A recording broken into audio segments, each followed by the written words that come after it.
Hello, hello, hello, anybody there? Anybody there? Can you hear me? Hello, hello, hello, hi, hi, hello. I'll stop now. Was that weird? Was that weird? Hello, everybody. Hello, hello, hello. Hey, hey, hey. It's Fox from Model Making Guru. Hey, everyone. It's Sunday. No, it's not. It's not Sunday. Yes, different camera angle today. I'm working on something a bit big today. So, new camera. You can see all the things, and mostly you'll see the side of my head for a lot of the evening. But welcome, everybody. It's Tuesday night or something. I don't know. It's not Bins Out Day, so I don't really know what day it is, but it's a night of the week. Make sure everything's looking okay on the buttons. Yes, cool. It's a night of the week, and I'm doing a quick live stream. It's a last-minute live stream, so it's a stuck-at-home jobby.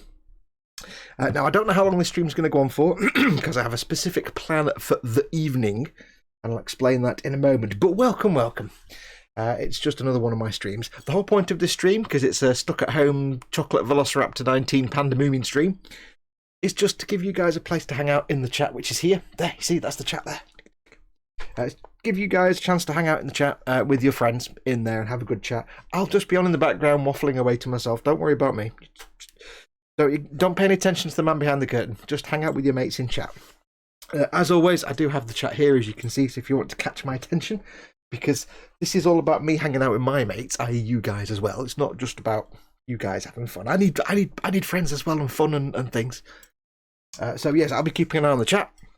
If you want to get my attention, as always, put your comments in big, fat, capital letters, so I have a chance to see them. Or if you wish to, you can do the super chat, which is the little dollar symbol at the bottom of the chat window. That puts your comment in a coloured box and puts an animation up here somewhere, so I don't have any option but to not miss your comment. And also, it helps support this channel a little bit. Before we get going, massive shout-out time to the three groups, tranches of individuals that help keep this channel going massively. First and foremost, of course, my beautiful, some of them maybe not quite so beautiful, but beautiful in their own way, beautiful Patreon supporters on Patreon, patreon.com/modelmakingguru. They support me financially every month, and I love them for it, and it means I can keep the lights on, I can pay the bills, I can put food on the table, but not for very long because it goes into my face, and they keep the channel going. Without this, it wouldn't happen. So massive thank you to all my patrons. I love you all dearly. And of course, big thanks to my channel sponsors, emodels.co.uk, your one-stop shop for all your model making needs, for your traditional model making and this and that. And of course, Goblin Gaming, your one-stop shop for all your tabletop gaming needs. As always, all the relevant links are in the description below the video. So go and check all those guys out. Also from my Amazon store and everything else. You can find all that. Anyway, yes, what are we doing? I can see we have... There's the Grizzly Adams dude, whatever he is. Dad says, just here, look. Thank you very much. Dad's done a super chat. And as you can see on the chat here, that's what it looks like at my end. That's what my end looks like. I see that in super chat, so I can't miss that. A massive thank you for Dad. You've just paid for a coffee, actually. Thank you very much. Yes, that helps me massively because that's part of my income. It's the super chat, so thank you very much. Now, throughout the course of the evening, let's have a look at what we're going to be doing. Before I get into who's in chat stuff. Today, I received, although I wasn't expecting it, the final 2 issues of the Warhammer Conquest partwork, the Hachette Conquest partwork, which you can remember I am in the process of working on very, very slowly. Thanks to my good friend and patron George, who's basically funding it. I am building up the entire partwork for the Warhammer Conquest. George will inherit the Space Marines. I will keep Death Guard. And we'll get all lots of video content about it all being painted up and stuff like that. So I've had the last 2 issues today. A very nice letter from Hachette. It's very nice. You can't read it because the exposure's all kind of wonky. That's pretty bad. It says, thank you for your subscription. It says, dear subscriber, I love a personal letter. Dear subscriber, thank you for your subscription to Warhammer 40,000 Conquest. We hope you have enjoyed it! ! As you may be aware, the collection is now coming to an end, and we'd like to thank you for your continued support. Should you wish to order any back issues, please visit hachettepotworks.com/shop or call our customer care team on the number above. Now is the time to explore the history, battles and heroes of Warhammer Age of Sigmar. This is a handbrake turn you didn't expect with our brand new collection, Warhammer Age of Sigmar Mortal Realms. To subscribe, visit warhammermortalrealms.com. Always be pimping. Again, we would like to thank you for collecting Warhammer 40,000 Conquest. Please be on the lookout for more fantastic collections from Hachette Partworks. Yours sincerely, Hachette Partworks. Lovely. Little crumply letter. So I wasn't expecting this because I didn't know what was going on. You know, most places are closing down, so I wasn't expecting any of this. So it was quite nice, and it's kind of lucky that I was only waiting for the last 2 issues. If I was like halfway through, it would have been a bit of a pain right now with all the chocolate Velociraptor. But yeah, so we've got the last 2 issues, so I'm going to quickly have a look at those. This is instead of me doing this is the way my brain works. Okay, I sat there this afternoon and I thought, right, well, I should do that. I should do, because every time I get the latest batch of issues, I do a video, like here's the magazines and here's what you get. So this afternoon I thought, right, I'll spend an hour filming the magazines and showing what you get, and then we'll crack on with the Millennium Falcon for the rest of the day. And my brain went, you know what? I don't really want to sit there for an hour doing that.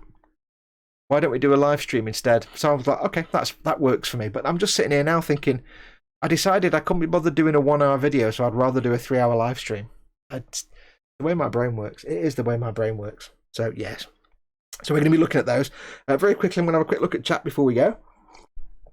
It's water in the big cup today. It's an evening stream, and if I have lots of coffee now, I'll just be awake all night. So I'm afraid it's 1.5 litres of water. I know, it's just shocking. I'll very, very quickly whiz through chat. I don't want to be doing chat all night.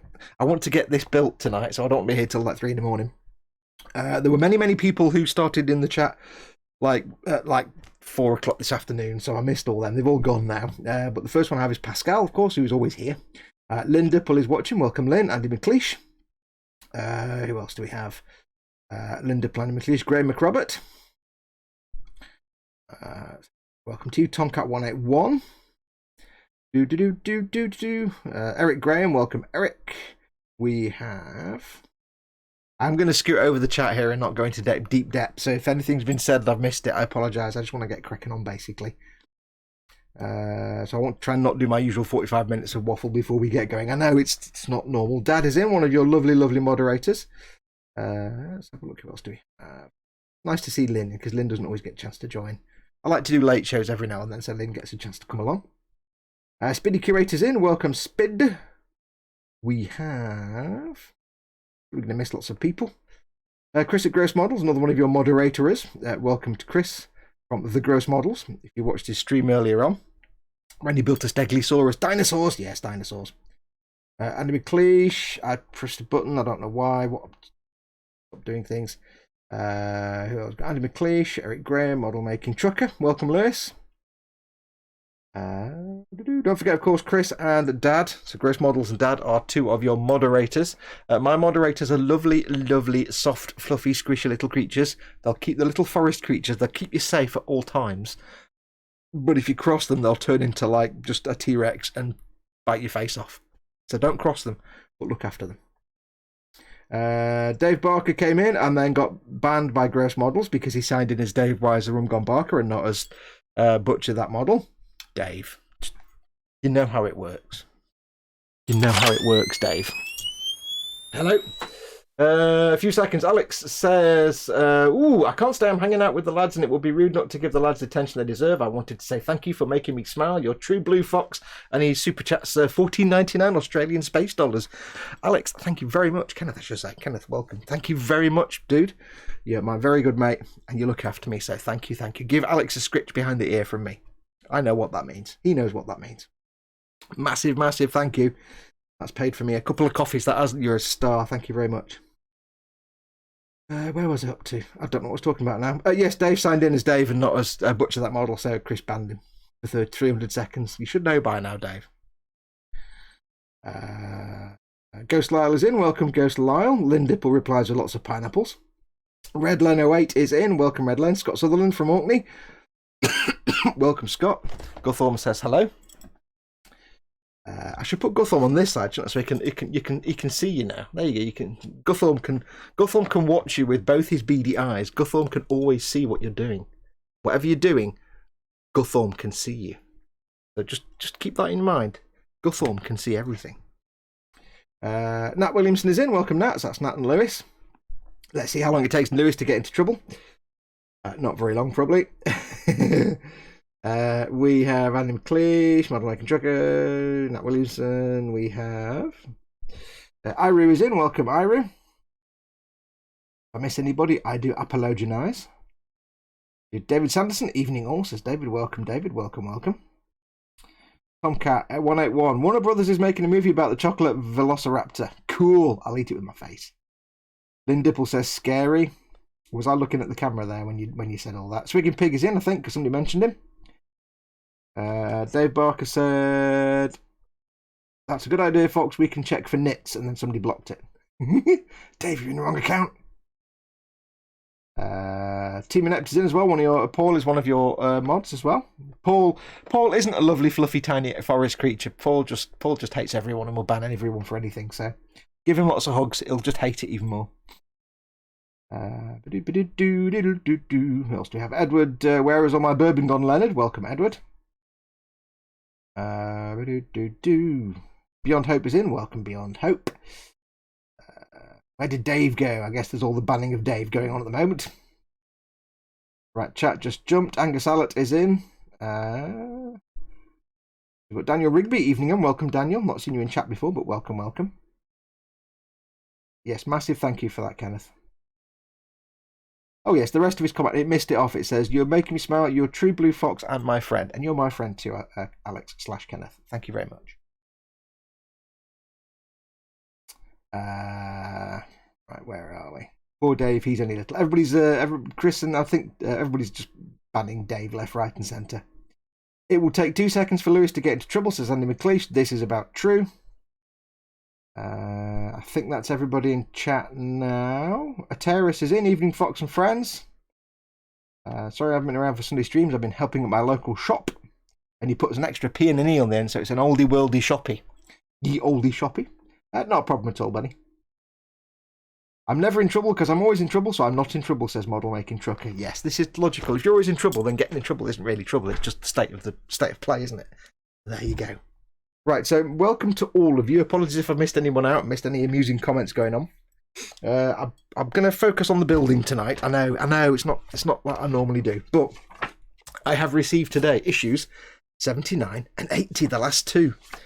Now, 80, there's nothing to do in there. It's the painting issue, but let's have a quick look. Defilers. That's Dave, that is. Dave's a defiler. Dave will defile anything.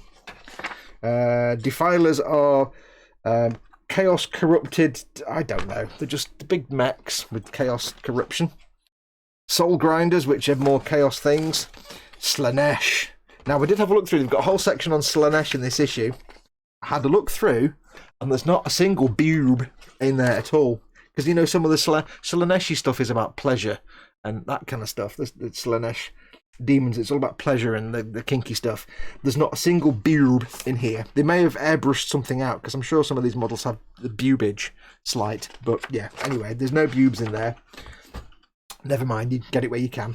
Some blurb about the land speed of storm, and then in the second to last issue, after 80 or 78 issues of playing this sort of half the actual game with your dudes, they then explain the 3 different ways to play, which is, of course, open play, narrative play, and matched play. The 3 different ways. Open play is do whatever you want. Narrative play is you play a storyline, a campaign mission, and matched play is proper points or power levels matched against each other, proper, like almost tournament level, that stuff.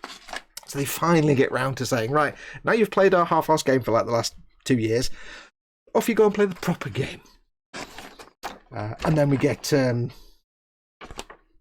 that's it, more game stuff. So that is issue 79. I'm doing this bit because this is replacing the video I'd normally film, so yes. By the way, do let me know how the audio is and the video. Hopefully I'm not talking, I think I'm probably talking too loud. It's probably clipping as usual, isn't it? Issue 80, we have Sisters of Battle. Some blurb on the Sisters of Battle, which just happened to have been released not a month or 2 ago.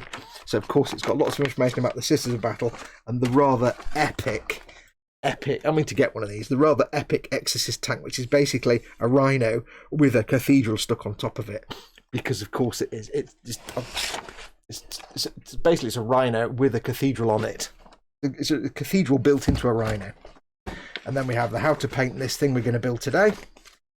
And then that's upside down. That's weird. And then we've got some blurb on the game, another gameplay thing, and then it's the end story. This is what happens if your Space Marines win the final battle in the final half-bothered game. Or, if the bad guys win, it's what they win. And then they've got a picture of all the issues you've received. And that's it. And it just says, go to Warhammer stores or other stores and buy things. Lynn Dipple. Whoa, whoa, Lynn, what are you... Oh, man. Lynn, I can't...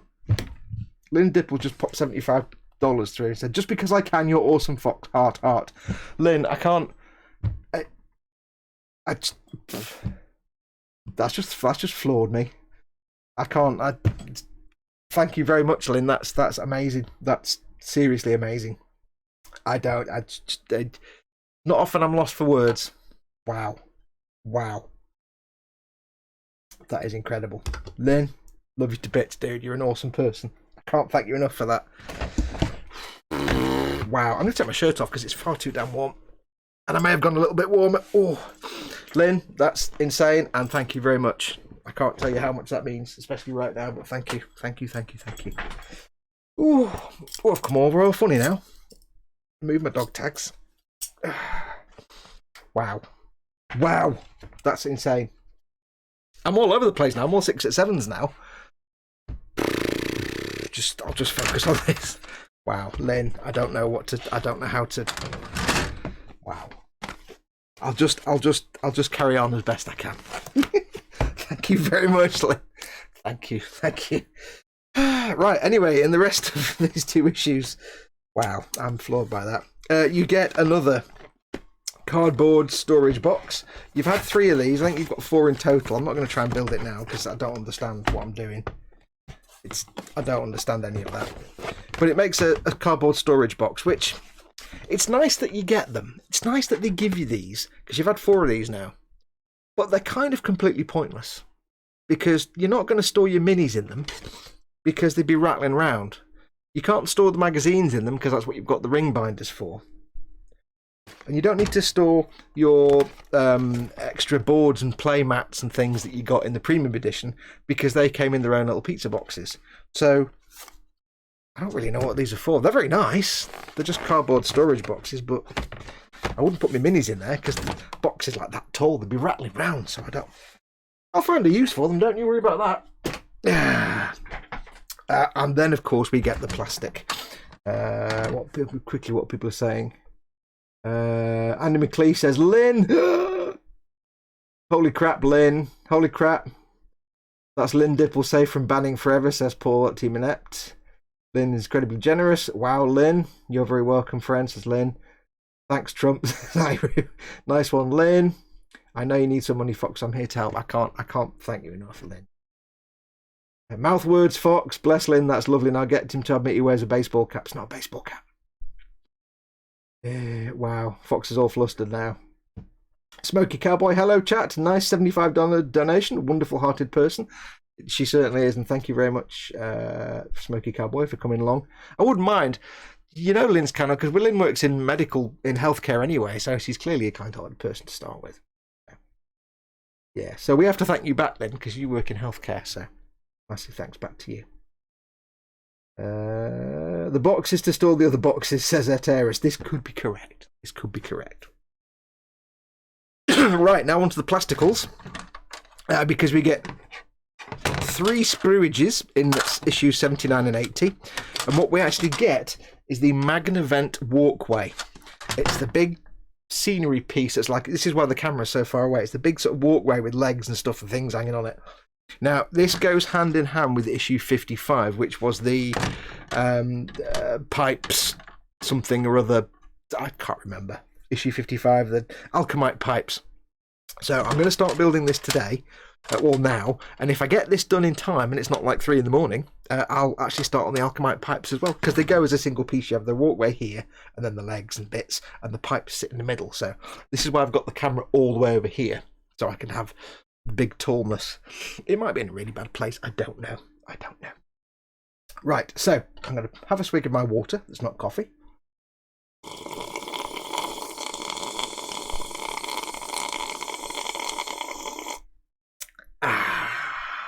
If that was coffee, it'd be rubbish. I'm going to put on my other glasses so I can see things a long way away. Like the chat, because it's a long way away. Camera position is better, says David. It is because I can do that. Hello? Was that scary? Hachette has bottle-bottom glasses if you cannot see. I don't even know if I was looking at the camera then. The camera's in a really weird place, so I can't just plonk my head in front of it. So, yes, we're going to try and get this built. The Magnavent Walkway. Now, it's only 1, 2, 3, 4 pages. There's only a few bits and bobs. But you know me, I'm slow as ever. But they are big flat pieces, and it's mostly, well, what might slow me down is the big seam line that goes around the middle of every single piece. But we'll find out. Where's your baseball cap, Fox? Says Lewis. No such thing exists. No such thing exists. And I can't really have a cap on because I need to wear this. If I wear that, if I wear my visor and then I have my cap as well, it doesn't really work. But yes, I'm afraid tonight what you might see a lot of is just this. Hello. You might just see the side of my head all night tonight. Let's find out. More ginger than mayo, says Iru.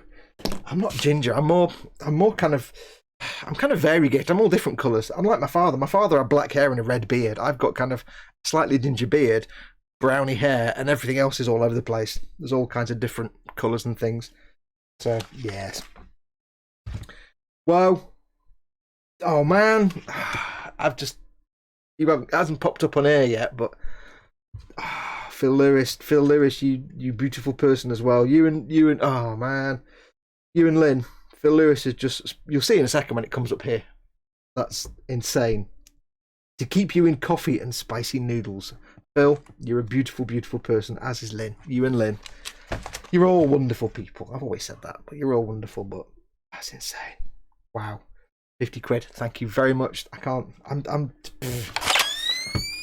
look. Where's that? I don't know where it is. It's there. Look, the number there. Wow. I can't.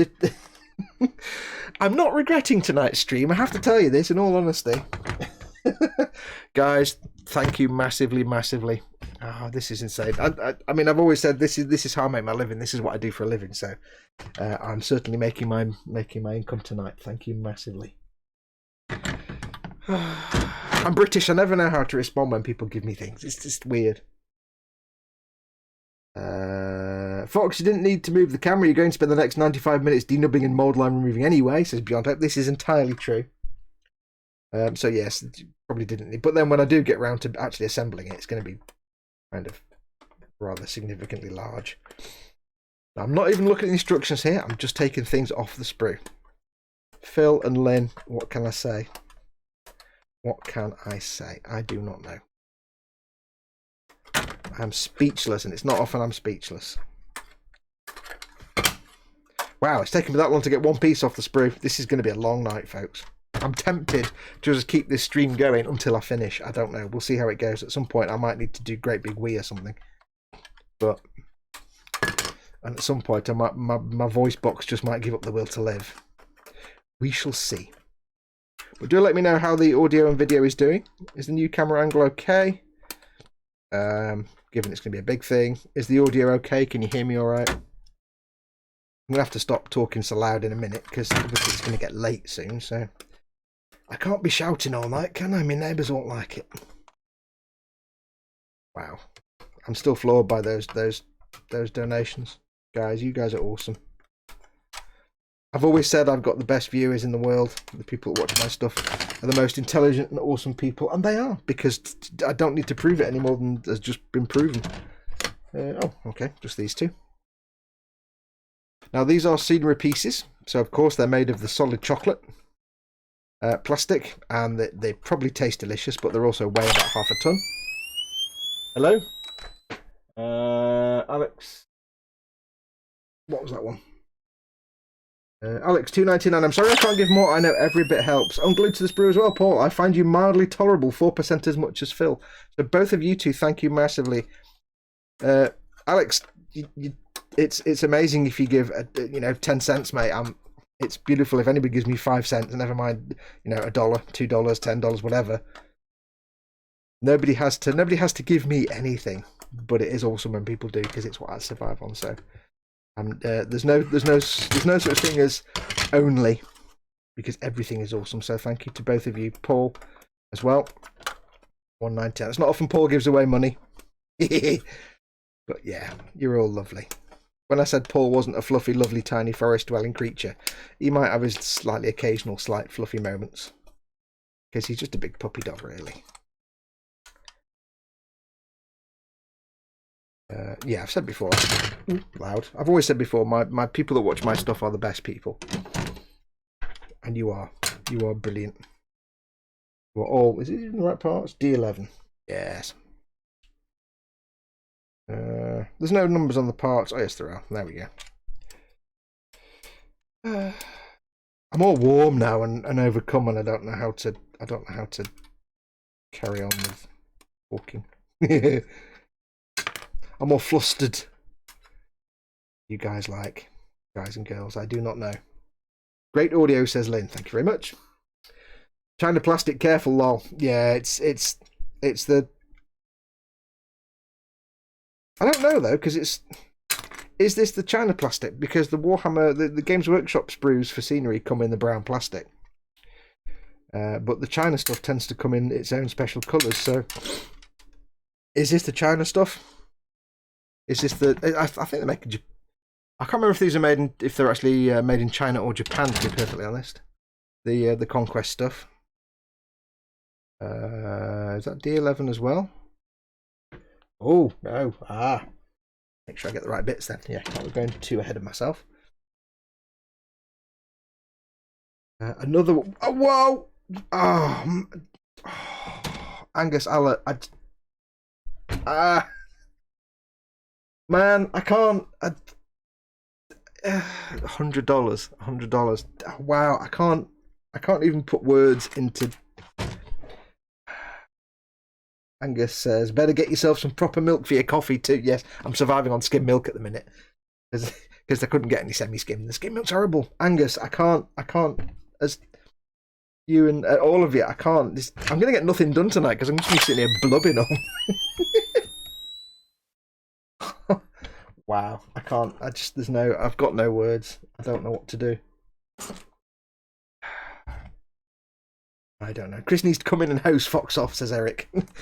Oh, I've gone all a bit warm now. Whoops. See, I'm just. Oh, I missed. Oh dear, Angus. That's incredible. That's an amazing thing to do, my friend.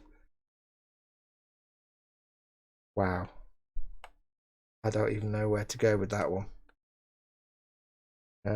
Chris at Gross Models puts a pound through. Thank you very much, Chris. You're lovely. You are lovely. Doesn't put a message there. He could have said anything there. He could have said anything there. He had the chance to say anything. Chris, thank you massively. You guys are all just. Chris says, "Yeah, I'm cheap." No, a pound is just as impressive. It's I don't know where to go from this now. I'm like. Chris says it wouldn't let me put a message in because it's only £1. Oh, I can't do a message. Oh well, never mind. Oh dear. Andy McLee says no, we do not need to break Fox. Clear my throat one sec.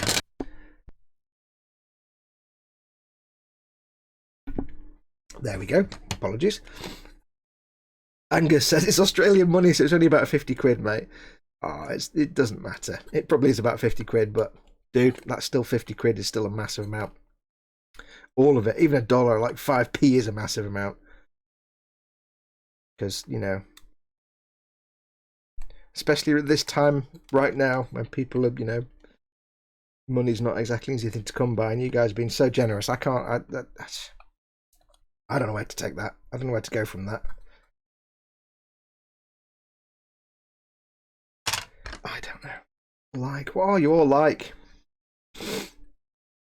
And then Chris says, also, you're all welcome to watch Wooden Wednesday tomorrow. A little bit of a pip. I think you're allowed to do a pimpage. Raging Bassist, £5. So say we all. Thank you very much, Raging Bassist. I know money's tight for you. What are you doing giving me money? Money's tight for you, dude. Thank you very much. Thank you very, very much. Don't know. What do you look like? Yes, Chris is doing his Wooden Wednesday tomorrow. Which is, Chris has got all these little wooden things, he's like puzzle things and mechanical things that he's assemblating and building and putting together. And they're fascinating. They're all like laser cut wood things. Oh, Lynn Dipple says, sorry, I've got to work. Oh, that's tomorrow. Basis says, it's the least I can do, mate. Dude, it's not the least at all. That's a massive amount. So it's not a tiny amount. Don't be hard on yourself. That's brilliant. I don't mean that's not the least you can. You know what I mean? I mean it's a massive amount. It's not an insignificance. What I mean. Thank you massively. Scott Sutherland says, I can't really help you financially, but I do have a couple of things to send you, Fox. Oh, dude. I know. Thank you. Is it fudge? Because then you can. That's more of a contractual obligation, I think. Fudge. Puffin poop. I do love it when people send me stuff. Like edibles and things. It's brilliant. Yes, Gross Models has already shown us the least you can do. Oh, you haven't seen the least I can do. I'm all a bit warm and sweaty now because I'm all flustered. I don't even know what I'm doing. I'm just waving bits around now.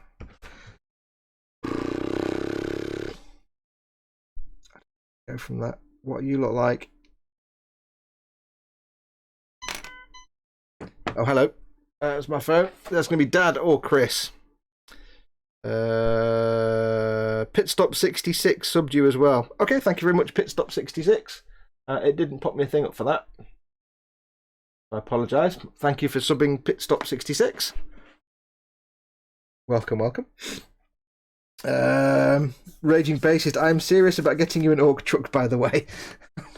Thanks, dude. You don't need to, though. I've got a big stash. I've actually got nowhere to put other kits now.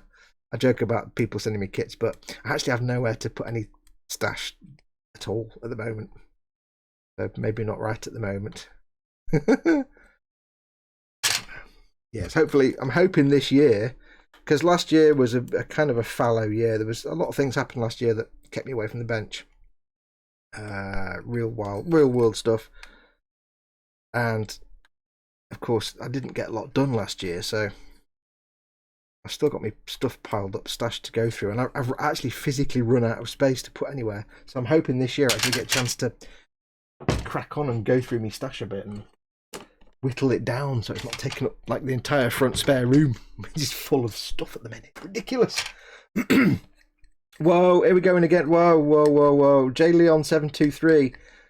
Ah, this is insane. £100, £100. J Leon 723. I can't say thank you enough, my friend. And David Sanderson, a £5. Every little helps. J Leon says, for you and Mama Fox up towards keeping your lights on. I can't. I don't know what's happening. I don't know what's happening. Who are you people? This is insane. I think when this stream is finished, I'm going to go back into Streamlabs and look at my log of the thing and see a lot of big numbers and be like, what the hell? J Leon 723 and David, thank you very much for your kindness. Oh dear, I've got a blade in my hand. It's probably a bad time to have a blade in my hand. Oh, that's insane. £100. That's insane. I don't know. I don't deserve all of this. I really don't deserve all of this. But I can't. I don't know where to go with it. I just. Ooh, I'm all flustered. I'm all flustered. I normally talk rubbish for 3 hours, but I'm just going to babble like an idiot for 3 hours now, I think. The huge super chats are going to be there forever, aren't they? Yeah, pretty much. Raging Base is it. Maybe when we go to Warhammer World, but you will bloody get one. Yeah, aw. I am planning that, by the way. We did say this in, I think it was in one of the streams the other day. It might be one of Chris's streams. You may notice, by the way, I'm gouging out the plastic with the nubs here. A, because I'm all flustered, and B, it's supposed to be knackered scenery, so I don't really mind. Yes, we did moot the idea of going back to Warhammer World. Last time we went, it was me, Chris, Dad, and Simon, or Kevin, who didn't turn up because he forgot. Oh, Phil Lewis has just become a patron as well for £5 a month. Phil Lewis, thank you. Again, more kindness from Phil Lewis. That's kind of a Kermit flail. I don't know what to do. Who started this now? Where did this all come from? That was a... Oh, wow. I thought I'd stab myself then as well. No. God, if I did stab Etty tonight, I would hate to think what kind of money had come through then. Good God. Yes, so the plan... the plan is... Because I do want to go back there at some point. We had a jolly good time. But what I suggested was that next time we go... Because last time it was just a group of us and we went. It was like me, like I say, me, Chris, Dad, and potentially Cy Reynolds, who couldn't be bothered getting out of bed or something. I can't remember. But we just did that, and then we announced it like a day before, and nobody else turned up because we didn't give any notice. So what we're planning is, next time we plan to do it, to actually say to everybody in the boom hut and everywhere else, we're going to go along. Why don't you just, all of you turn up at the same time, like 100, like, imagine like 4,000 people turned up at one. That'd be awesome. And just have everyone turn up, because that'd be brilliant. We'll all go and get drunk in Bugman's. But in reality, we had the conversation. I said, well, I'll have to wait till I'm, get some money together, because then I can spend all the money in the shop. But it's probably more likely going to be in the new year, next year. Because it wasn't just a case of, getting some money together because it's an expensive shop. It's more a case of, right now at the moment, as you all know, because I've said it a few times, with Mama Fox being, older lady, I'm being really conscious of keeping her safe because of the chocolate velociraptors. So I'm quarantining myself to keep Mama Fox safe, which means not even going out to the shop or anything like that. So basically, what I said was, until there's a vaccine, until I can pump Mama Fox full of a vaccine that keeps her safe, basically I can't go anywhere. So yeah, it might be like later this year, it might be next year. But we'll definitely do a Warhammer World trip at some point. I'm sure there was somebody who was going to be trying to resist buying the Smaug, the 350 quid Smaug at Forge World kit. And I said, yeah, don't worry about that, because you'll walk into Forge World and then the last thing you think about will be Smaug. Don't you dare say you can't afford to go, says Chris at Gross Models. No, I'm not. I can afford to go now. But I can't afford to go in terms of safety. There's not money. I can't afford to go. I wouldn't go anywhere until such time as I know that Mama Fox would be safe. Because like, if I got grabbed by the chocolate velociraptor, I'd probably be fine. I mean, I might not be, but I think I'd probably be fine.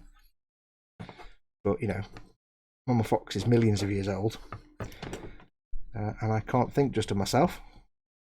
So, ain't going nowhere. Not till I can pump her full of drugs and guarantee she won't get sick. But that's fine. That's fine. I'm a shut-in anyway, so it doesn't really bother me. For the most part, I'm not really a shut-in, but I'm a homebody. But it's fine by me. David Sanderson, don't even joke about that. Don't even joke about that. There are people I know that would just do that, and I don't want them to.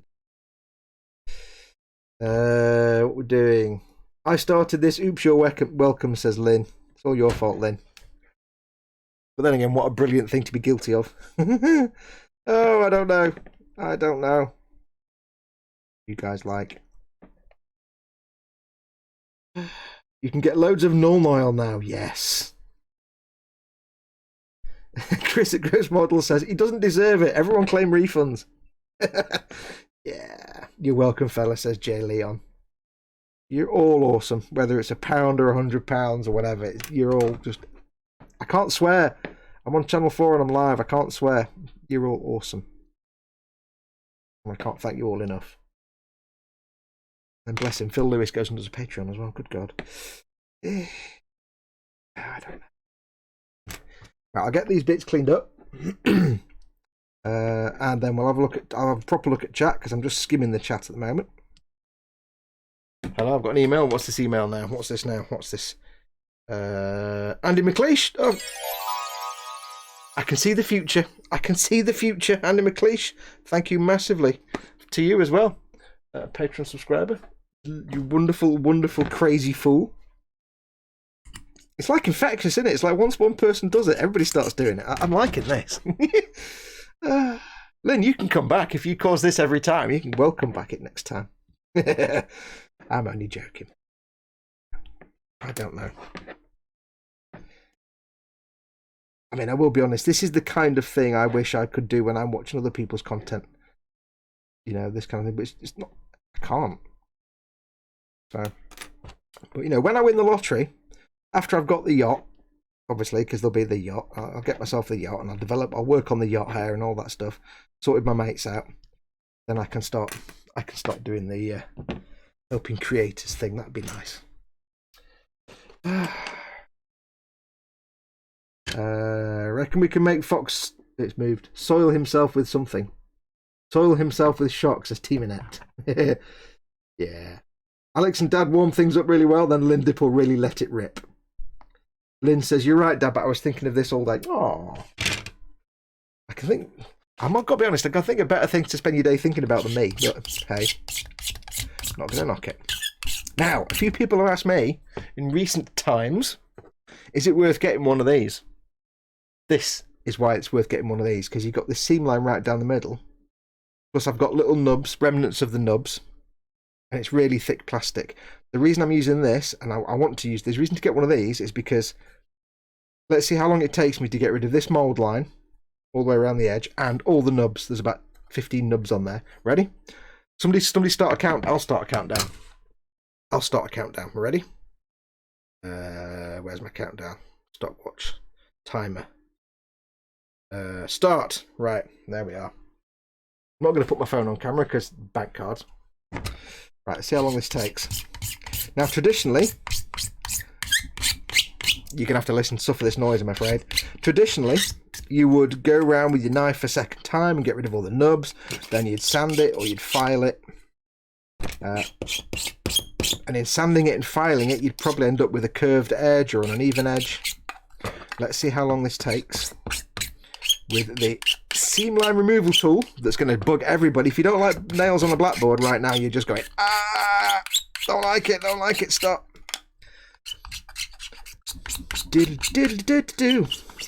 See how long this takes.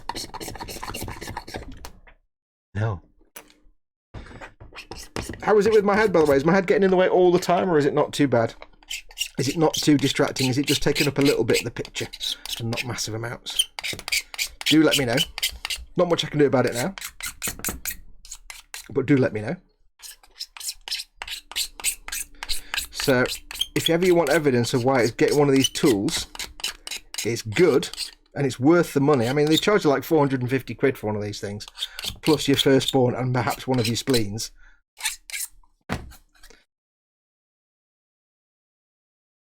Brush. And that is 1 minute 31. That's done.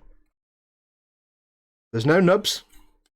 There's no seam line going on mould line.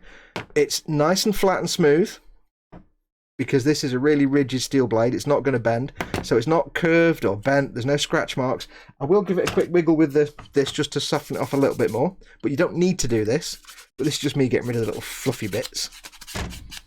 But you don't need to do this bit. That would now be ready for primer and paint. But if you were doing that with a blade and sanding sticks and stuff, I'd still be there for another 5 minutes cleaning that. That is why this is invaluable. There are other versions of this, obviously non-Games Workshop versions, but that's why this is the best tool I've ever had, because it takes a job like that would take you 5 or 10 minutes. And this is one of the reasons I hate doing Games Workshop scenery, is it's a major ball ache with all these big mould lines and stuff. For things like that, it takes it from 5 minutes to like 1.5 minutes. So if ever you've been on the fence about getting one of these things, hopefully that's told you you shouldn't be on the fence anymore. It pays for itself in time. Unfortunately, it means you've got to sit and listen to the squeaky for a while. Either he cries or goes a little crazy, said somebody. Where's it gone? Either outcome will be acceptable, says Angus. I'm already a little crazy. Oh, here we go. Dean Minchin posted £5 a pet. Dean, awesome. Thank you, you beautiful, beautiful man. I'm assuming male, obviously, with a name like Dean. Massive thank you. Massive thank you. Especially right now at this time with the way the world is, people are giving me the money. I can't I don't know what to do. If I was like an American doing like a video game live stream, I'd be like, yeah, whoa, woo, woo. And I'd be, but I'm not, I'm British, and I'm like, it's almost like we're reluctant to ask for money or help or any donations. It's really weird. Massive, massive thank you, Dean. That's very, very kind of you. I do appreciate it. I have often said, I do regret the fact that I don't get a chance to do a lot of exclusive Patreon content, unfortunately. One of the perks is there will occasionally be exclusive content just for patrons, and I would love to do like video build series more often just for patrons, but unfortunately it's quite tricky because I only do one thing at once, and if I do a Patreon exclusive build series like I did with the Cesar bit, I'm not doing anything else for anybody else. So what I tend to do now is that's why I brought in the thing where I have early access. So for all video content, most video content, I release it a week early for patrons, so they get to see it without ads. There's no adverts on the early access. It's completely ad free, and then after a week it goes to everybody else. So, but there will be stuff coming up. Festa's in. Welcome, Festa. It gets lonely in our world, eh, Mr. Fox? Says Colin. It does. It does. Me and Colin were like-minded, stuck indoors. I mean, for Colin, it's stuck indoors. For me, I could go out if I wanted to, but I don't really want to. But that's why the lockdown's not so bad for me, because given the choice, I'd be inside anyway. The only inconvenience for me is not being able to go to shops, you know, to get food and stuff. So it's more of an inconvenience than anything else. But it's not so bad. Mama Fox, before the close down, the lockdown, Mama Fox ordered a load of knitting wool and needles because she used to knit. So at some point, I'm trying to convince. She ordered all this knitting stuff and that hasn't touched it yet since. So because she had a poorly back, so I'm trying to convince her that when she does crack on with it, she's going to teach me how to knit. Just because it's something to do, isn't it, while you're shut in. So I'm asking her to teach me how to knit. Because I tried to learn when I was a little kid at school. They tried to teach us, but I was rubbish and I didn't know it, so didn't learn it. How fast is this? This is why you want one of these tools, folks. Where are we? D-Rock Payne is in. Welcome, D-Rock Payne. I love my family. I love when the kids are in school and the wife is off furlough even more. Yeah. Few people have said to me, oh no, I don't mind being off work myself, but it's when my significant other, male or female, is off work at the same time. It just makes it terrible. Everybody likes time off work, just not, you know, when everybody else has time off work. I think my kids are doing midday costume changes. Teenagers, huh? Gross Model says, note to self, do live stream at 9 PM. It does seem to have worked out rather nicely, doesn't it? I can't thank people enough. And I want to say right now, of course, I'm not in any way going to expect this to happen ever again. And I'm not going to feel bad if this never happens ever again, you know, and nobody is obliged to me to do anything. I'm overwhelmed and very, very touched by it, but nobody's beholden to me. How fast was that? How fast was that? See? Get yourself a... I mean, this is expensive. It's, about 14 quid? But it's really good. There are non-Games Workshop versions available. Festa says, same here, mate. I only get my disability now. Boohoo and Wibble. I don't know who that was to. What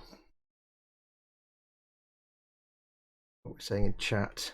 Festa says, no, I can't use mouth words in here. Yep, no, Colin has to use typey words in here. You're allowed this time. I hope you, Chris says to Colin, I hope you're using mouth words as well, just to keep in practice. Andy McLeish says, I think we've made Fox's evening. You've made my evening, you've made my month. Paul says, you can afford most of a Forge World Titan now too, Fox. Yeah, I don't think I'll be getting a Forge World Titan. Trust me on that one. But more Forge World Deathcore stuff. You never know. He doesn't need to sell carrots now, says David Sanderson. It's true. Scary face again. I see a furry thing in the top left corner. Yeah. I don't know where I'm looking when I do that, because you know I've got my shonky eye. I don't know. I can never remember which eye is the one that is off centre. So I've not got rid of the nubs on this very well.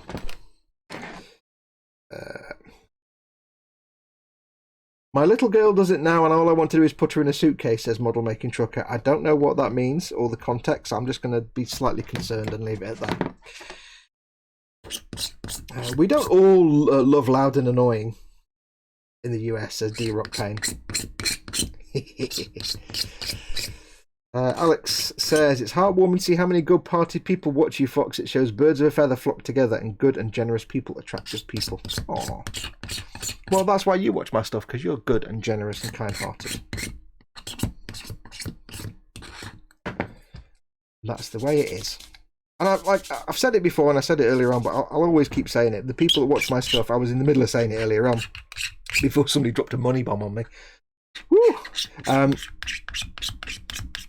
I've always treated people with respect and kindness, and I've been lucky in that.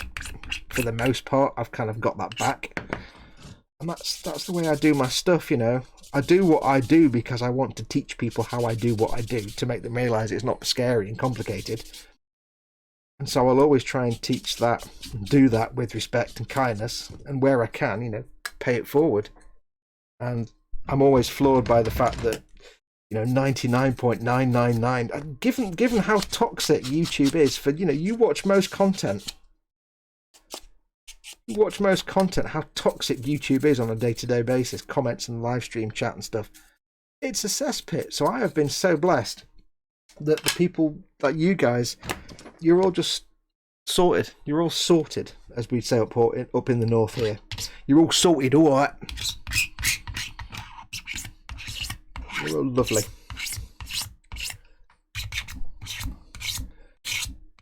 And I know that one day, I want you to know that I can't, you know, you can tell by the fact I'm just talking absolute dribble for the last hour that I'm really floored by it, but one day I hope to be in a position where I can pay it back, pay it forward even. Not pay it back, you know what I mean. Like, I can show the same support. When I've got, you know, millions of subscribers and I'm earning thousands of pounds a day on YouTube, I'll pay it forward.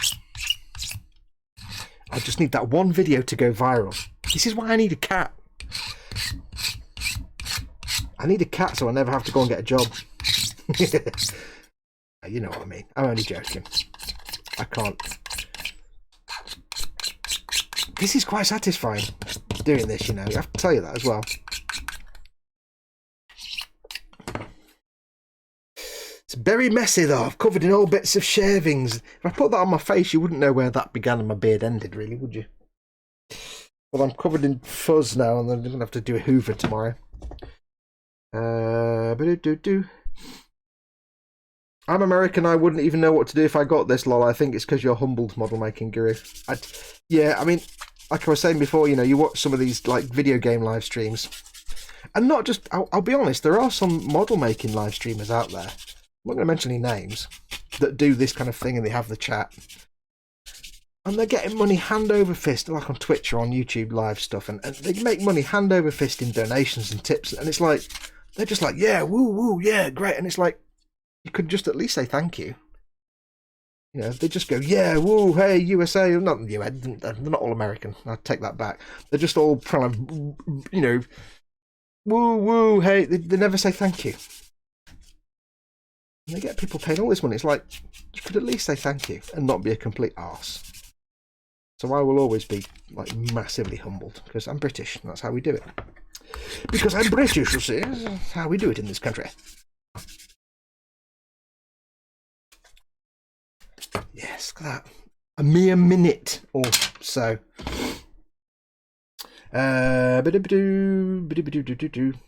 Festa. Andy says, how's Festa holding up? Festa says, I'm okay. How are you, mate? Andy says, I'm good. Been gathering the photos of my Mustang build into a gallery. Yes, he sent it earlier on to me. For some reason, Andy can't post pictures up on the Facebooks at the moment. I'm sure it's probably something you've broken in the internet. What, have you been doing dodgy things again? Have they taken your privileges away for doing those pictures? Yes. I know what you like. So he's sent out some. He's done like a Google Drive.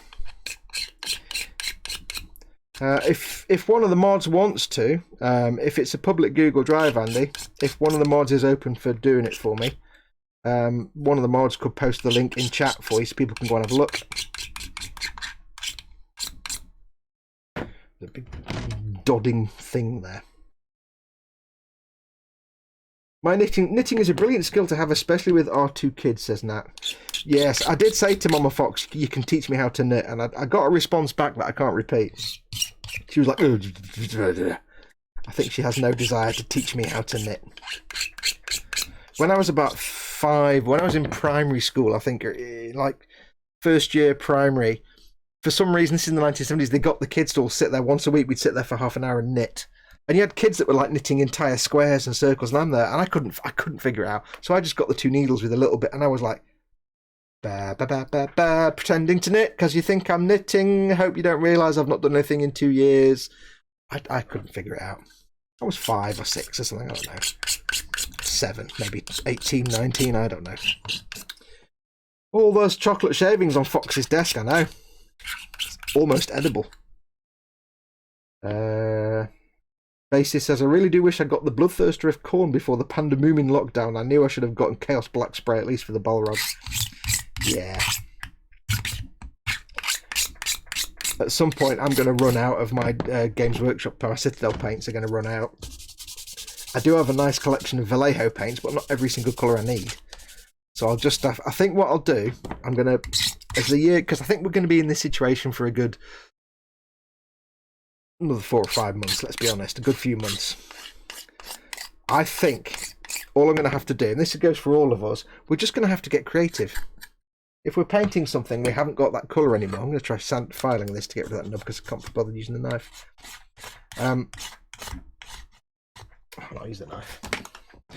I'll just do it properly the first time. I would have saved myself the extra work. Yeah, if I run out of a particular colour, I think what I'll do is I'll actually use that as an excuse to get creative. So as the year goes on, if I start running out of paints, I'll be like, tell you what, instead of just panicking and stopping that build, I'm going to just use whatever paints I have and make creative decisions based on that. And we'll see what comes out. What kind of colours might ensue. Alex says, you've never palmed off any stupid question I've asked and answered a 1-sentence question with half a page answer explaining everything asked about and more. You're amazing, generous and kind. Thank you very much, buddy. And you've never been anything but very, very kind and patient with me. And respectful. And you also take the mickey out of Dave, so we like that. And Chris and Paul. You take the mickey out of Chris quite nicely, so... Yeah.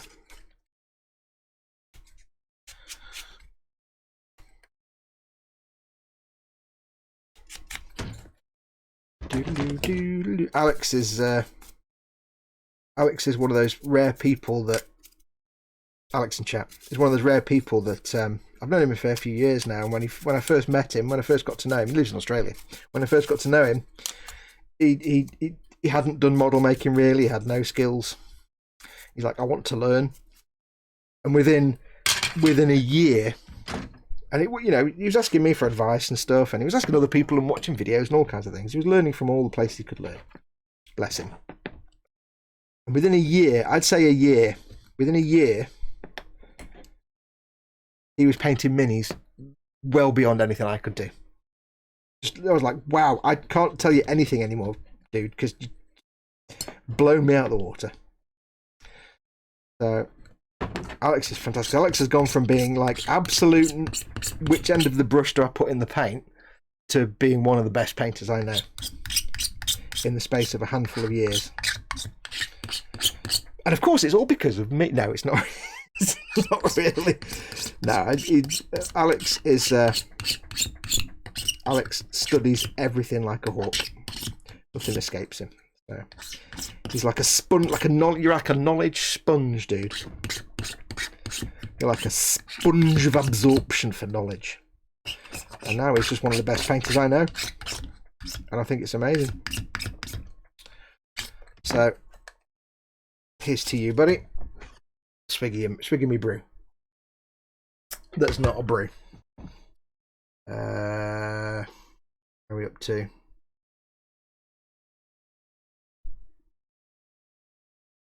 I dress up as a cat. My hours are 9 to 5 with T as bassist. Dear T. Dogs in Timperley wondering where that high-pitched screeching is coming from. Oh yeah. Hopefully my next door but one neighbour's dog, and it'll drive it to run into the middle of the road and get hit by all the trucks in the world. Because I hate that dog. And it needs to just die horrendously at some point, please. That sounds cruel. But then again, you don't have to live next door but want it barking all goddamn day. Ooh. Yes. Gotta go move the garden hose, says Lynn. Eric Graham, not the garden, the hose.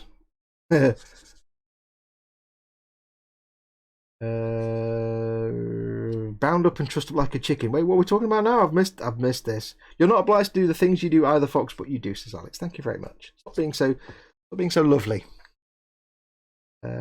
If I win the lottery, says bassist, I'm buying Fox a big bloody silly Titan thing. The thing that puts me off a Titan, bizarrely, the thing that would put me off a Titan and does now, is not the price, because anything you can save up for. It's not the price at all. The thing that puts me off is they're old. And the old kits are the ones where they're going to have the shonky molds that you're going to have to be sending the bits back 5 times to get the right bits.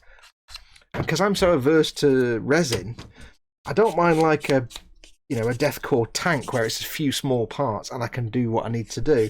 But if you give me a Titan that's got bits this big and it's got to be pinned and have a metal, you've got to put a frame, you've got to pin it properly so it stays together. That's far too much not happy times for me. Because as you know, I don't get on with resin, so I want to make sure, because I see resin kits as kind of a chore in a lot of ways. So a tank or something I'm fine with, but a Titan I wouldn't enjoy that, just because it's more of an engineering challenge. If they just come out last year, you'd probably have more chance of getting decent parts, so it wouldn't be so bad. But yeah, I think because they're so old, they are impressive, but yeah, I wouldn't enjoy that. I would not enjoy it.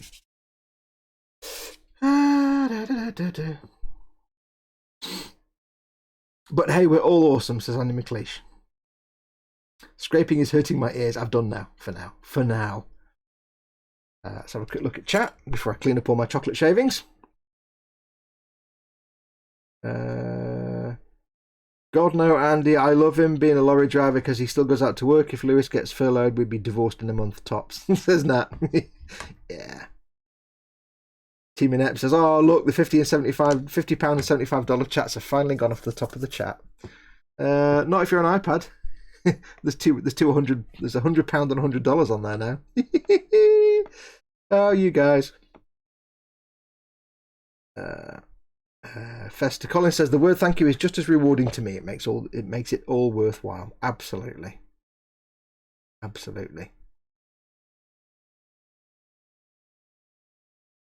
mean, this is the weird thing. It's like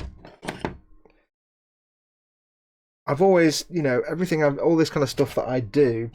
The reason I do it really is just because I want people to do it well. I want people to excel at doing this, and I want people to learn that they can do it.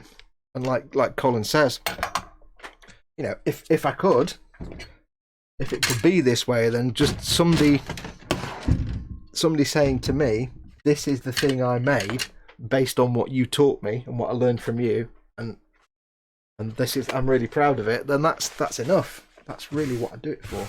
But fortunately, sadly, bills, food, it makes the money side of it.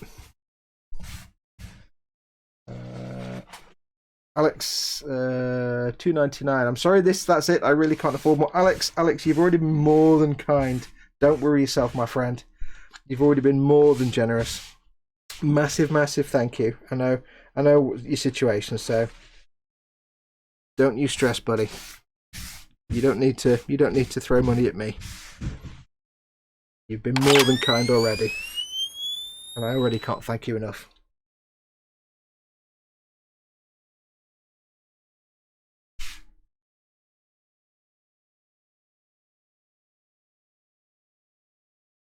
Oh, I'm trying to get the bits, and the tissue's taking more bits up. Yes, you're already more than kind, my friend. You just leave it there, and anything you've got left now, spend on Alex's food. Give him scritches behind the ears. That's all I need you to do now. Vincent's in. Hey, Vincent. Vincent says, back's been killing me. I need to take a lie down for a while. I need to lie down for a while, just given what's been going on tonight. If it wasn't for you and the Viper builds as bassist, I wouldn't have started painting, and I cannot thank you enough. Oh, this is getting too much now. Everybody just change and just everybody tell me how much they hate me, because it's weird. It's not weird, but it's like I don't know what to do. I don't know what to say. Everybody's been so nice and lovely, and I don't know how to deal with that. Everybody just tell me that I suck and that I'm horrible. Paul, you do the other way around. You just tell me, you go all nice, Paul, because you do that anyway.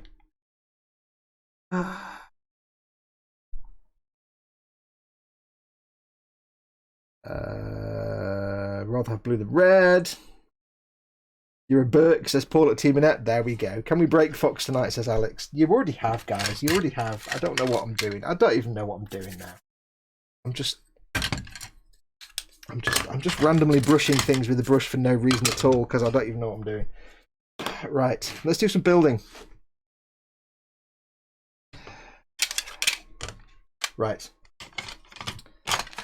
I'm busy reading chat whilst I'm getting parts out. I don't even know what I'm doing. You're my hero, says Grace Models. We love you, Fox. Now you're just milking it. What are you after? Stop. Right, let's do some building. So, we need to attach to these parts. Gentlemen, attach your parts. Now, the beauty of this Warhammer scenery, this Games Workshop scenery, is it's kind of modular. You can mix and match it how you want. But they have a specific way to build it to make this thing. So, we're going to build it the way they want us to make it. Which is not that way. Which is... Yeah, it's all modular, so you can put these around any way you want and assign them how you want to. Doesn't really matter. That goes there. That goes there. Because they're all symmetrical. It's all like, you know, rotational symmetry is there. So that's going to be the layout of it. You can see all that. So we're on step 1. Good God. Going to be here all night, aren't they? So this needs to go basically, these little bar pieces hold it all together. Like this. The edge there like that. And then this one goes there like that, I'm guessing. No, I guessed that wrong. No, okay. I misguessed. That doesn't seem right. One goes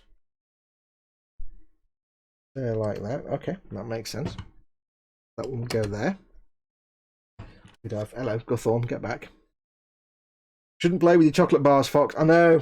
I can't do the Tim Tam Slam with these, though. Wouldn't be the same. Goes there. And then this one should go there. Oh, hello. We have a bit of an issue here. Stay on target. Stay on target. Switch all power to front. Reflector screens. Right, so that will go like that. Now, in an ideal world, they'd design it like a Bandai kit so that these were firm enough and a tight enough fit that you could just not have to glue it. But it's Games Workshop, you have to glue it. So, never mind. So, we're going to get the glue out. We're going to use, to start with, the Tamiya Fatness glue, the regular Tamiya cement. Remember, this is all polystyrene, so it's polystyrene cement like you want.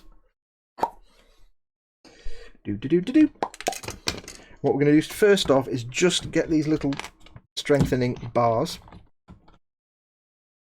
Angus Allet, I usually miss the live streams because of work or being on the other side of the world. Glad I could catch this one and give it a bit back after all these years of entertaining and tuition. Angus, I can't thank you enough, my friend. I really can't. I can't thank all of you enough. But you know what? Incredible. Thank you. Massive, massive thank you. I just words with the face and the talking. I don't. Alex says, you are a very generous and awesome person, Angus. The world need more people like you. The world does have more people like Alex, like Angus, Alex, because it's got people like you as well. There you go, you see. Put yourself in that same category, dude.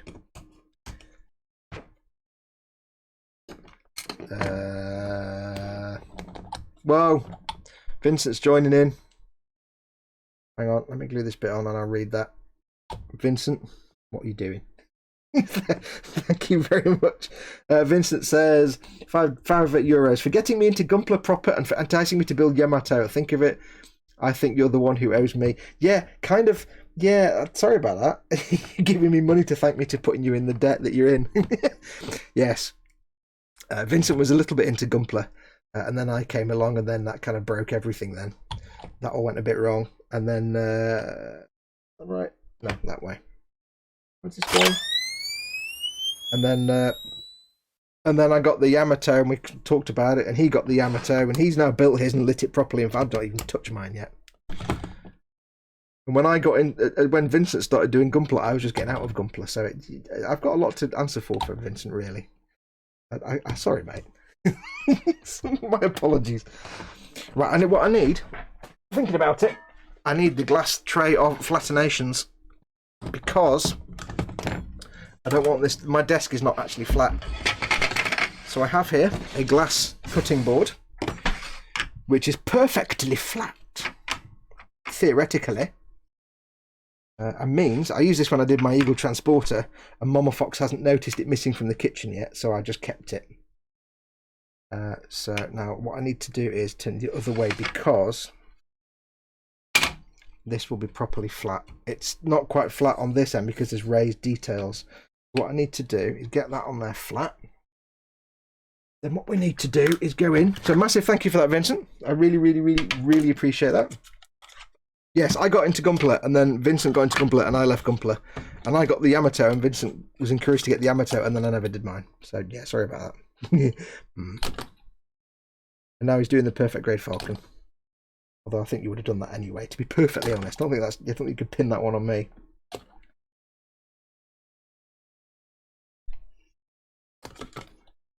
Technically, Vincent, if you wanted to get me back, you'd somehow get me into, like, really complicated fiddly armour. It probably wouldn't work though, because I have a natural allergy to individual link tracks. Yeah.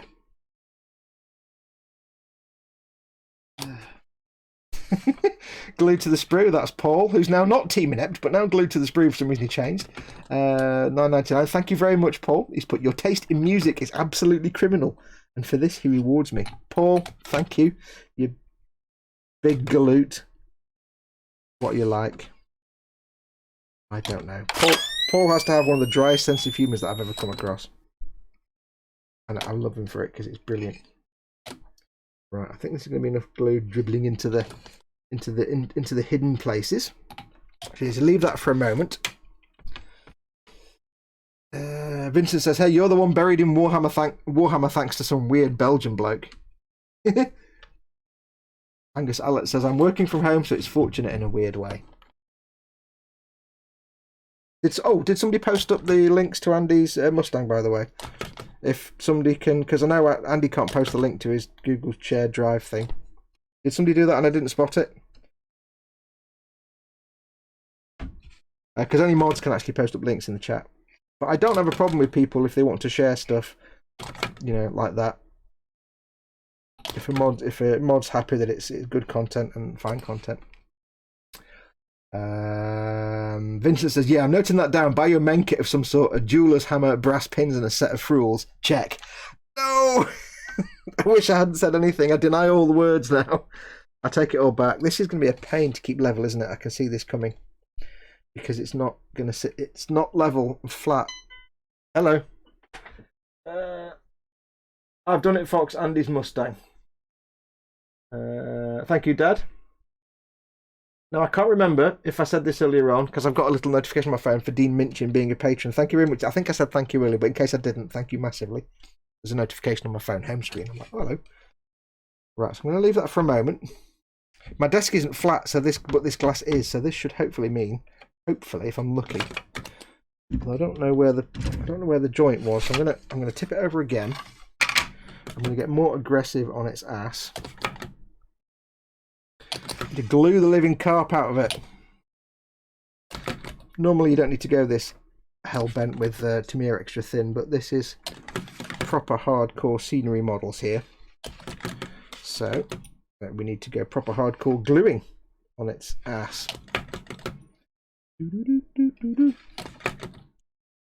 What am I doing? I don't know. Who am I? Where am I? What day is it? I don't know what's happening. You guys, you really have thrown me all over the place. Andy's Mustang is excellent, says Candygram for Mongo. It is. Like Andy says, considering it's his first paint job and he messed it up halfway through and had to restart, it is excellent. It's really good. And I've got to say, Andy, you didn't half give yourself a challenge, in my opinion, because in my opinion, one of the hardest things you can paint is a car. Like a clean, nice car paint job. Because you know what? I don't do them because they're really hard. So I've got to give you points for having the cojones to make your first paint job a car. Lee Williamson, I'll send you my photo etch for Belfast. No. Paul isn't dry, he's moist, says Chris at Gross Models.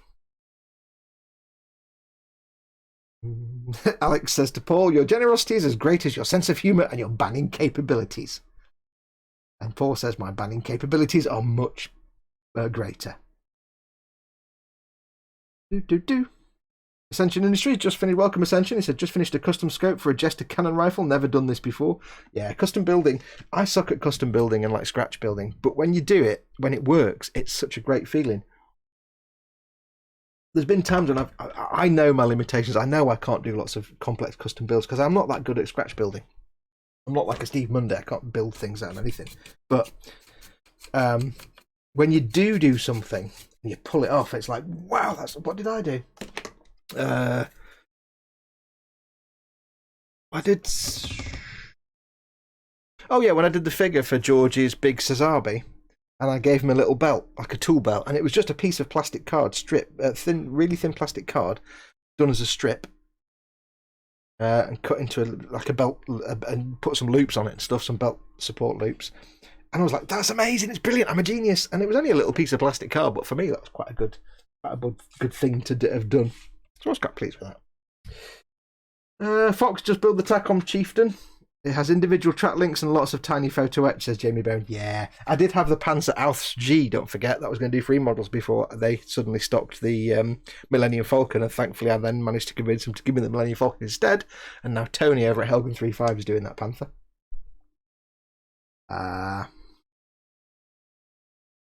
Lee Eagles is in. Welcome, Lee. Hey, buddy. How you doing, mate? David Sanderson says, hi Lee, you have to donate £1,000, and Chris says £1 million. $1 million. I won't do that again. Lord Barkley III is in. Welcome, Lord Barkley III. Fox said doo-doo.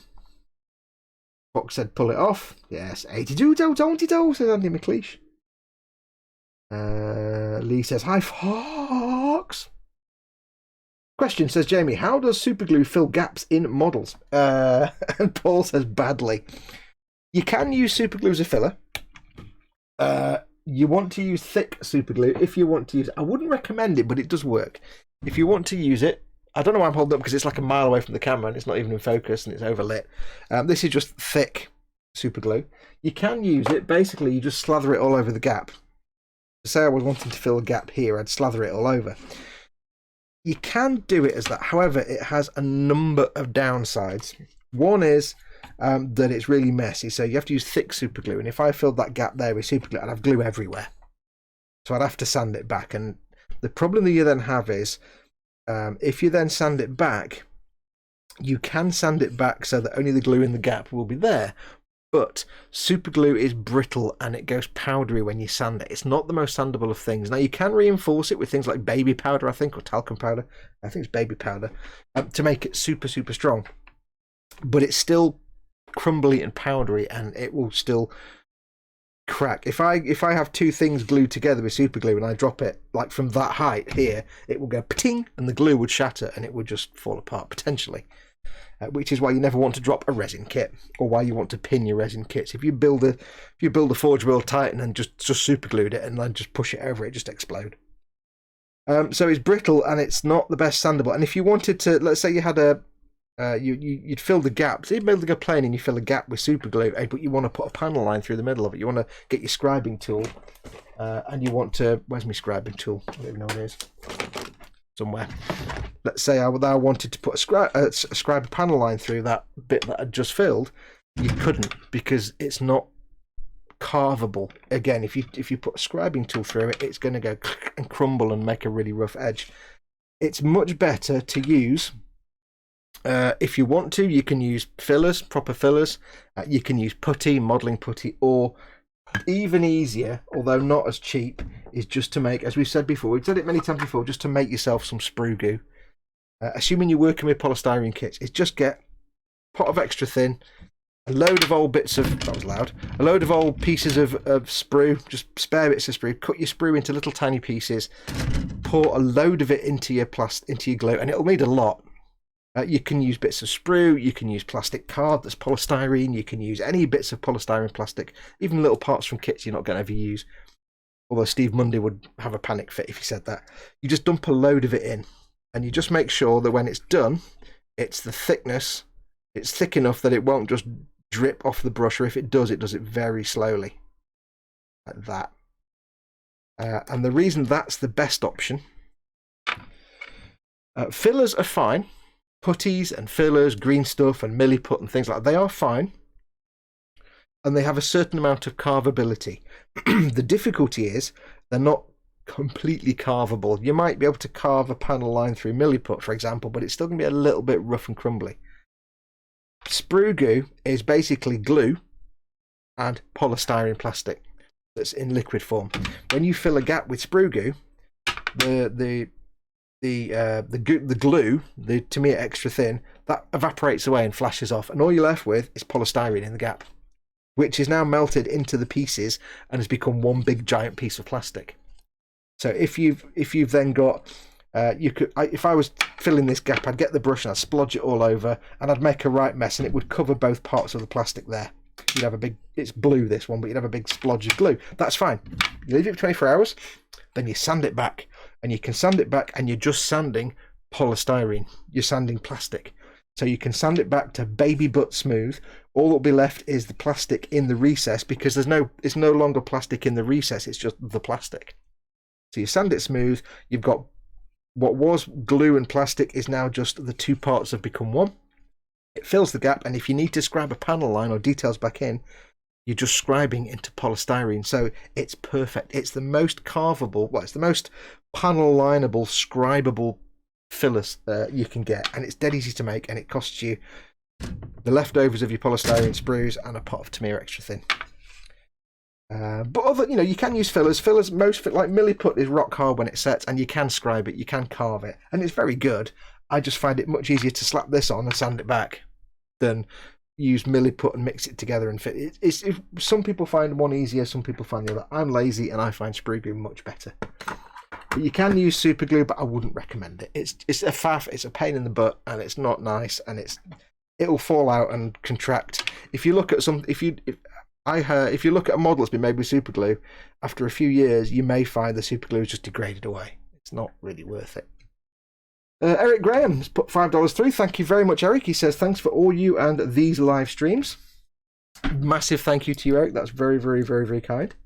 Lovely, lovely. Chris says, gross models, I'm off. Have fun for another 7 hours finishing this off. Yes. Teamanep says, use text for sprue glue, not text. Oh, use text, not to make extra thin, not to make extra thin. Isn't as effective. Yes, I think he means don't use that stuff. Use that stuff. But yes, Eric, massive, massive thank you. That's very, very kind of you, buddy. Thanks for coming in, though, Chris. Take care, buddy. Sleep well. Don't forget, Chris is doing his Wooden Wednesday tomorrow. I can't remember what time it is, so do go and check Chris's channel, Gross Models. It'll be booked in and scheduled. Something on the glass there. Right, I think that's ready for that's ready to receive the next parts, I think. More or less. Not quite flat, but I'm not quite confident that it... Yes, we'll see how it goes. Right, so Lewis Williamson said, I've got to go as well as up early again. Have fun all. Take care, Lewis. Drive safe, buddy. Whoa. Whoa. Angus has just put another $100 through purely because the other one's disappeared off the top. Oh man, I don't know what to do about that. Angus, what are you doing? Oh man,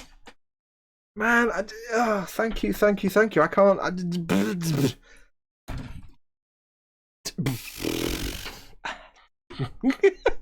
I can't.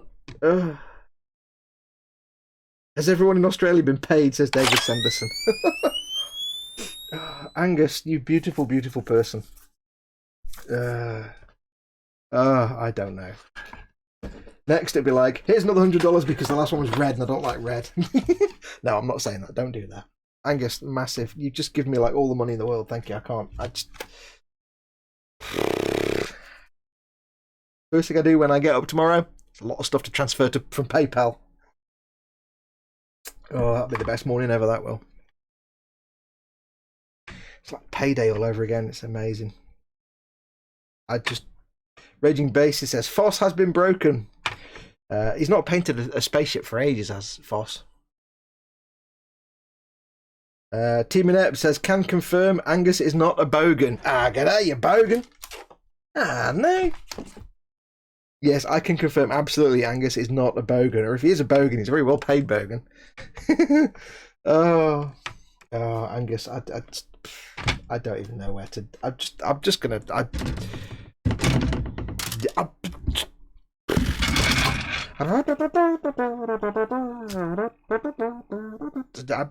Brain. Fox can now build the Hachette Partworks HMS Victory. Oh God, no. Oh yeah, no, maybe not that. Right, I need to get these bits off. Oh, I 1, 2, 3, and 4. I need to mark these so I know which is which, don't I? Let me get the. Angus says, I've still got my job, so no worries, mate. Thank you, my friend. I can't thank you enough. Oh dear. Right, 1, 2, 3, and 4. I need to make sure I know which is which because these may be specific for specific things. Are they actually numbered? That's a good point. That's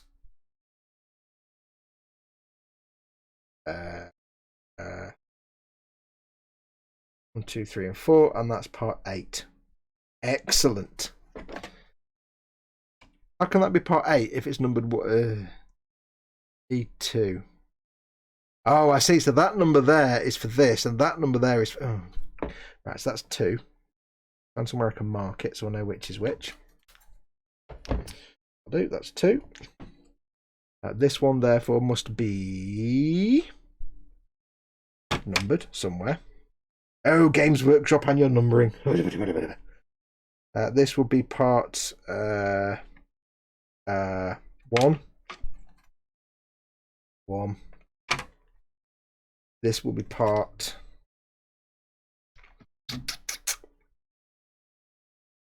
3. That'll be 4. There we go. Yes, if you're doing stuff like this, Uniposca paint pens are brilliant for marking parts like that. Because it's just acrylic paint, it'll get painted over. Can we make it to $1,000 in one stream? Oh, don't even joke about that, because that just be nonsense. I'm not even gonna. Oh dear. No, don't. I'm not. With the. I think I might have just blue screened. I didn't. I think we've just proven that a human being can actually blue screen. It's insane. This is just nonsense. It's the best nonsense ever, but I can't. But oops, don't snap, don't snap. Stay on target, stay on target.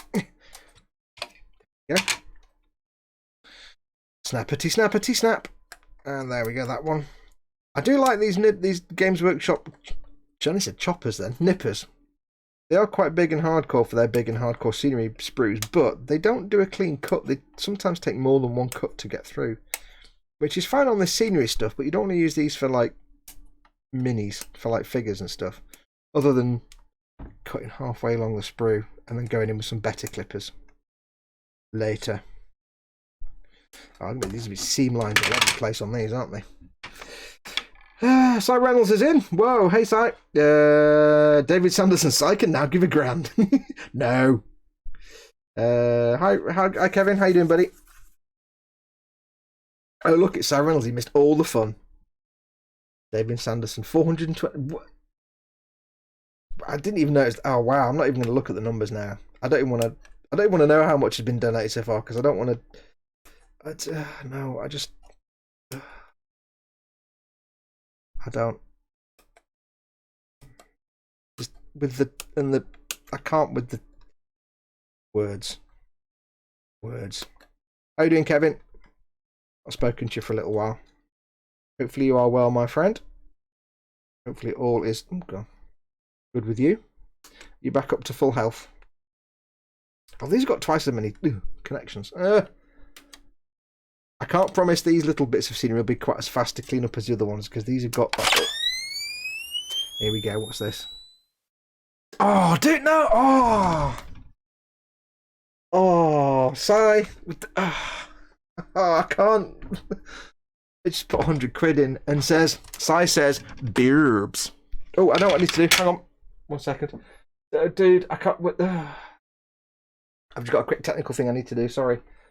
Sai, I can't. With the, I don't know where to. I don't know. Hang on. I'll be with you in a second, folks. I've just got a sudden technical thing I need to do. Right, where's it gone? There we go. I can't. Oh dear, man. Oh, dear God. Alex says, "What's the health at now?" Although this isn't the stream boss battle, buddy. I'm afraid this is just people being really nice and giving me their money. This is amazing. Stream boss battle was put on hold for a little while, just purely because at the moment, there's nowhere to actually. Whoever wins the stream boss battle, there's nowhere to spend it because everyone's closed. So we've just put that on hold for a little while. That's why the tip jar thing wasn't there. Simon, I can't. There's no words. I can't. I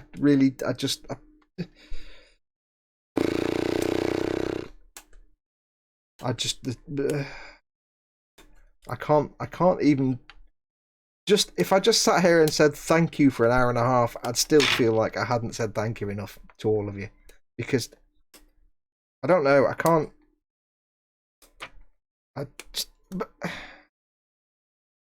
Wow, I'm just not making any sense at all, am I? I'm also trying very, very hard not to actually swear because I can't do that. But I've never been so fracking humbled in my entire fracking life, you absolute people.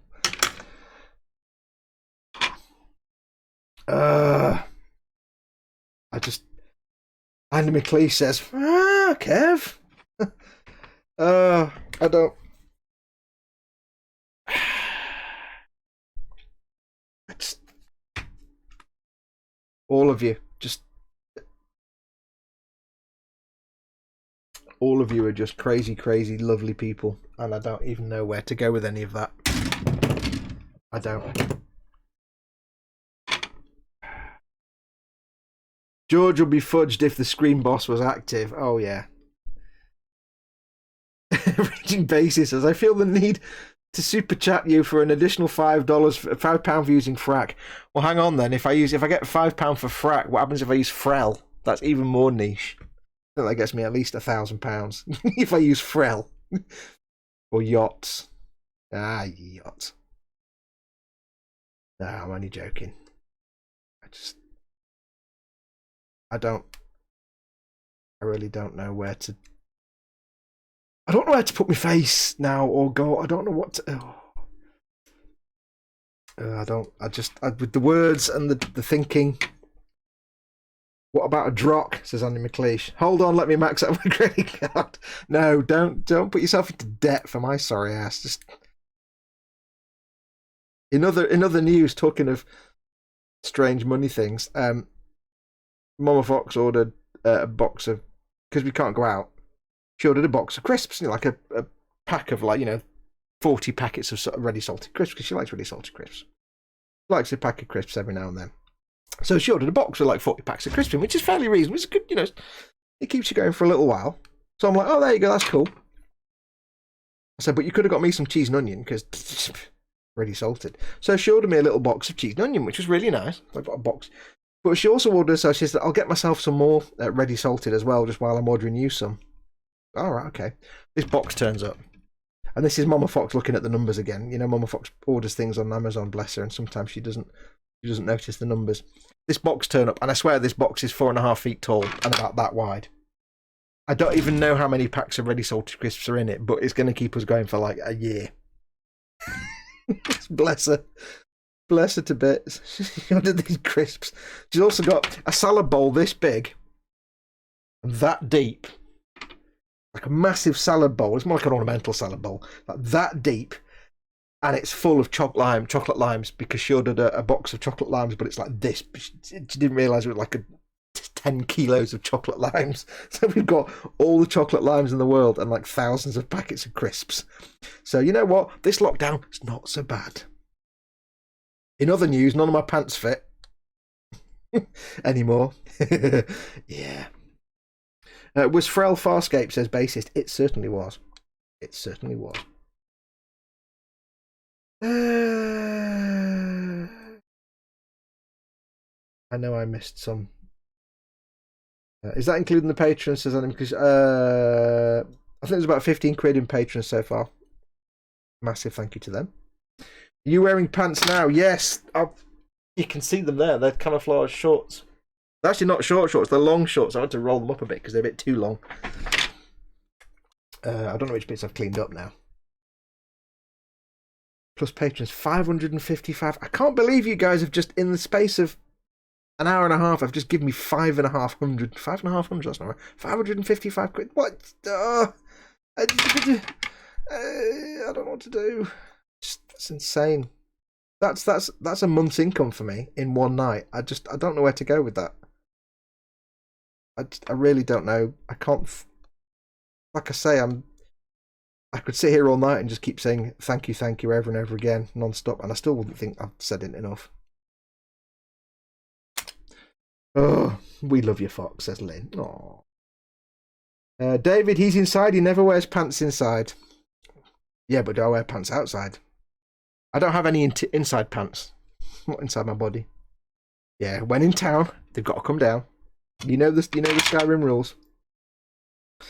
Paul at Team Inept says, Dave knows other ways you can make that much money in a night. Yeah, it would be a lot more work at 50p a go, though, wouldn't it? Yeah. Dave only makes that much because he caters to the really dark side that people normally don't find. I don't.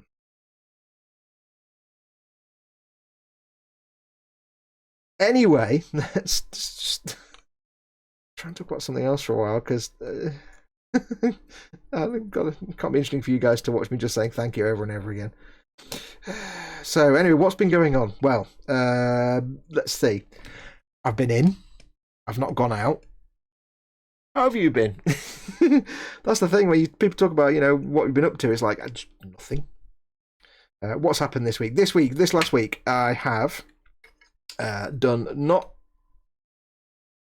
tried to do some work on the Falcon a bit, but I've been suffering really with the mojo this last week or two. But I've got some done. I'm in filming episode 2. So that's ongoing. I don't know why I've got I don't need this on. I'm not actually using it, and it's just making my forehead sweaty. Take that off. By the way, I don't normally wear these big, massive bottle bottom glasses. This is just for my close-up work. Normally I wear my normal glasses. I don't normally look like, said little. What was I going to say? Yes, so what I've been doing. So I'm in the middle of, in the process of filming episode 2. Eric, hey all, I'm out. I've got to work later this evening. Thanks, Fox, for the streams. The rest of you guys rock. Have a good one and be safe. Massive thank you, Eric. Take care of yourself, buddy. Be safe. Wash your damn hands. Be safe. Remember, soap kills the chocolate velociraptor. Paul at Team Inept says, I've worn your normal glasses. I dread to think what those are like to look through. What are these? Have a look. Hang on, put them on. Hang on, I can't see what I'm doing because I've not got my glasses on. Not that bad. Not that bad. Yeah, these are really... these are my everyday glasses. Like for doing everything. But these are my working at the workbench because I need to be looking at things close up. My normal glasses are fine for walking around and reading and driving and stuff. But these are for close-up work. They're like proper reading glasses, so they're really massively thick. My normal lenses aren't. I don't tend to wear these other than at the bench. I don't actually like the frames. I think they're rubbish. They weigh about 1.5 tons, but hey. Anyway, where was I up to? Yes, so I've been working on the... oh, somebody came in. Danny Powers. Hello, welcome, Danny Powers. Welcome to the show. Get in, settle down. Get settled down. Get in, get yourself a brew. I wonder if this is enough to finish the original Falcon build. Fox, says Alex. What, the the D'Agostini? I don't own that anymore. That has been sent. That's been sent to a new home. I actually sold it. The big D'Agostini Falcon. I did get all the issues, and as you know, I got 6 episodes filmed. Then I built the cockpit, most of it. But then it languished in there for like 3 years because my bench wasn't big enough. And it was languishing in the cupboard, and one of my friends actually said, "Do you know, can you still get that D'Agostini Falcon from D'Agostini?" I said, "Yes, you can. It's like, you know, however much it was, but it's out of stock." But I said, "But if you want to, you can buy mine. I'm not going to be building it anytime soon." So, yeah, my friend has actually bought that from me. So I no longer have that D'Agostini Falcon to build. It's gone to a new forever home. Oh, hello. Throw that piece. Do. So I will never finish that. Maybe one day in the far distant future, when I've won the lottery and my garage has been rebuilt and converted into a model making studio, and I've got a massive, great big workbench, and obviously I've won the lottery, I might order it again. There's nothing stopping me ordering it in the future from Diag, because you can order it as a part work. I think with Alchemite, you can order them as part works and get them monthly, or sometimes you can just order the whole thing all at once and they just send you everything all in one go. So I'm not saying never, because I'll probably do it one day when I've won the lottery and all that kind of stuff. Can anyone explain how this super chat things work? Says Frankie. Yeah, you just press the dollar symbol and it says give me all your bank details, and you do it through PayPal if you want, but it's not obligatory. You don't have to. It's purely optional. You don't. I still love you. You don't have to give me money for me to love you, Frankie.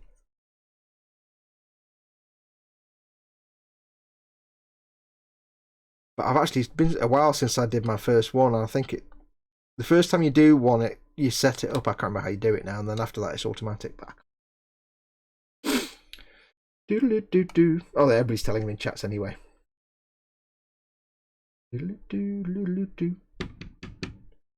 Raging, are you still making the brush dryer holder thing? Where have you seen that? I've only made the one that Fox has. Right, I've got to clean these up now, and this is going to be a boy. Raging Bassist, I want a Viper Mark II part work. I'd bloody love that. I can't find the kit for love nor money. Well, a lot of money, but it's rather Moses' old DV collection. If you want a Viper Mark II, is that the reboot BSG or is that the original series? There's 2 kits available. There is the Revell and there's the Mobius kit. Mobius kit and the Revell kit are the same kit. The Revell kit is the Mobius kit rebadged, but the Mobius kit has, I can't find my brush. Where's my dusty brush? The Mobius kit has garbage decals because it's a Mobius kit, and Mobius can't do decals. So if you can, it's not often I say this, but if you can, get the Revell version of the kit, because it's exactly the same as the Mobius kit, but it's got Revell decals, and as we all know, Revell actually do really good decals. I'm going to move this out of the way now because I need that to stay on the glass so it dries flat, but I need to make a mess. Hang on, I'm going to put that down there and not stand on it. It's like a giant fudge brownie with the middle cut out. Squeaky time. Subject Mayhem, welcome Subject Mayhem. I've just bought the perfect grade Falcon band. Unfortunately, it's the only standard version, so I bought the decals separate and the photo etched through green strawberry. Look forward to building along with you. Yeah, I have to apologise. I didn't realise until after I'd made that first video that the version I'm building was limited edition. They only made so many of them, and once they went. That's it. So you can't get that one unless you get gouged on it and somebody's still got one for sale and don't make it anymore. Which is ridiculous that they do a perfect grade with stickers. It's just ridiculous. But you can get the water slide decals elsewhere and through various means, and if you can. But yes, good effort getting the photo etch and stuff and the decals. Because I mean the Falcon itself, the water slide decals. Oh, Colin, first 6-7 weeks, £10 for always being nice to me. I wish I could afford more. Colin, I know how much that is to you, mate. So that is a massive, massive, massive thank you from me to you. You didn't need to give me anything, buddy. You're my mate, and you give me the friendship, and that's more than enough. But I know I know what that is to you. So, dude, massive thank you. You're a gentleman, sir, and a scholar. There's no one I'd... Oh, nearly did stab at it. There's no one I'd rather have mispronounce all the long words than Colin. There you go. Massive, massive thank you for that, buddy. Bless you, sir. What was I in the middle of saying? I was saying something. Cy Reynolds says, if you message me, Adam, I've got the Revell Mark II and Mark 7 in my stash. I'll never build them. Yeah, Mark 7 was the kind of swooshy one, wasn't it? I was never into that design. I still want somebody to make a decent big model of the Clone Wars tactical droid. God damn it! I want a big tactical droid. They are awesome. It's like you know me. You know I hate those films that were never made. Those films that were never ever made by anybody ever. They're garbage. But the animated series is fantastic. I'm watching through it again for like the third time now. Clone Wars. And goddamn if the tactical droids don't look brilliant and sound fantastic. Oh, I wish somebody made a big massive model, but they don't. There isn't one. Right. Now this is what I hated doing about the some of the other ruined building sets, is this bit on these fiddly pieces. Roger, it says Andy McLeish. No, not the battle droids. The tactical droids were the ones that had like the flat heads with the... You can't explain them, but they had it was basically the voice actor was put through a vocoder. And it sounded fantastic. Because some of the voice actors, they would just do the whole line of dialogue in one tone and then do the last word lower. I can't do an impression because you can't really do it, but it'd be like, General Kenobi would never do this. And he'd go down at the end of the set, and it just sounds brilliant. Some of them don't sound that good, but some of them, just the most brilliant voice. And they look fantastic. They've always got this kind of air of... They kind of walk with their hands behind the back, and they've got this sticky out pot belly, and they just have this air of snobbishness about them because they're better than normal battle droids. And they're great. I love them. I love a massive model war.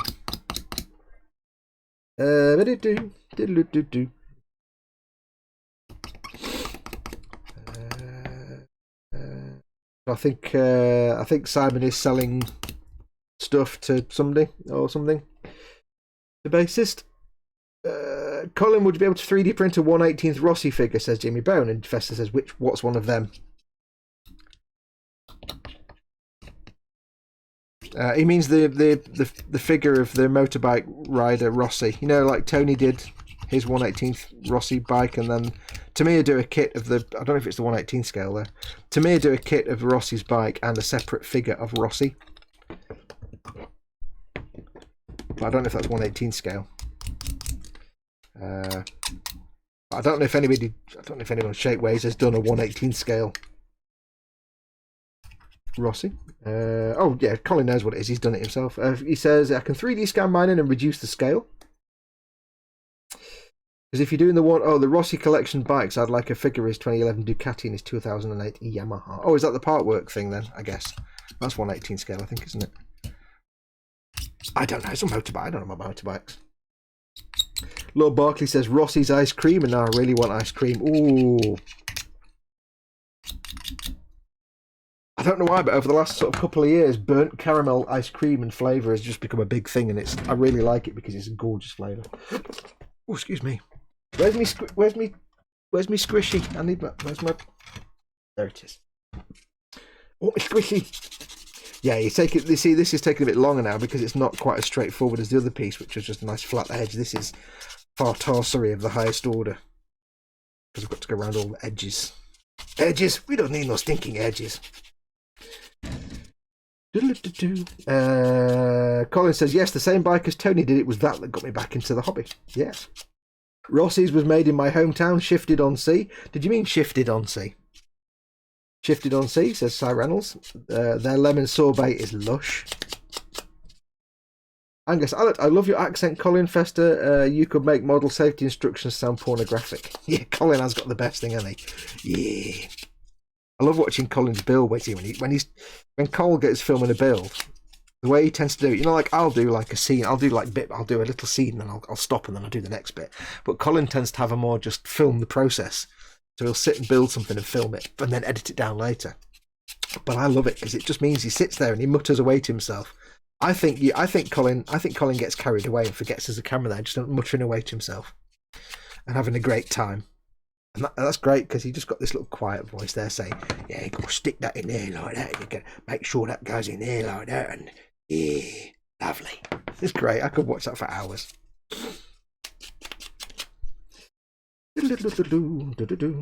Fox, what's with Ted's blue hair? I caught your stream last night and you're right. He does look younger, says J Leon 23.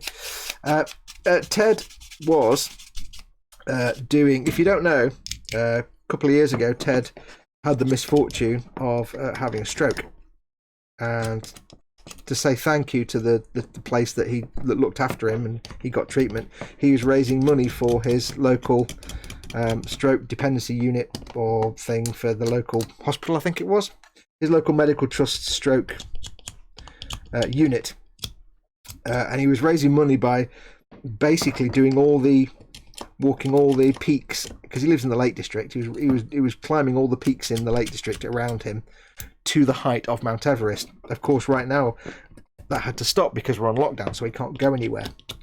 So what he wanted to do instead, because he has a GoFundMe for it, somebody mooted the idea of if he dyed his hair blue, they'd give him a load of money for that stroke dependency unit. So he dyed his hair blue, and it's weird. It does make him look like 20 years younger, because of course he's normally silver-haired fox-like, isn't he? Like a silver-haired fox with his magnum moustache, but now he looks like 20 years younger now.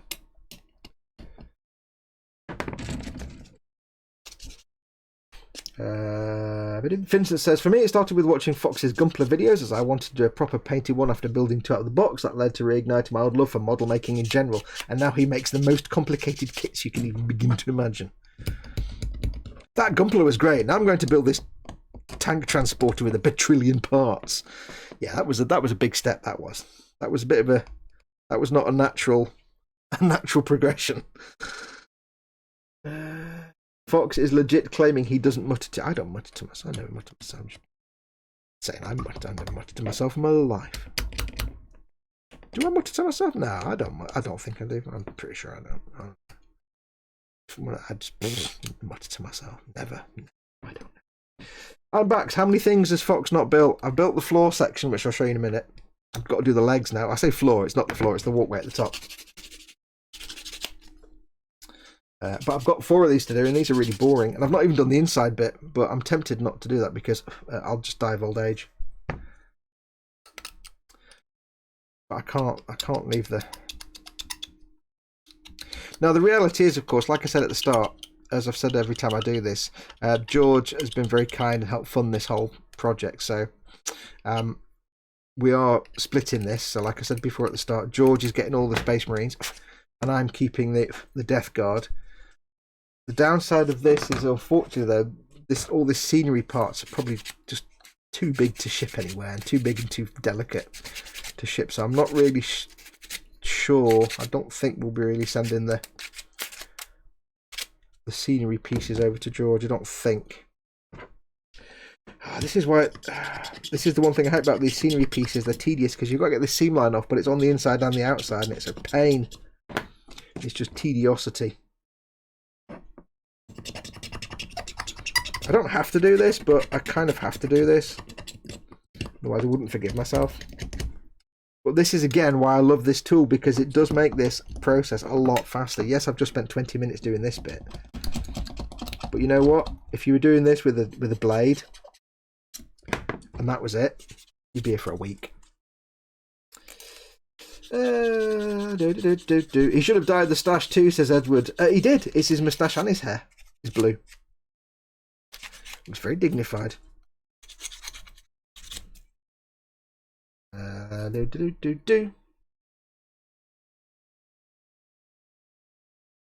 Dad says, who's TK? Hey, TK!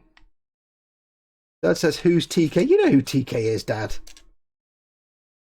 Crazy Dutchman with the adorable dog of silliness. You know TK. You know, terrorist beard. That's a while ago, that was. You know TK.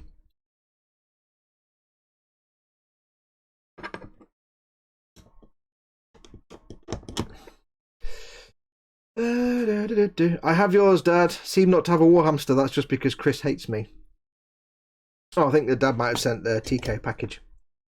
Well, a few years earlier, I was into building wooden ships, proper planked hull stuff. It's less of a jump if you're least experienced with model building. It took literal years to get anywhere, says Vincent. Yes. I watched TK build a couple of wooden ships. Because of that, I'll never build a wooden ship. I don't think TK enjoyed that process at all. Festa says, to Kevin, my bloopers folder is full of weird stuff. I fell out of my chair once and got my head stuck under the cupboard door I'd opened to vent my airbrush compressor. Yeah, I remember you telling me about that. Yes. You mean you didn't have an alarm cord under the desk just in case now? Or I bet you do now. Why do you want an alarm cord under the desk? Don't ask. Just put it there, please. You don't. It's not. Just do it. Trust me, I need it. No, whose stickers does he need, said Dad. Ian Thompson's in. Seams and nubs. Yes. Yes. But this is Games Workshop scenery, so it's enormous nubs and seams that are actually, you know, seams that could act as border walls. A little bit of politics.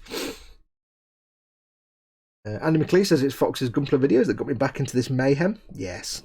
And I deny everything. It is quite ironic that everybody kind of got into Gunpla just as I got out of Gunpla. Yeah.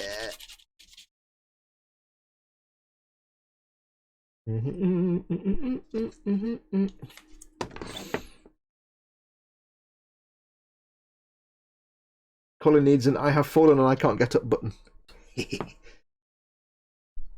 Right, I think that's as much as I can do on that before I give up the actual will to live. Because I think what I'll do is, of course, if there are any major hideous seam lines, that's where I can start doing things like, you know, adding things to it. Because what I'll do is, when this is all done and painted, I'll probably do things like a lot of people add posters and, like, you know, things to the scenery, and I think I'll probably do that. Posters and tarpaulins and cables and stuff. So anything that's got seam lines on that, now I'll just cover up with something else. There you go.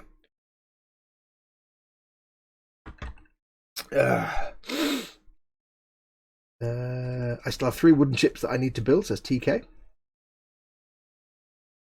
Festa says, I was in a hangout with Dad once and I fell off my old chair and flew through my kitchen door. Bad Dad peed himself laughing. I must admit I did, says Festa, says Dad. Yeah.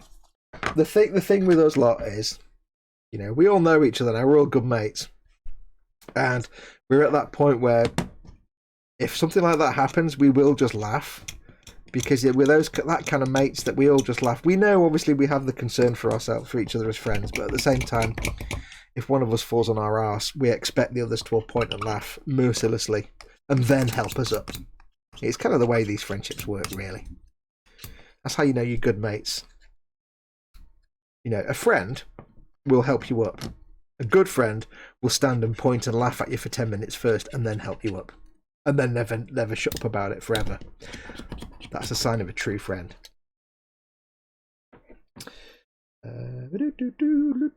Is that seam line too suitable for all types of models? Says Subject Mayhem. Abso-freaking-lutely it is.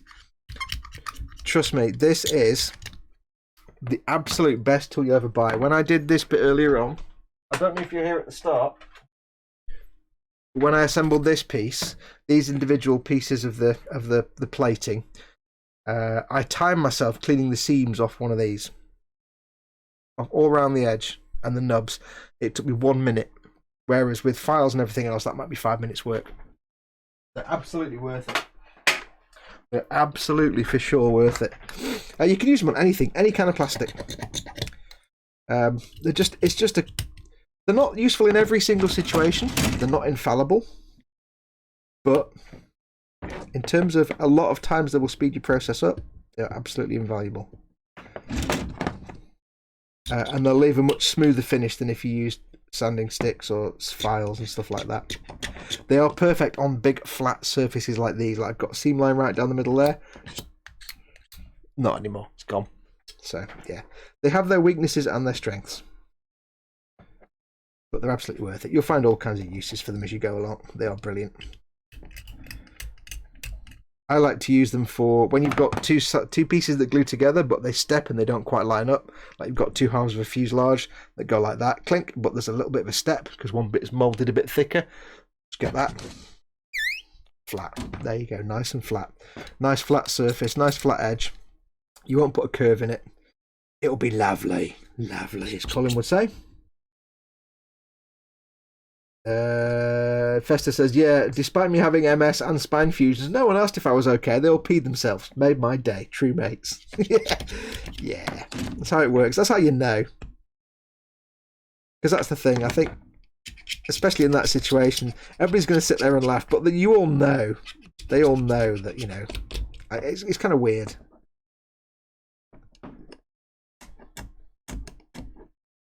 It's all a bonding experience.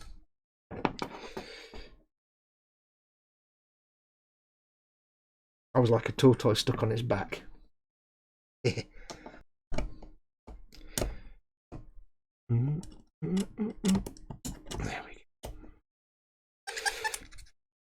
Doodle-doo. Yeah, I hate these kind of scenery pieces though. They're just so tedious. I didn't factor this in when I thought I'll do this live on the telly tonight. Yeah, I didn't factor in that it's going to take me like 15 hours to get these kind of pieces clean.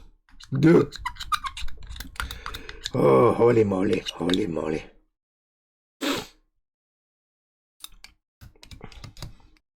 Anyway, so about an hour ago, I was saying what I've been up to. Because obviously the situation, we haven't been up to much. None of us have been up to much. But yeah, so this week I've done a little bit of work on the Falcon. I've been struggling a little bit with the Mojo. We all do it. Struggling a little bit with the Mojo this week, and this last week or two. So I've got some of it done. So I'm in the middle of filming episode 2. I've also had stuff around the house to do. So I have this week, or this last week, I've put new sealant and wood stain on the back door, the porch door, and the French windows at the back because they're wooden frame. I did 1 coat. Apparently this stuff you have to do 3 coats. We ordered this tin of like wood stain and preservative. Nice big tin. It says, right, do 3 coats with 8 hours between them to fully cut. So I thought, well, I'll do 1 coat today because it's nice and sunny and warm. And the next few days it's been windy and cold and not that sunny. So I thought, well, I'll come back the next warm sunny day when I can do it in the morning. Then because the back door's a barn door, like 2-piece thing, so that can be open all day then with the sunshine and the warmth. Can't do it on a cloudy day or a cold day. So I did that, and that used up half a can. So I'm like, oh, we need to get another can because this isn't going to be enough for like all the three French window and the back door and the porch door. So I said, right, Mama Fox, because Mama Fox ordered it. So I said, I'll go into your Amazon account, I'll order a fresh tin of this varnish.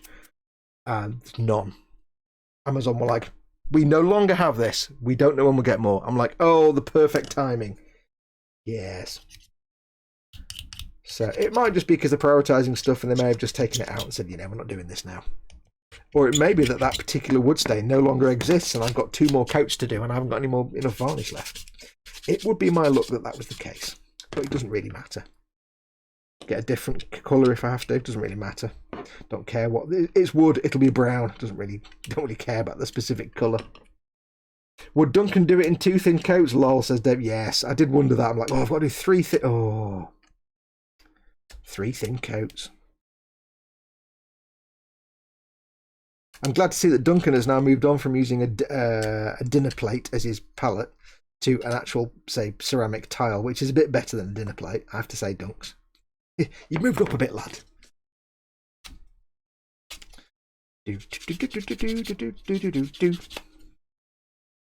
But I've not yet seen Duncan use a wet palette. He needs to get rid of this. He needs to stop doing this dry palette nonsense and get himself into wet palette, because he did say he was starting to use a wet palette. He needs to get into that business. Stop using his bit of tile. I swear Amazon aren't taking delivery of non-essential stock. I suspect that's why, says Kevin. Yeah, probably. It probably is. It's probably just they haven't restocked it. Although Mum can still buy like a 4.5 foot tall box of like God knows how many crisp packets of crisps even.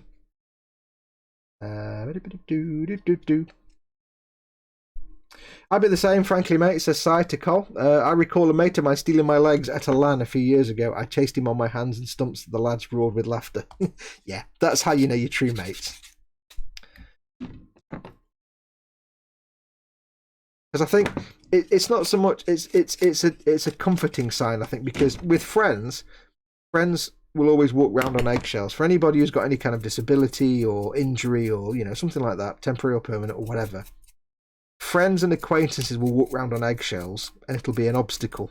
It's a thing that comes between you and that person, and you know, it'll always be like, you know, they're thinking about it. But when it gets to the point that, you know, you fall over and your mates point and laugh and have a laugh about it for 10 minutes and then help you up, it means it stopped being a thing. It's not something they see anymore. It's not something they think about. It's just they just accept it as part of who you are.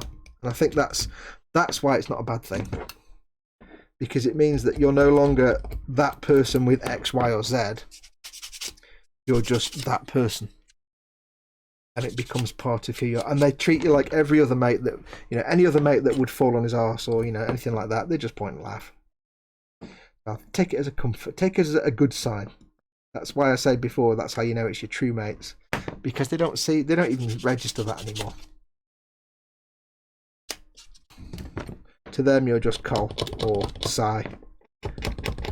Not, you know, the person with this or the person with that. That's the way I see it anyway.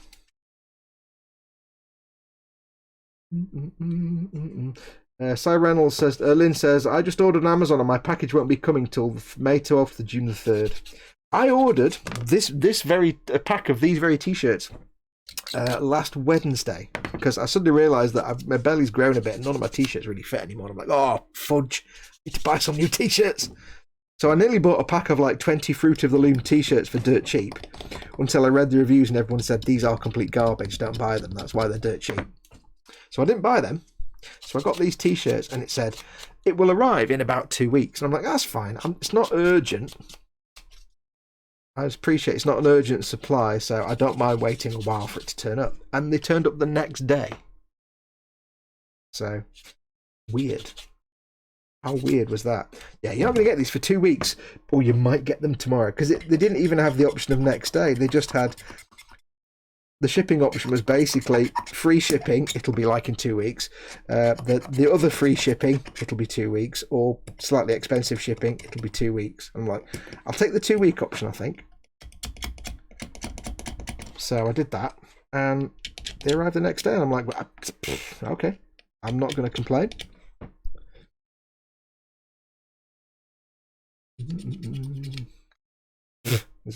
Hello, I've got a creature. Hello. A tiny creature in here with me. For some reason, I don't know why, but for some reason this last few weeks we've been plagued by moths in this house. at least 3 times a night I'll have to catch a moth and throw it out. And it always makes me jump, because typically when I'm sat here at like 11 o'clock at night, the light that's on you can't see, but there's a light over there in the corner that I have on that just makes the room a bit brighter but not bright. And then I have my computer screen, that's the only 2 lights I have on. And typically the light that's on in the corner that you can't see, it's got 3 spotlights, and one of them points towards the wall, and on the wall is a white sheet of paper, so the light reflects back and illuminates this. And what I find is that any little flying creature that attracts the light tend to go to that wall and sit on that piece of paper, so I can easily throw them out. But moths, for some reason, decide that that's not right, and what they do is they dive bomb my computer screen. So I'll be sat there quite engrossed reading or watching some, and this thing will just dive bomb past my head and make me jump and spill my coffee. So at least once a night I'm like, oh, just come here, you little bugger. I'm to throw them out. But like last few weeks, just moths everywhere. It's like constant moths. Just endless. I don't mind. I like moths. Moths are cool. But I don't want them dive bombing me and making me jump, because that's just annoying. 'Tis the season, Fox, says Ian. I've got loads. Yeah, we don't normally get a lot, but we've had loads. But I don't mind moths. If I'm going to bed at night and there's a moth on the wall, well, if I'm going to bed and there's a crane fly in this room, I'll burn the house down. If there's a spider in the room, I'll take the time to find it, catch it, and throw it out. If there's a house fly in the room, I just ignore it, because when I go to bed, it'll go to bed. This is weird how we all these different insects, we treat them differently. If it's a housefly, I know that when I go to bed, it'll go to bed, because they do. If you've got a housefly in your bedroom, like a blue bottle or something, and it'll keep you company while you're watching telly. I sometimes get one in here and I'll be watching like something on the computer, and it'll be like sitting there on the desk watching telly with me. I don't mind them, but when you turn off the lights, they just go to bed. They just go to sleep. I'll go to sleep and it'll go quiet. Get up in the morning, it'll wake up again. So if I get a housefly, I'll just ignore it. If I get a mosquito, I'll try and catch it. Well, I'll be honest, I'll probably kill it, because although I don't care, I'm not bothered about them. It's just the noise they make keeps me awake. So a little mozzie, I'll just destroy that to death. If I could catch it, I would, but no. But moths, I'll try and throw them out purely because I like moths. And if there's one in the room, they always tend to congregate where I'm likely to squish it somehow accidentally. So, like, if I'm getting out of bed or if I'm whatever. So I'll try and throw them out just because I like moths. I see them just like slightly dumber butterflies. They're like urban butterflies, moths. They're not quite as pretty. I'll try and throw them out. But if it's a little tiny one, I'll ignore it. But if it's a big fluffy one like that big, I'll catch that and throw it out, because that needs to be outside. We've had a problem with those little carpet and clothes moths. They keep appearing, says Weebadoodles. Hey, Weebadoodles, not seen you for a while. Welcome back, buddy. I always gently yeet crane flies, spiders, and bees and wasps. I don't know what yeet means, but bees, I like bees. If there's a bee in the house, I'll catch it and throw it out, because I love bees. Bees are awesome. When we sit outside in the summer in the back garden by the French window, there's you've seen it on one of the videos. There's a big patch of lavender in the border, in the flower bed, and the bees love that. So we just sit there, and they're only like 3 or 4 feet away, and we just watch all the bumblebees hanging around. And last year, just above at the back where we sit, next to us, there's the extension where the kitchen is, and it's a little extension with the kitchen window, and there's a roof. We had a lot of bees that moved into just underneath the roof, and it's weird. You go into the kitchen to make a coffee in the morning, you can hear the bees in the roof. And at first we were quite worried, because we thought they're honeybees, and you can get thousands of them, and it's going to break through the ceiling, because the honey will just seep into the wood and destroy the wood board and stuff, plasterboard. So we were on the verge of calling someone to just get them and relocate them, until we realised they weren't honeybees, they were tree bees. And tree bees are fine, because tree bees, the hives are only like 50 to 100 bees, and they don't make honey.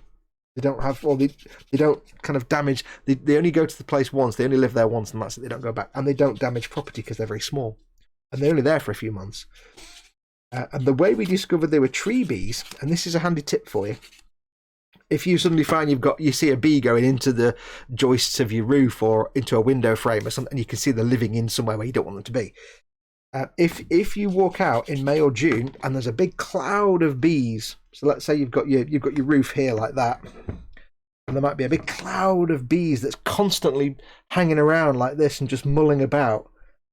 They're tree bees, because those are all the bees, the male bees hanging out outside the hive, saying, hey, look at me, trying to attract the queens as they come out. So you get this cloud of bees that just sit there. They don't go in and out. They just sit. And if they're just hanging around, they're tree bees. They're completely harmless. They don't have stings. They can't sting you. And they only live there for a month or two.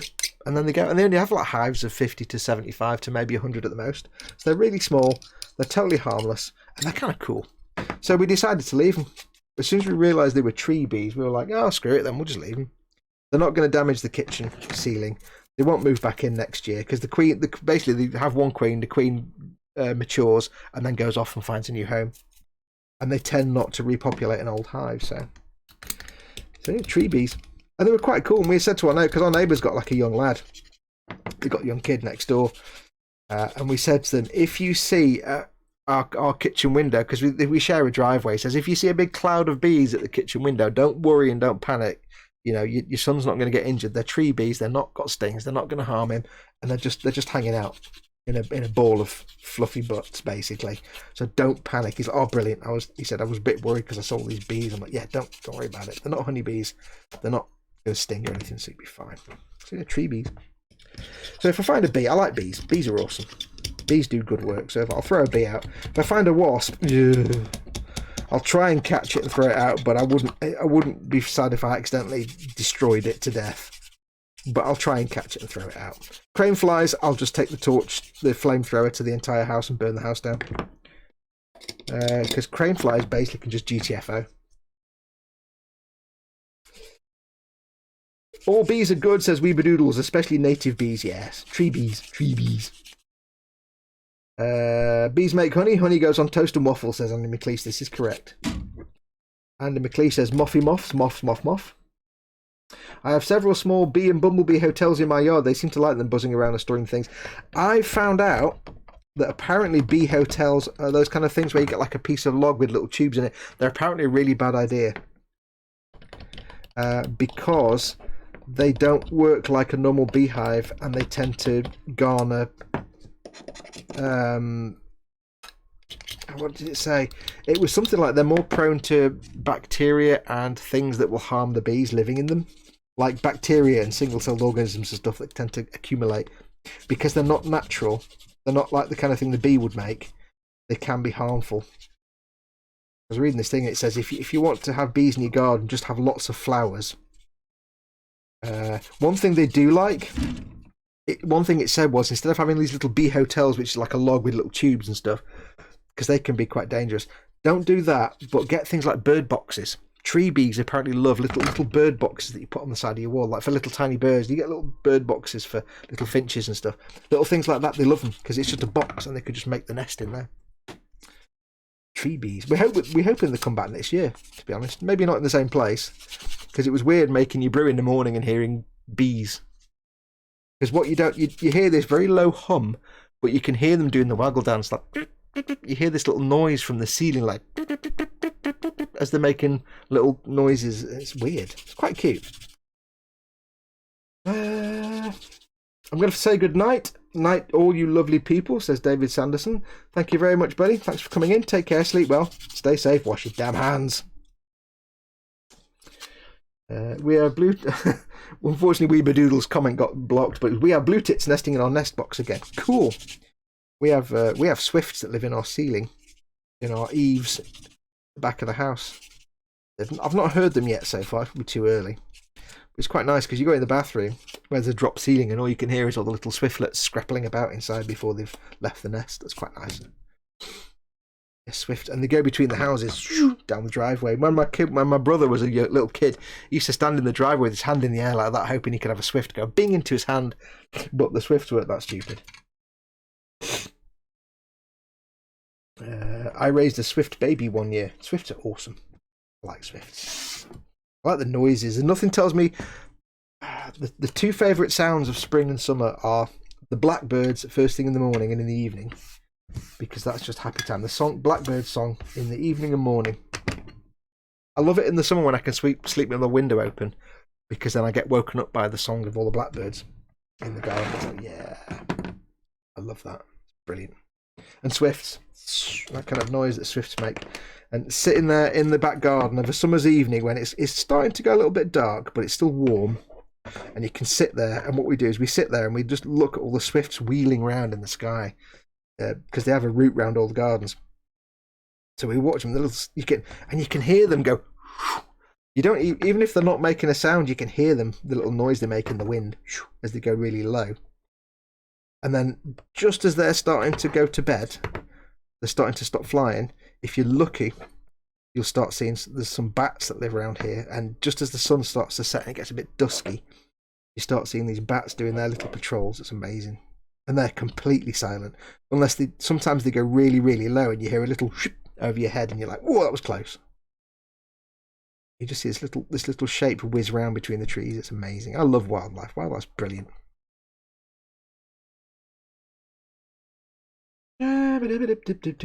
TK said, I thought of that. It's basically a birdhouse with smooth bamboo sticks in it where they can do their thing. Also the flowers for them. Yeah. I just remember reading something. I mean, I'd check up and I remember reading something somewhere that said they're not such a great idea, all the bamboo sticks and stuff. But I can't remember the exact reason. It might just be they're more potential. It's more potential for it to develop like microbes and things in them because they're, I don't know, I can't remember what it was. It's something like that. Something like that. I could be wrong completely. Tree bees. Swifts are amazing. They seldom properly land, or their little toes point forwards, so they just cling to walls. Yeah, swifts, if I remember rightly, their legs are too short for them. They can't take off. If I remember right, I could be wrong, but if I remember right, when they land, their legs are so short they can't actually physically take off. You have to throw them in the air. If they end up on the ground by accident, you have to literally pick it up and go whoop, like that, because they can't do that because they live on cliffs. That's where they naturally live. So if you ever find a swift on the floor, it's probably dying because they can't launch themselves into the air if they're on the ground. So they're a bit knackered. If you do find one, see if you can gently throw it into the air, but gently, because it might just go, in which case, yeah, that's not going to be helpful either. Give it a little whoop and see if it can take off from your hand. They have tiny little leggies and huge mouths. Yeah, swifts have massive gobs. Well, they fly mouth akimbo, don't they, basically? Swifts basically spend their entire lives in the air, and their way of feeding is just to go, meh. They're just like a hoover, but that flies, because they catch all the little bugs flying around in the evening. It's the big ones that do what you're thinking of. Small hotels are fine, says TK. Oh, that's all right then. I knew it was something, but it wasn't perhaps everything, but I knew there's something going on. But if your bees enjoy it, then it works for them. That's cool. Bees are cool. Anyway, the family name is Apis, which is basically no feet. Yeah, swifts are cool.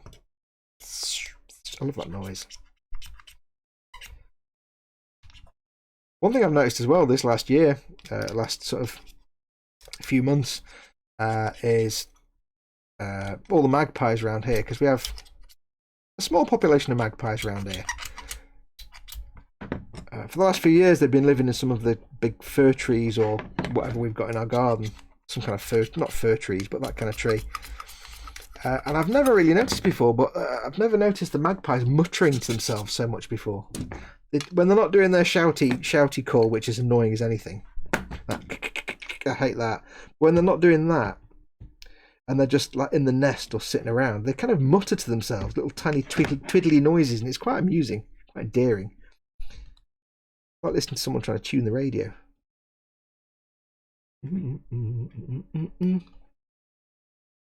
But I do like it when it's quite nice though, because we've kind of got used to our magpies. We've got to learn their calls a little bit, so we know when the local cats, like the neighbour's cats in the garden, because the magpies are doing all their alarm calls, and it's quite amazing. You can hear them doing all the alarm calls. So you'll go outside and be like, "What are you all shouting at?" and then this cat will appear from the bush and slink off, and you'll be like, ah, there you go. And it's quite good because I've done that a few times, so I think the magpies know that if they shout a lot, I'll appear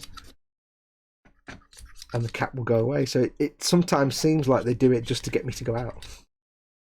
Although I think they've also started to get a bit cocky because they've started doing it when there's no food in the bird feeder, and I'm like, are you taking the mickey now? Are you thinking I'm going to come out and feed you because you're shouting a lot? And then I do, so they probably know that. Yeah, I'm a sucker, what can I say? TK says magpies are insanely intelligent too. Yes, of course, if you're Australian, the magpie is a completely different bird, because in Australia, of course, the magpie is a murder bird, and you hate them and they'll just want to kill you. In the UK, here and in Europe, magpies are these beautiful black and white things that are clever and intelligent, and they are really pretty in their own way. I like magpies. They've got the least attractive call ever, but I like magpies. They are smart. Timber says we have huge buzzards around here. Massive. Welcome, Timber. We don't get many big... We don't have a lot of big predator birds in this country. Oh, dude. Angus Allett, again. Again. Angus, what are you... Oh, no. What are you doing? Angus Allett again with $100. I haven't sold that sheep station yet, but I still owe you for years of videos. Here's a little mojo booster. Is that because your number went off the top of the screen? Angus, dude, massive, massive, massive, massive, massive thank you. I just got my speech back and now you've made me lose it again. I don't know. Thank you massively, Angus. You're a gentleman and a scholar, and it's not true what they say about you. It really isn't. So I'm doing these... I don't even know if I'm on camera when I do that, but I'm doing little looks to the camera. I hope you can see it. Angus, thank you, thank you. I just... What we're talking about? I've got no idea. Lynn Dipple says, awesome, Angus. Now I've got to catch up. No, don't be playing that game. Aussie magpies are butcher birds. They have a lovely voice. Yeah. So in irony then, Australian ones are lovely to listen to, but they want to kill you. Which is normal for Australia anyway, it's to be expected. But in Britain, they've got the worst song in the world because they sound like a broken JCB. But they're quite pretty and they're very clever. I think Fox went red, says Andy McLeish. Yeah. Angus, what are you like? I hope you're not getting in trouble with Mrs. Angus or a lady or a significant other here who's suddenly going to ask where all this money's gone. And you're like, it's a place. I don't want that to happen. We get bats on our back garden. They swoop down quite low in the summer at about 10 o'clock at night, says Jamie. Yeah, we've got... That's what I was saying a minute ago. We get some as well. They're amazing. You have to look really hard because ours only come out right at dusk, where you just get... the trees at the back are just in silhouette, and you get like the blue sky going a bit pink, and you can just get a little bit of a hint of the light, the dusk, the what's the crepuscular light? I love that word, crepuscular light, and then you just see a little thing go, and you can just pick it out. And if you start, it follows the same route round some various trees, so you can start to predict where it's going to be. They're amazing. Totally silent, apart from the little whish of wind as they go past. And then they drop all the viruses and germs and things on you, and you'll die. So, yay bats! Magpies are a right pain in the back during September when they are nesting, says Mordraka. Don't know. Wait, are you Australia? Are you Australia there, Mordraka? I can't remember. Because, like I say, I know Australian magpies are a totally different thing to our magpies. Your magpies are basically a T-Rex, or your magpies are basically velociraptors with wings, whereas ours are like fluffy kittens. Subject Mayhem. I like magpies and I'm an Aussie. I used to get attacked when I was a kid, but now I've got a huge family of them living outside my house for the past few years. It's actually great. I'm going to guess, though, if they're members of the corvid family like the others, like crows and ravens and things, they do have the ability to recognize human faces and human peoples. So if they associate you with not being a threat, you can probably avoid the territorial thing when they're going through the mating or the hatching or whatever. So maybe they just got used to you. There's a beautiful story about a little girl who wasn't a magpie, this, but she found a baby blackbird in the garden. So she put it on she lifted it up, and what was the story? She lifted it up, she took it in the house, looked after it, fed it a little bit, and then put it out on the bird table the next day because the other blackbirds would come and take food from the bird table. And she put it on the table, and she left it there. And the next day she came back and it had gone. And it was I can't remember what the story was, but she looked after it. It might have been more than a day. She looked after it for a while. Anyway, the upshot was that the little colony of blackbirds remembered this. And then a few weeks later, I've got something on my glasses. A few weeks later, they started leaving her little gifts on the bird table, little shiny things that they'd pick up. And then for years afterwards, they'd always leave her little gifts on the bird table for this little girl, because they remembered her, that she did a good thing for them. I was like, wow, that'd be awesome. I want blackbirds. It was crows. That was it. Crows they were. And I'm like, oh, I want that. I want to do it in our garden. See, we've got a little routine when we feed our birds, is that when I go out, I feed the bird feeder, and then we've got a little scoop that I put the food in the tray, and I tap it on it a few times and say, you know, dinner's out, come and get it. And I'm kind of hoping that over time, over years, they'll get used to that sound, being there's food in the feeder. They'll get used to seeing me, and then they'll get quite friendly with it. Because we used to feed the birds quite regularly a few years ago, 10 years ago, and the wood pigeons got really used to us, to the fact that we could walk right up to them when they were on the feeder and they wouldn't fly away. They were completely comfortable with us. But then there was a year of a bad summer and the weather was bad and we didn't feed them that much, and I think they all grew up and forgot who we were. So yes, but it'd be cool for like the magpies or the crows around here to get used to you and be like friendly with you. That'd be great. Amazing. Anyway, let's move on to talk about birds. Birds are weird. My sister's dog keeps trying to murder our fledgling blackbirds, says Weebadoodles. Basically just, like shoot the dog.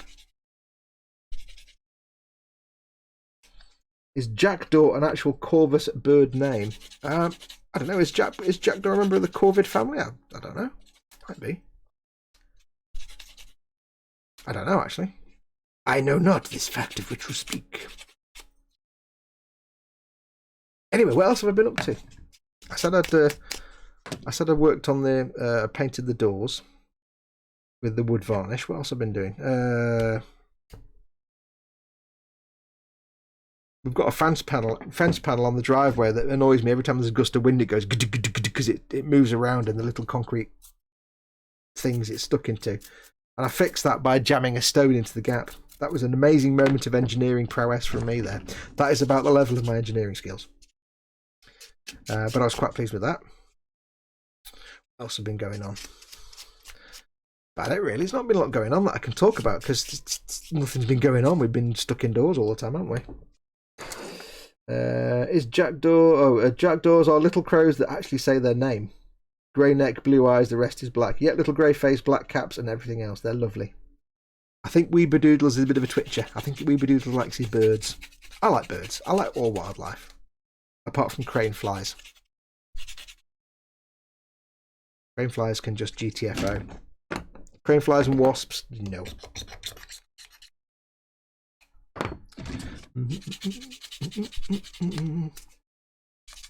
Tell you what, if you get a chance this summer, given that we're all going to be, a lot of us are actually going to be stuck indoors, it's going to be hopefully in the summer. If still going on in the summer, it'll be a perfect chance. If you've got a garden, if you're lucky enough to have a garden, get in the garden while you've got the time on your hands and just go and look at things. Just look at things in the garden.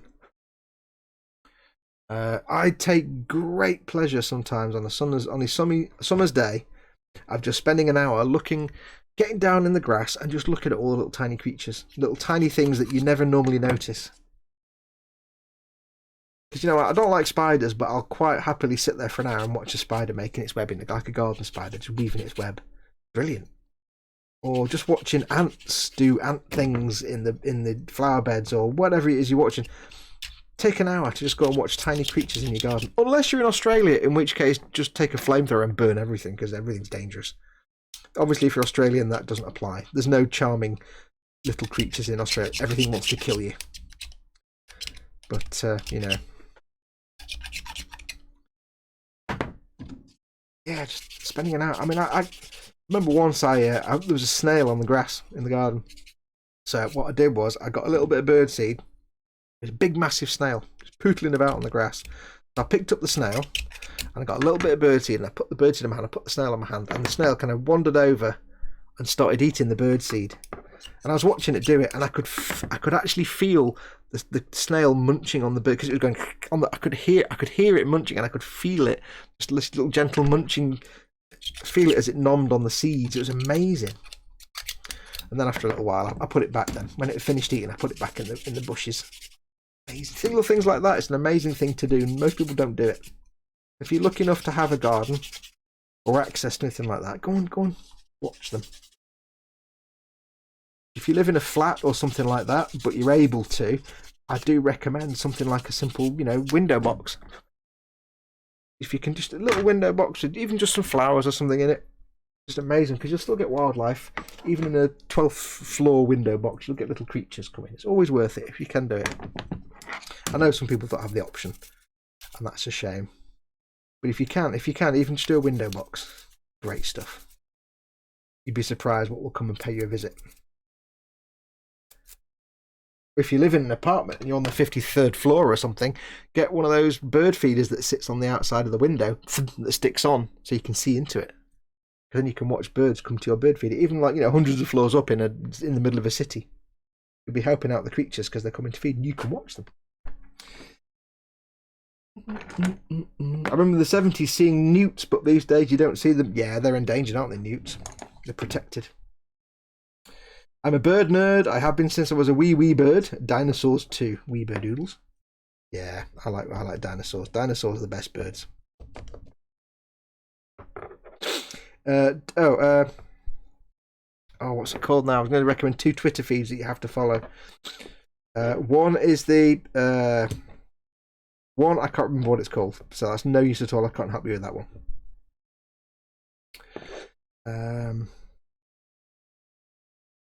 What's it called? The Museum of... No, I can't remember. Anyway. One Twitter account you absolutely have to follow is Sue the T-Rex. It's a Twitter account for the statue, the T-Rex skeleton called Sue that lives in the something or other museum in the US. The reason you want to follow it is it's one of those accounts where it's like Opportunity Rover and things where they give an inanimate object a character and it becomes the Twitter account of that thing. And Sue the T-Rex describes herself as a murder bird, and it's hilarious. It is absolutely hilarious. It's absolutely fantastic Twitter account because it's done with such a great sense of humour. And it's one of those Twitter accounts that responds to loads of things and just picks up on other people's tweets and jumps in and sticks a nose in everywhere. And it's like fantastic. It's such a character they built into the Twitter feed. I love it when companies do that. When they do a Twitter feed and give it a character. The Opportunity Rovers and things like that. I love that. Festa says, "Oh, I now know why my bird feeder doesn't work. It goes on the outside." Lol. Yeah. I'm going to sneeze. Hang on. Give me a second. Got a sneeze building up. Yeah. Oh. No, it's not. Yes, it is. No, it's not. Oh, god damn it, sneeze. I hate when they do that. Lynn Dipple says, "I've got a dinosaur. It's a Quaker parrot." Yeah, you got your own little dinosaur. Spid's off. Night night, Spid. Says Lynn. So take care, Spiddy. Thanks for coming in, buddy.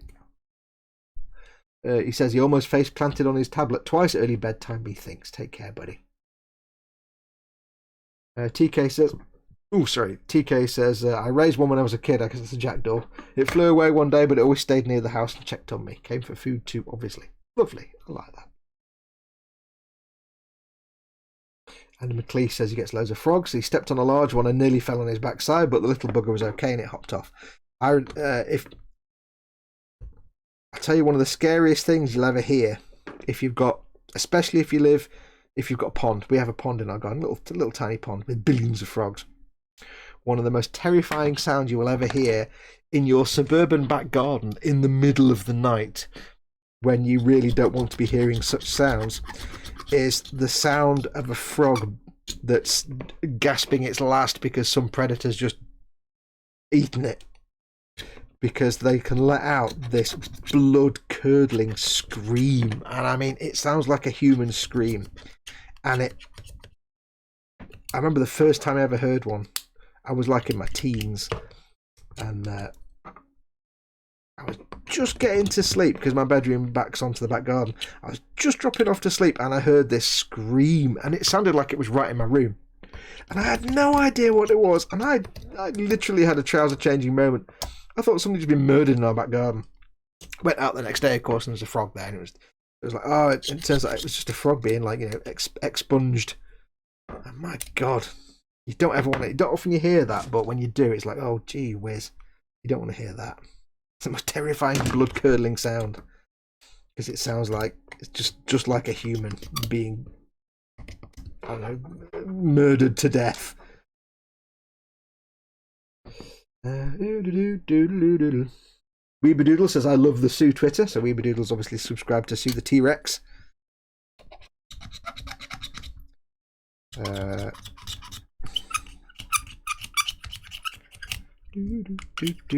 wish I could remember the other Twitter account. It's the Museum of Rural Life and something. It's a British one. And it's the origin of the photograph of the enormous sheep that had the caption Absolute Unit. And that's another hilarious one because they actually swapped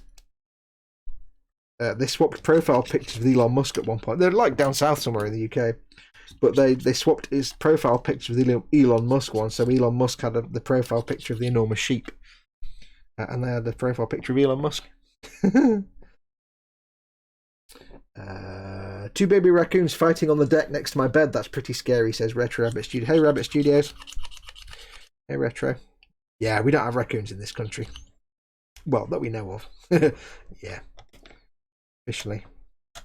Part of me thinks it would be cool to have raccoons in this country because they're awesome, but also part of me is related to my brother who lives in the US and has all the problems with raccoons that people in the US have that we don't even consider. So, yeah. Part of me thinks it would be cool to have raccoons, and part of me thinks it would be the living hell. Somebody said about fry up because Andy McLee says, fry up. More Dracus. Jamie Bowen says porridge with honey or a fry up. I want all of those things. Oh, more Dracus starts to look in the cupboards for breakfast cereal to have now that I'm awake enough to decide what to have for breakfast. Fry up. Always a fry up. I mean, I would say coffee is the most important part of that, obviously. Coffee first. Aggressive rats charging, not a nice sound either. We don't have rats that we know of. We've got foxes, says Iru. Yay, foxes are awesome, obviously. I've told the story before, but when I was a kid, we have foxes that live around here, and we have a shed at the bottom of the garden that's now sort of collapsed in on itself. It's more just a few bits of wood sticking up, and it's returning to nature, let's say. Wooden garden shed. But I remember one year, many years ago, I was like barely in my teens. I was sat in my room and I was playing some kind of computer game of something. Or doing so. I was probably playing on the Spectrum or something. And I could hear this noise and I didn't know what it was. It was like a little yipping noise. I was like, what the hell's that? And it was like about 9 o'clock at night.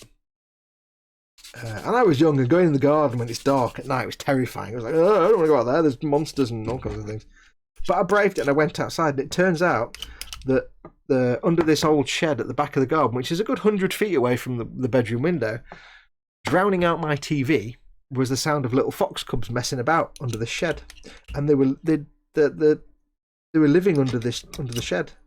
And I sat there and listened to them for a bit, and I realised what they were when they suddenly stopped and the garden fence wobbled and the vixen jumped over the fence and went under and I went, it's a vixen and a cub. Oh, right.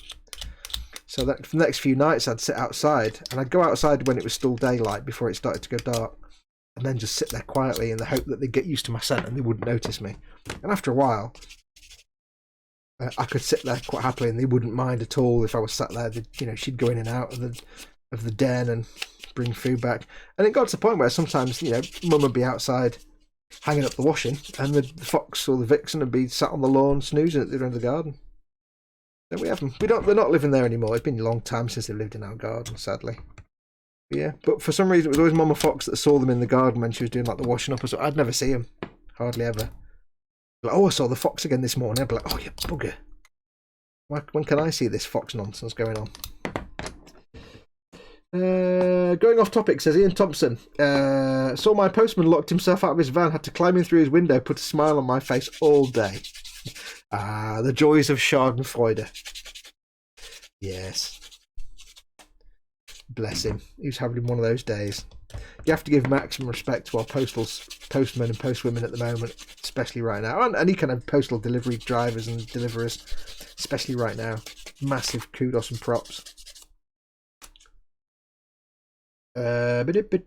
Subject Mayhem says, I don't know really anything about Warhammer, but I love the look of the Space Marines. Do they make large scale models to build and paint?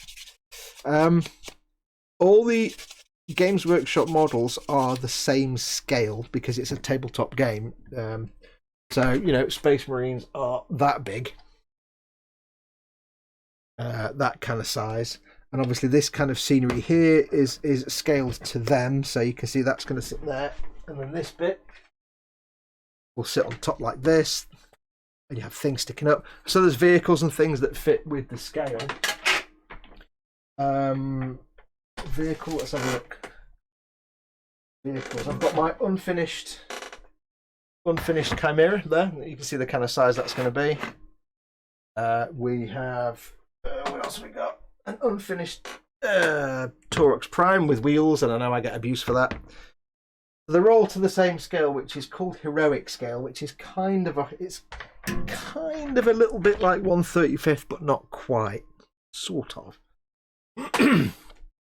But if you're looking for large Warhammer models, the only thing that is actually available, I mean, some of the models they do are large. I mean, some of the figures they do are like, I've got a Mortarion which is about this tall.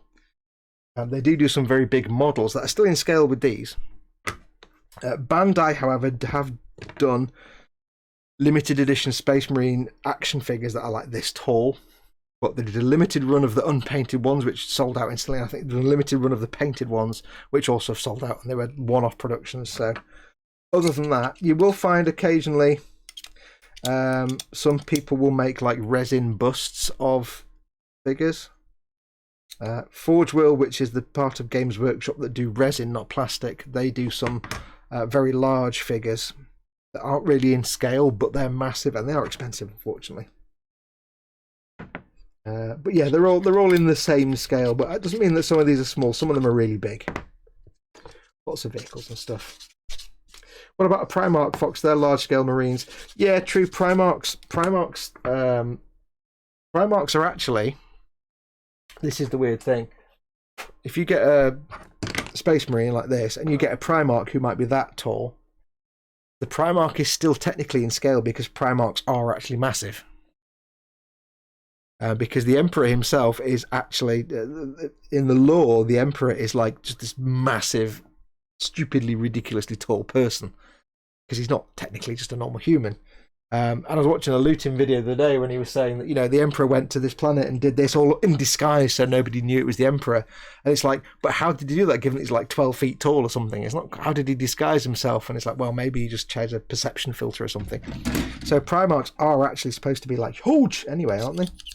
Cy Reynolds can clarify that, but if I remember rightly, Primarchs are like 100 feet taller. They're not really 100 feet tall.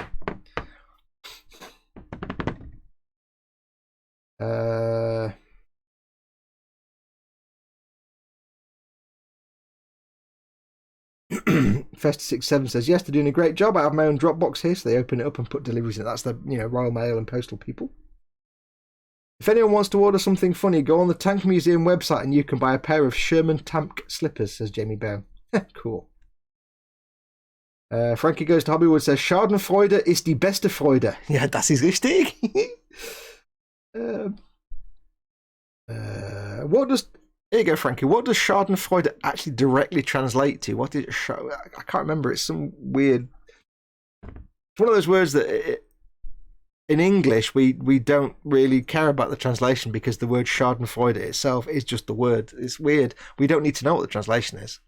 We do that with a lot of loan words from other languages.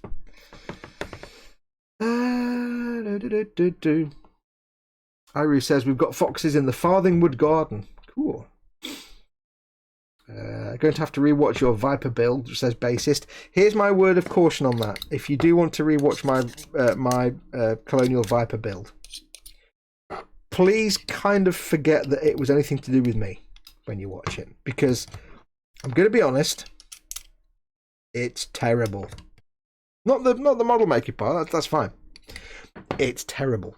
I mean, not that I'm good now, but when I did that Viper, but it was the first build series I ever did, first video build series, and I was using an iPhone 4S. I didn't have a microphone, it was literally an iPhone 4S, and that was it. I had a very small workbench with all the stuff, didn't have any of these nice organisational boxes and shelves. It was literally this area here, and everything else was just piles of stuff. All this stuff you see in these drawers, it was just all stuff. Bottles and jars and tools, things in biscuit tins. So I had an iPhone 4 and I got a biscuit tin with some bits of foam and I taped it all together to make a stand to just chunk the phone into, clunk like that. I'd be like, I get my phone, I'd be like, chunk, there you go, make sure it's the right angle, done, I'm filming now. So I had to talk really loudly because the microphone was garbage. So I'm like, hello, this is Fox from Model Me. So I was talking really loudly. I had like one light and the light coming through the window, so I had to film during the day. And yeah, it's horrible. I didn't understand on the iPhone that you could lock the white balance or the focus. And I don't do that anymore now. I do other things now. But at the time, for a long time, I used to just lock the white balance and focus, and that was it. But before that, I didn't know. So every time I moved something, it would go dark and light and dark and light. And the colours would change. And oh, it's horrible. Know about locking the focus or anything. So yeah, it's horrible to watch. It's painful. I had to watch it. I watched it again and watched one of the episodes again the other day when I responded to a comment, and dear God, I was like, oh, head in my hands and shame, and oh, it's terrible. I mean, we're all going to start somewhere, and I'm not that much better nowadays, but I like to think my production values have gone up a little bit in the intervening years. I don't know. It was painful for me to watch. I'm like, oh dear. Hello! It was like watching old-timey television when everybody had to talk really loudly because it was garbage. It's like I'm one step away from talking in received pronunciation. Hello and welcome to the programme today, in which I will talk very loudly like James Mason. So yes, it's and the other thing I would say with the Colonial Viper build is ignore all the weathering. Anything past the chipping's probably fine. It's a real basic chipping technique. It's not the best chipping technique. I hadn't got the hang of doing brush paint chipping by that point. So it's very simple masking fluid chipping. It's effective but not the best. So you can do that chipping technique if you want, but it's not the best. And the oil weathering I did was all right, but I've got much better at it since then. So I would say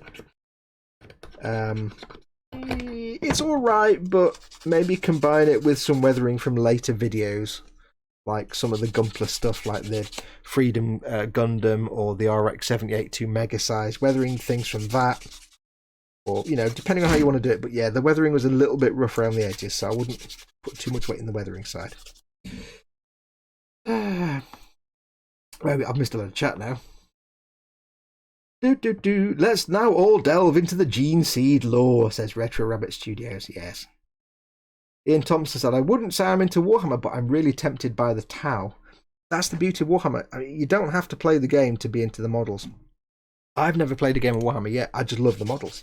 I will do at some point. But for any, people say it's the same as Gunpla. Like the same thing with Gunpla. People say, what should I start with? I don't, with Warhammer, I don't want to play the game, but I like the look of the models. What should I start with? And the advice I always give is the same as I give to people doing Gunpla. Look at what's available and say, I like the look of that. Then that'll be the one you want to start with. If you think something looks cool, then start with that. Start with that. That sneeze is coming back, I think, in a minute.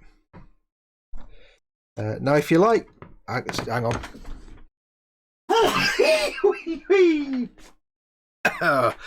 And all loose sailing now. Ooh, that's better. I've been waiting to get that out for about an hour. Oi, oh, that was the kind of sneeze that if I'd trumped at the same time, it would have been exceptionally uncomfortable and painful. Yes, if you're a plastic model like us, then yeah, check them out. Games Workshop. They are beautiful kits. They're really simple builds. They're structurally fantastic for detail. They're designed for brush painting, so they're nice and chunky and chonky, and you know, you can do whatever you want with them. But if you're a bit more experienced and if you've got a bit of a thing for resin, you may not know this, but Games Workshop have two divisions. There's Games Workshop, which is your plastic stuff, and there's also Forge World, which is exclusively resin. And now it's a completely different website. It's forgeworld.co.uk as opposed to gamesworkshop.co.uk. You can't buy Forge World in the Warhammer stores. They don't sell it in the stores. It's only online. But if you're a more hardcore modeler and you want to get your teeth into some more hardcore stuff, the Forge World stuff is big proper resin stuff, and it's a bit more expensive. It's not cheap, but it goes anywhere from, you know, you can do infantry and vehicles and tanks and things like that, planes, but they also got massive 3-4 foot tall monstrous like Titan kits and things like that. So it's a lot more potential. If you're a more serious hardcore modeler that's put off by simplistic plastic builds, have a look at Forge World. If you've got the cash to splash, have a look at Forge World. There's tons of stuff on there, and some of them are fantastic. I've got a couple of Death Corps of Krieg tanks to do. I've got the Macarius Vanquisher, and I've got the Malcador Infernus that George very, very kindly got me as a Secret Santa present, and I can't wait to get them done. When I finish the Millennium Falcon, the first thing I'm going to do, I think, is my Macarius Vanquisher tank, my Death Corps of Krieg tank, because it looks fantastic and I want to build it. So, and they look very some of them look very World War One-ish. So if you're a serious model maker and you've got the skills to work with resin, you know, they're not the best resin kits in the world. There'll be a lot of fiddling you'll need to do and clean up and customization. But that's what I'm saying. If you're a proper hardcore builder that can do resin, have a look at Forge World. You might just find some amazing stuff on there.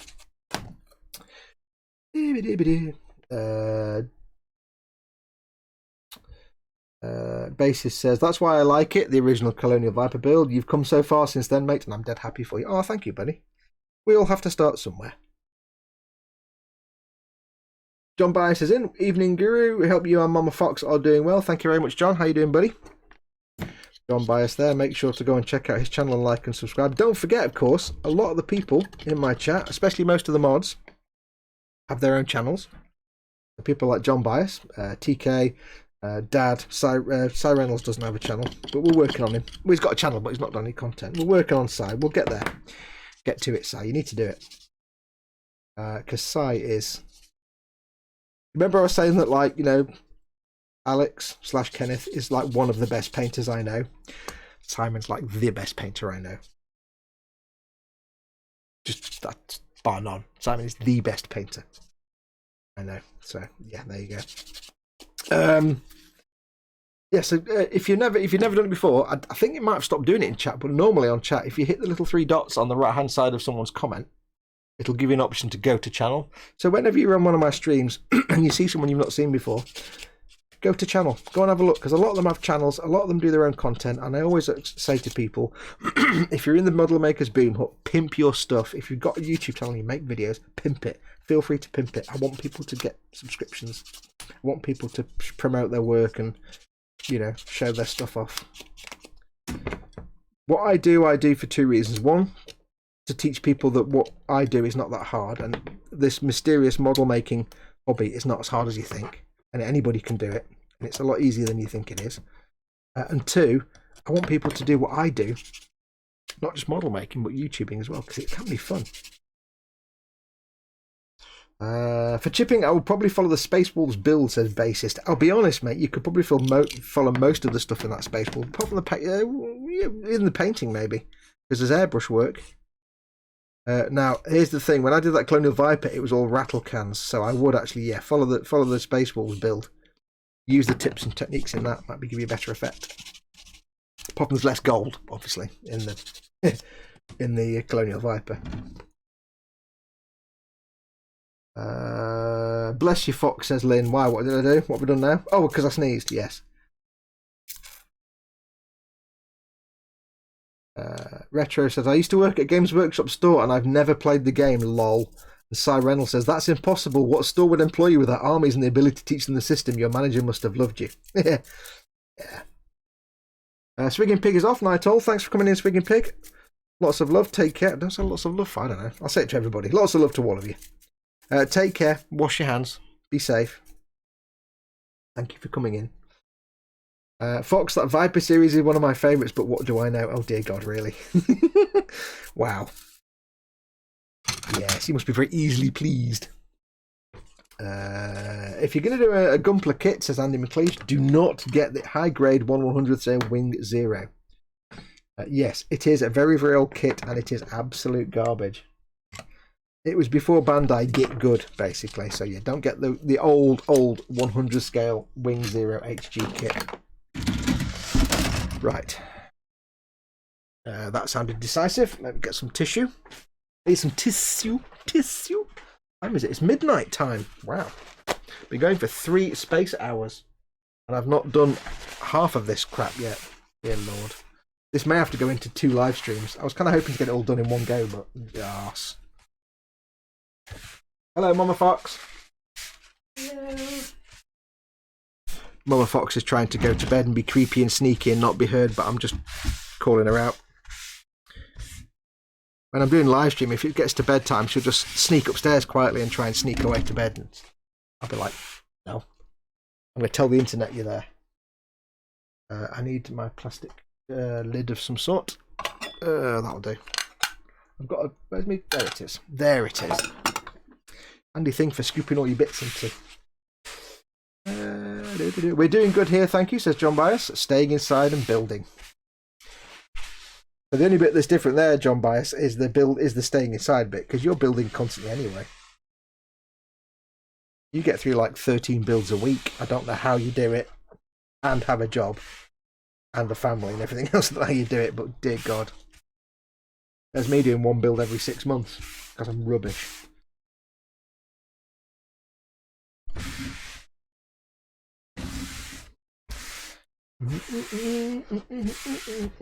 Some people build fast, some people don't. I'm not one of the build fast types. Festus says like and subscribe. Yes, so do make sure to go and check out people's channels who are in the chat, because a lot of them have got good channels, and you should do that. That's not an argument, is it? Hello, and you should do that. Squidlips6661 says hello from Montreal. Welcome. Welcome to people in Canada. Like and subscribe, says Andy McLeish. Oh, Jesus Christ, really? Lynn Dipple says, if I got this figured right, money's tonight is £711.94. I can't. What is this? I don't even. I can't. I just really can't. You guys are just so much the best. I have no words. I have no words for that. I nearly just fell out of my chair. I am too comfy, says Raging Bassist. Well, it's got to midnight now, so what I'm going to do is I'm going to take the voice down a bit. I'm going to go a bit quieter, because the old larynx is getting a bit worn out now, so I'm going to go a bit quieter from now. And now really is, see if we can get you dropping off snooze times. Yes. I have been watching over the last few weeks many videos that are ostensibly about Japanese master craftsmen. And a lot of these involve very quiet conversation. I've also been watching a couple of videos. One video of a guy who's an Assyriologist, who's got a very quiet voice. And there's one video of a guy who's a Buddhist monk, but he's a fascinating chap and he's got a really quiet voice and he's very mesmerising. I've been watching lots of quiet. And then there's Journey to the Microcosmos with Hank Green. He talks really quiet. So I've been watching lots of quiet videos and they're so mesmerising. Trying to force myself to learn how to do the quiet talking now, so we'll see now from now on if I can do. I don't know, because normally I get carried away and excited and then I go all giddy, so this might not last. I'll unplug my iPad. Don't leave that plugged in. Vesta says to Simon, didn't you win an award, Simon? And Si says, I won a couple, I call. From GW and Adepticon, I just got lucky. No, it's skill, dude. It's talent and skill. Eric says, Fox is still live. Who's done what? I done everything. Hello, Mama Fox. Night, Mama Fox. Hello, Mama Fox. Mama Fox. Night, Mama Fox. Quality, quality. Slaps Fox upside the head. You're not rubbish. No, I was then. I was terrible in them days. It's just, it really is. It's like, that first episode, the third word I ever said was and it really is, I could just replace the audio with Edison going, Mary had a little lamb, its fleece was white as snow. Like really, and you know, I'm not shouting that, obviously, I'm pretending to shout there. That's what it was like. Even Guthorn winces when I watch the old stuff.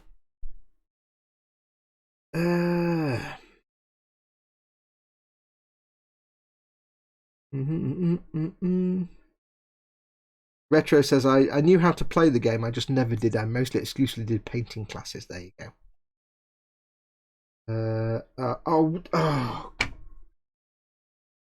I've just, what? I just,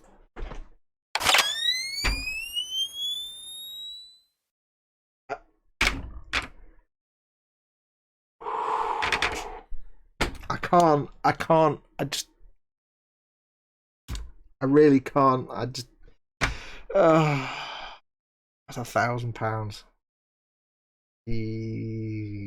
Jesus Christ. I can't. Simon, I can't thank you enough. I really can't. All of you. I just really can't get any more words out of my face. I wish this was gin. I really do wish this was gin. I came on tonight and I just thought I'll just do a couple of hours. I'll get this thing built. It'll get me a couple of 100 views. That might earn me like a £5. It's an extra bit of content, and it's just gone all over the. I just can't. I really can't. I'm not going to get this finished tonight because I'm too much spaced out.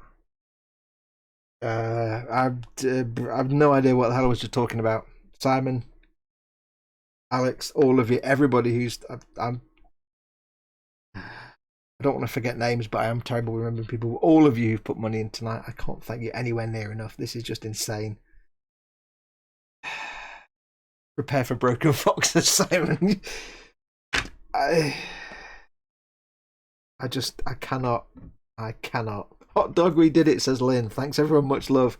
Absolute much love. Absolute. Andy McLee says, Fargnargnarg, I believe is what Fox wants to say. There's just no words that I can remember to even just. Ian says that's number wang. That is goddamn number wang. More Draca needs to clean the monitor screens from the coffee spray, thanks to Cy Reynolds. We're all in this together, says Eric. Comedy Gold, says Team Inept. Weebadoodles just says, ooh. Lynn, Alex, Simon, everyone else. Just give me 1 second. I'm just going to say goodnight to Mama Fox. Give me 1 second, guys.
Sorry about that, folks and folksesses. Oh, I was just saying goodnight to Mama Fox. Guys, girls. Say goodnight to them. Oh, Mama Fox says goodnight. Guys and girls, I really can't. I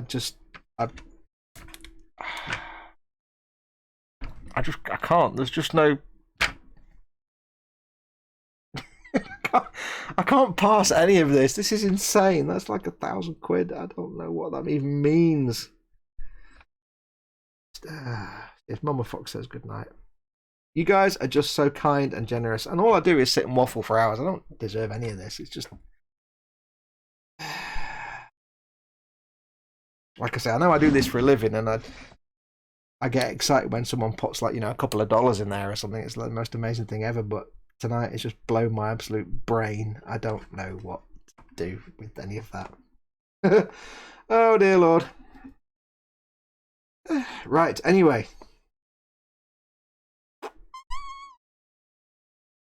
Everybody's saying goodnight to Mama Fox.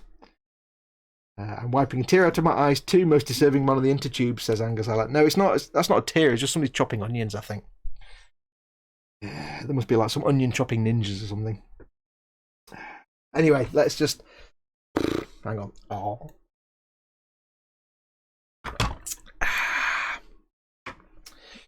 Well, bugger me backwards and call me Jemima. That's all I'm going to say. I can't even use words right now. Let's glue some shit to other shit and see what happens. It's past midnight now. I'm going to do swearing from now on. Anyway, guys, I really can't thank you enough. Whatever I say, it sounds like I'm just saying, "Hey, thanks, great, yeah, whatever." I'm not like that. I can't do that. I don't even know which piece I'm putting on here now. I need E1. Let's put E1. Right.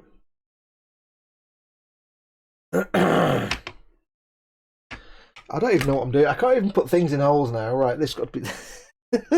You watch me have got this in the wrong place, probably. Where's that go? That goes there. That goes there. Have I buggered this up? That doesn't actually fit. That's supposed to go there, and that's supposed to go there. There we go. There. Oh, they're not lined. Oh, I see. Simpleton. They're not lined. Oh, there we go. There we go. They're offset. If you're doing this, they're offset. I'm trying to get this in that hole there, and they don't even line up. Right. Fox, you're keeping us... What am I doing that for? Taking the lid off the glue like a spoon. I didn't want to do that. Fox, you're keeping us all sane through the power of polystyrene. Or as Boogeyman says, through the power of the internet. Right, so I'm going to go in with the extra fat glue, or just the fat glue, because I need it to stick a little bit first before I go in with the extra thins. So what we're gonna do, Ted? Slap it on. Yeah, if there's anything you guys deserve tonight, more than anything else, it's a Ted. I really can't believe.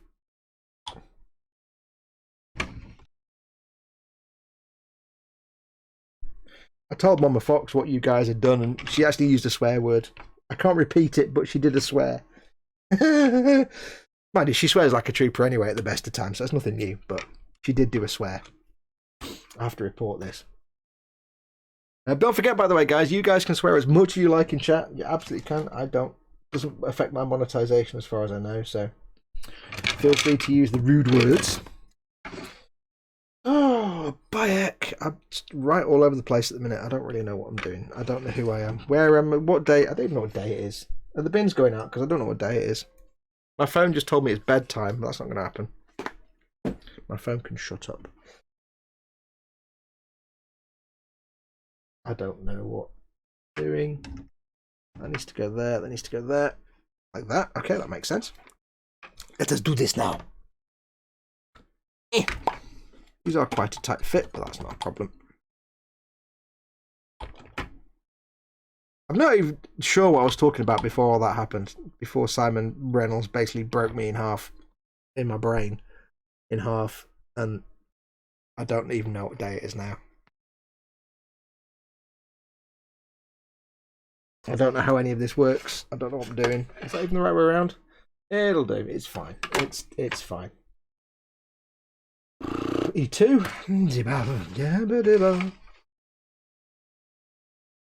Insane. insane inanity that's going on here. I don't know what day it is. All I can say is thank God this is a simple part of the build, but it's apparently not. Thank God this is a simple part of the build, and then that bit didn't fit together. That's weird. That needs to go there, but it actually doesn't.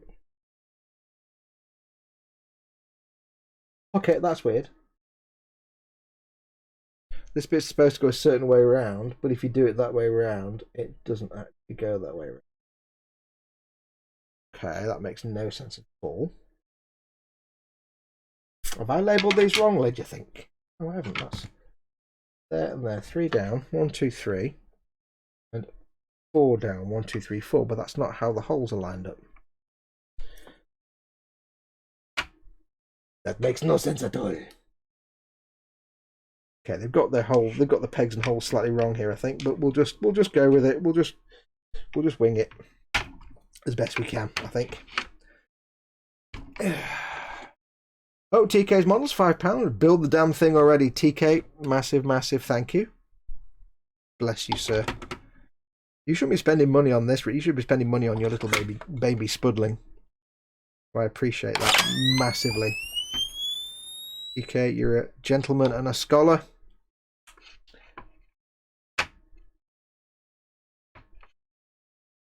Thank you massively. TK says, bombs away! Dibble says, $1,005. Thank you, TK. Cy Reynolds says, to 1,500, lads. Just stop now, please. Don't even joke about that. That's just nonsense. God. A £5 is enough to floor me, so bloody, oh man. I'm not even gonna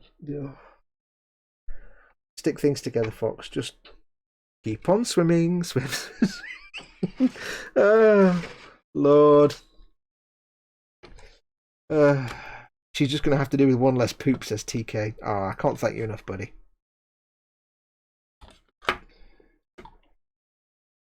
This is just madness. This is just madness. Surely no one can survive. Surely no one can survive at such speeds. Raging Basis says something, and Raging Basis, just keep that amount on your card. Don't be silly now.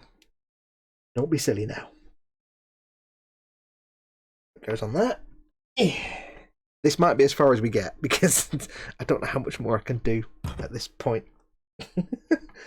So I'm going to give this a second. Then we'll get some extra thin in there. What's chat doing? See how big this is going to be now? This is not going to be a small... You see why I needed the camera all the way over there? This is at least... I don't know where I'm going to put this when it's built. It's like, good God. And even though I've gone to all the care of making it on this glass thing and everything else, the feet still don't quite touch the floor. Doesn't really matter. It's only a terrain piece, but still. Just goes to show, even with a solid, non-bendy surface, you can still get weirdness. Also, that's not a very good join there. It's not very... It's still got a bit of flex to it, which is not ideal. Potentially, it might be worth reinforcing that with some spare bits of sprue, but it'd look a bit glampy there with bits of sprue stuck on. You could reinforce that with plastic card or something. Perhaps.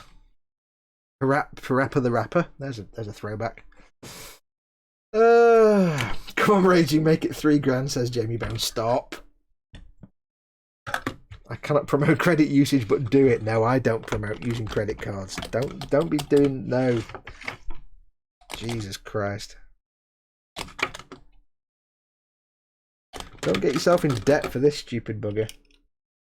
Making plastic models.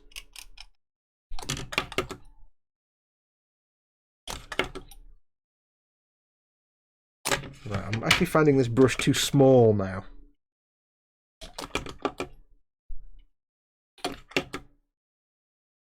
Oh,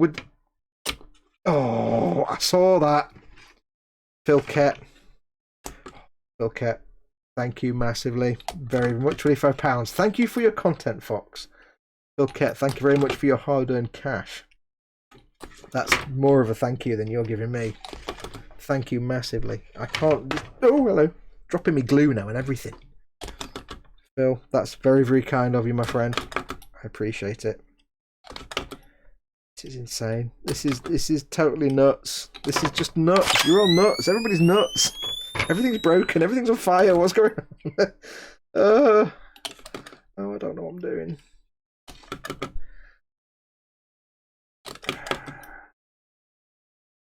I'm not saying I'm distracted, but I'll probably find out this is supposed to be the Space Marine repulsor in a minute. And I've gone a bit wrong somewhere. Yeah, I might have to reinforce that because that's a bit of a shonky little joint there. Subject Mayhem, I'm off. Have a good night, everyone. I'm an official subscriber now as well. Thank you very much, Subject Mayhem, for coming in and for subscribing. Make sure to hit the notification bell for any future streams. Thank you very, very much. Take care. Wash your damn hands. And remember, soap kills the chocolate velociraptor. The most important thing you can remember. Also, never trust a man in a nicer suit than yours. The other thing you should always remember. I need a bigger brush for this glue because this extra thing is great, but this brush is a bit too small. Such a large task. I don't know which ones I've done now. You've got me distracted and I don't know which ones I've done already now. It's all gone wrong. This is just madness. I really have no idea who I am anymore, or what's going on, or where anything is.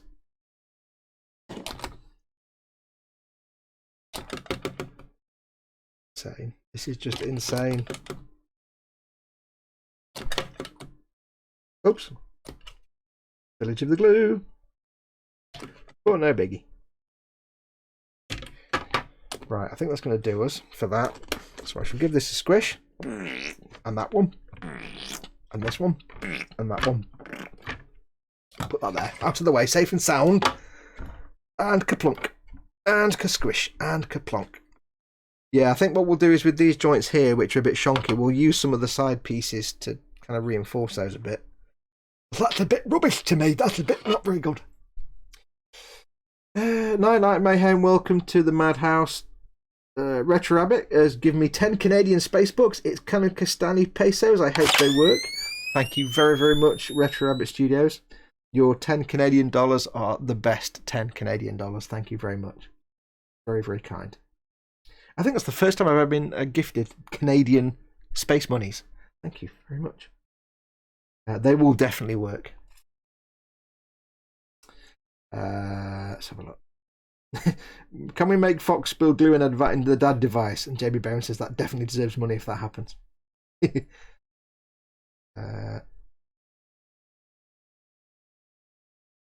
And face into the ground. I can't. This is just insane. Even Guthorb's falling over now. Right, so I'm going to have to leave this for a few minutes just to settle. I need to put some weight on it. Have I got anything heavy that I can put on it? Books. They're not very heavy books. They're absolutely rubbish books. That's no use at all. Hang on. I need to find some heaviness. I haven't got anything heavy that I can put on there. Fudge. Oh, I haven't got any... No. I was going to put a book on here or something, but I haven't got anything to hand, unfortunately. Well, we'll be fine. Festa says, wow, Lynn Dipple, Fox's new accountant. Your mug. Yeah, my mug's just going to... It's not going to... No, I need something big and flat. I haven't got a big flat book. Sit on it. That might not be conducive to having the thing finished. It might not end well, that, if I sit on it. I'll just put some pressure on it. I don't need no pressure on. I don't need no pressure on. So anyway, getting back to that conversation from about 2.5 hours ago, when I was saying what I've been up to, I've not asked how you guys have been. So how are you all? I hope you're all well. I hope you're all making the most of this. If you're not actually, going out to a job every day, I hope you're making the best of this situation. I hope you're surviving. If you've got kids at home with you, dear God, you have all my sympathies. But I hope you're coping. If you're supposed to having to homeschool them, perhaps. I hope you haven't realised how much terrible your education actually was now, having to homeschool kids that know more than you do to start with. And that's probably the worst. But how have you all been? What have you all been keeping yourself busy with during this lockdown? And of course, the most important question: bench and belly. What's on your bench, and what was in your belly for your dinner earlier on today? What did you have for your tea? But yeah, what have you been doing? What have you been keeping yourself busy with? I know not all of you. Some of you will be going out to work, like Lynn goes to work every day, and so does Lewis, and some others of you.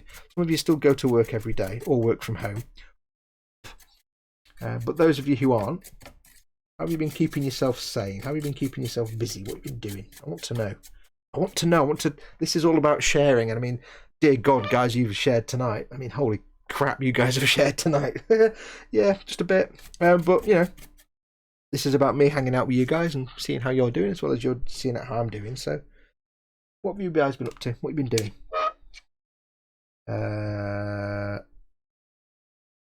Now, Fox, please tell us the totals later after you counted. I will. Don't worry. I will put a thing up in the boom up saying, "Dear God, you crazy loons, what are you doing?"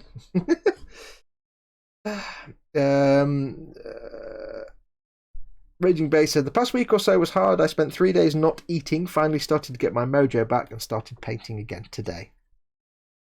Yeah, it might sound really weird, but, for people, some people, and I include myself in some of these categories, some people are, very sensitive to things. They're very emotional about things. Some people, I suffer from depression. So, not severely and not very often, but I do. So, I can get, I can find things quite stressful. I go through periods where everything gets a bit too much and I just shut down because I can't do anything. And part of that over the last couple of weeks, the last few weeks, has been that. Everything that's going on, it's quite stressful. It's quite worrying.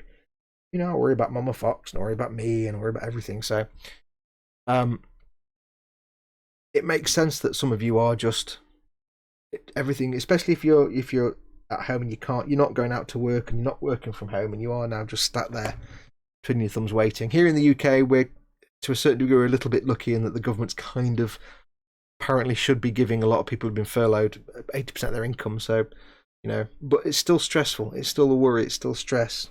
And it makes sense that some of you will just, in terms of this and whatever you do for your hobbies, you will just kind of shut down a little bit.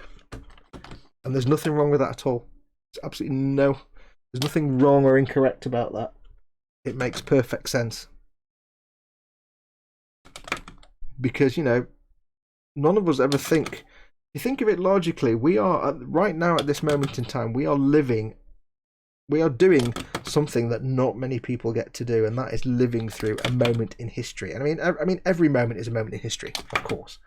But there are moments and then there are moments. A lot of people are born and live their lives and they go through and they maybe have a good life or a bad life or an interesting life, but it's just they live their life. Not everybody gets to live through a turning point or a moment in history that will be remembered for generations. So it's understandable to be overwhelmed.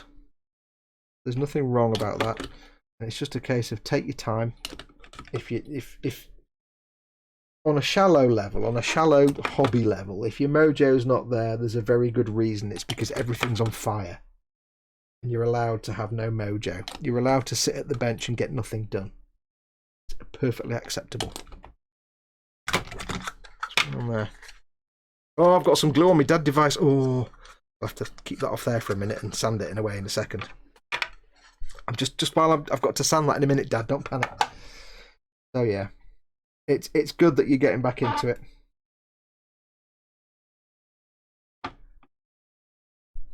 In a situation like we're in at the moment, there's no such thing as a drama queen. There's no such thing as overdoing it.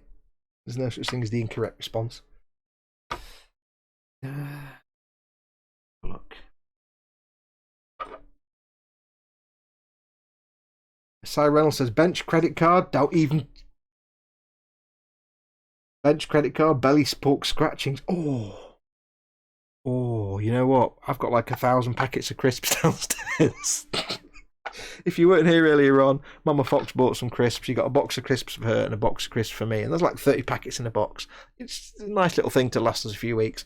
Then she bought a second box of crisps but got the wrong size. And we've now got about 400 packets of ready salted crisps downstairs, as well as about 3,500 chocolate limes. Yeah, we've got crisps out of the wazoo. But I really want pork scratching. This is in the way I can't see the chat now.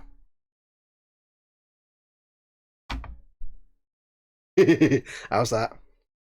That'll put some weight on it. There we go. Right, I can see the chat now. Hello, everybody. Hello.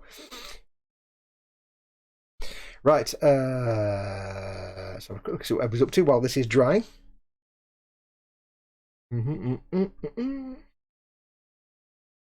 Raging Bassist, bench D12 Mini from Reaper Bones, picture in the hut, and belly hot dogs. Oh, don't forget, by the way, I know some of you in the chat are new, and you may not already be a member. Oh, hello. I've got to scroll down and find what that was now. Hang on. Oh, Paul, what are you doing? Oh, Paul, you angel. Paul says at Glued Sushi Fest, $23.99, just bringing you to level with what I spent on Chris at the weekend. Oh, thank you very much, buddy. I don't know what you like. You guys, you're the best. Thank you very much, Paul. Yes, as I was saying, if you're not already a member, I do run a Facebook group called the Model Makers Boom Hut, which, if you've been watching this, you'll know my whole point is teaching people how to do stuff, either YouTube or this, and trying to make it a nice learning experience, because the worst thing you can do when you're trying to learn is be told, well, that's crap. What were you doing? That's rubbish. Then you never do it again. So I set up the Model Makers Boom Hut as a safe space for people to be able to meet people, hang out, have a good time, make friends, but also post up their work, get criticism, get advice, get critiques without being trashed, without rivet counting and nastiness and trolling. So I'll put the link in the chat for you. I'll just check my buttons are still on. Yep. I'll put the link in the chat for you. It's the Model Makers Boom Hut on Facebook. If you're not in the chat, it's facebook.com/groups/Model Boom Hut. Boom Hut being treehouse in Dutch. So do go and check it out. If you're not a member, go and join. One of the admins will let you in within 24 hours, usually within straight away. It's a really safe space. You can post up pictures of your work and you'll never be snarked or bitched or rivet counted. If anybody ever does that, we kick them out within an hour. So yeah, it's a nice place to share your work, get advice and get feedback. You can grow your skills. I'm just going to fix this glue splodge that I put on there. Dad, I may have found the Achilles heel in your dad device design for polystyrene cement. It's made of polystyrene, and if you spill the cement, yeah, it might go a bit wrong. I'm thinking perhaps, Dad, what you might need to do is start glazing these in the oven, like a ceramic glaze or something. There you go. You'd never know. I've got some glue on here, and it's basically stuck to the bottom of that. So yes. Right, where are we? Bench and belly and everything, wasn't it?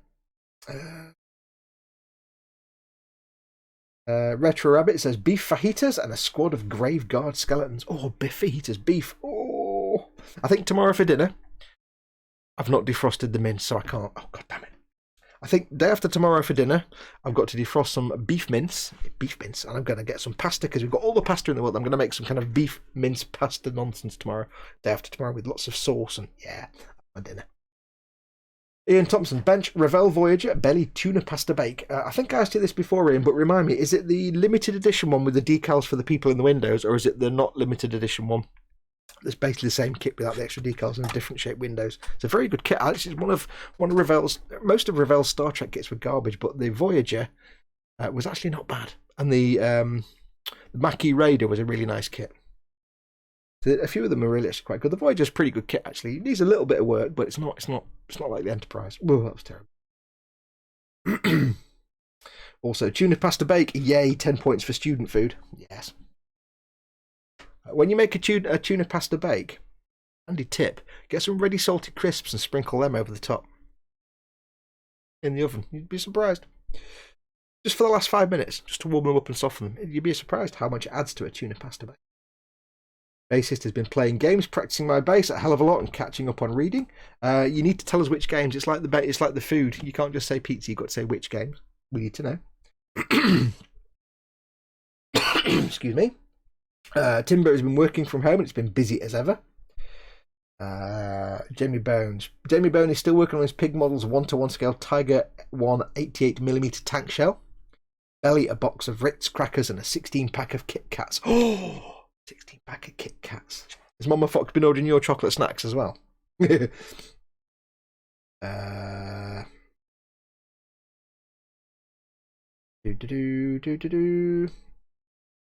says lockdown, work from home / caring for the spud. Little tiny baby TK. Bench had about 2 hours in the last 5 weeks, and the result is in Dettol now.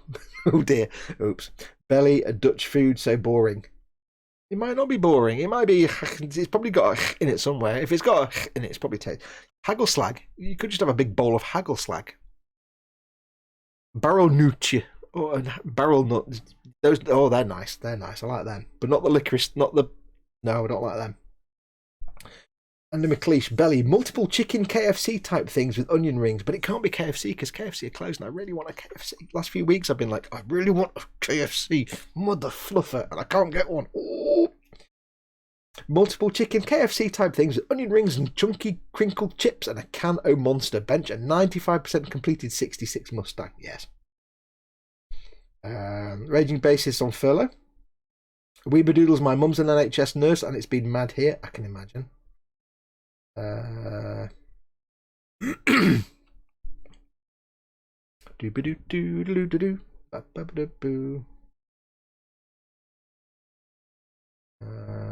Bassist and McLeish both saying they suffer from depression, occasionally still do. It's one of those things that'll be with us for life, but you know, we have our own ways of dealing with it. Lynn Dipple, Belly ice cream, bluebell, 2 cookie step. Wait, I'll read that again. Belly ice cream, bluebell, 2 cookie. I guess that's bluebell ice cream and it's 2 cookie. I like the sound of that. Bench, Dad and I started this wild money's giving to Fox. Yes, crazy nonsense. Crazy nonsense. That grew quite quickly. Bench KB and what? Where? Mordraka says bench K/B. K/B. What do you mean keyboard? And cleaning rags. Belly, Nutri-Grain and coffee. Yes, coffee is always the winner there. Lynn Dipple is a pharmacy tech. That's what it was. I knew you worked in the healthcare. She's a pharmacy tech and it's been stressful here too. Indeed. Paul Di Tommaso struggling as usual, more so now with the chocolate velociraptor because he's been really poorly sick, Paul. Both me and the Nana Sunrise are experiencing physical difficulties. I fear things will only get worse. Well, lots of big hugs to you, Paul, and to Nana Sunrise. Not seen Nana Sunrise in the chat for a little while. Big hugs to both of you. Obviously, we're all in different parts of the world, but anytime you need to come into chat and stuff and just hang out, whatever, that's what we're here for. But do take care, buddy. You and Nana Sunrise. Because she's got the best name of all my followers. Nana Sunrise is just the best name. You can't go wrong with it.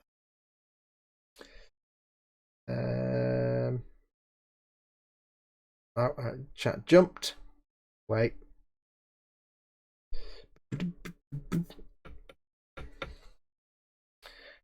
Where are we?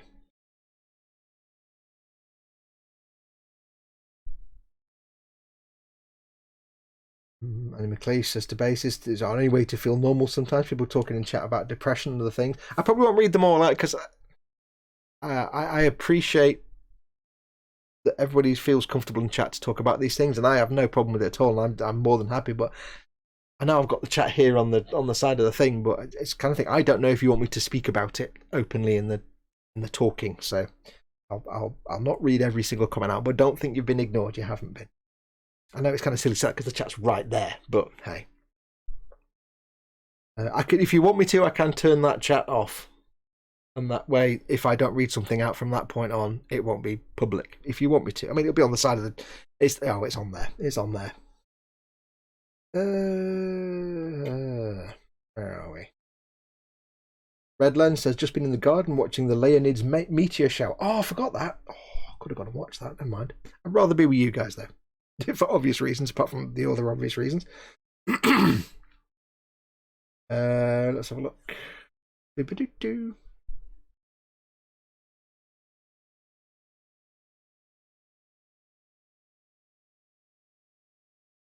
Phil Kett says, Belly, Cumberland Sausage Sarnies, bench 1/100 scale A6 intruder working from home, so still on full pay. Oh, is that the Grumman intruder? Yeah. Things are still weird though, live on my own. Yeah, I can imagine. I need to clear my throat, one sec.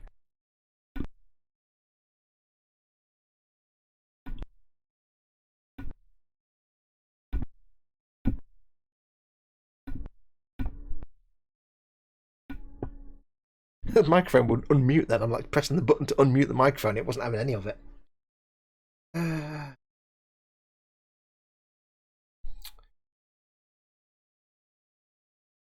Yeah, so if I know you're having conversations in chat here about depression and stuff, and if I don't read it out, please don't take the wrong end of the stick. It's just I don't want to start a whole discussion on things you're discussing in chat necessarily, because you might not want me to. So I'll kind of skim over that bit a little bit. But please do feel free, and I love the fact you're happy to talk about it in chat. Please do continue to talk about that in chat.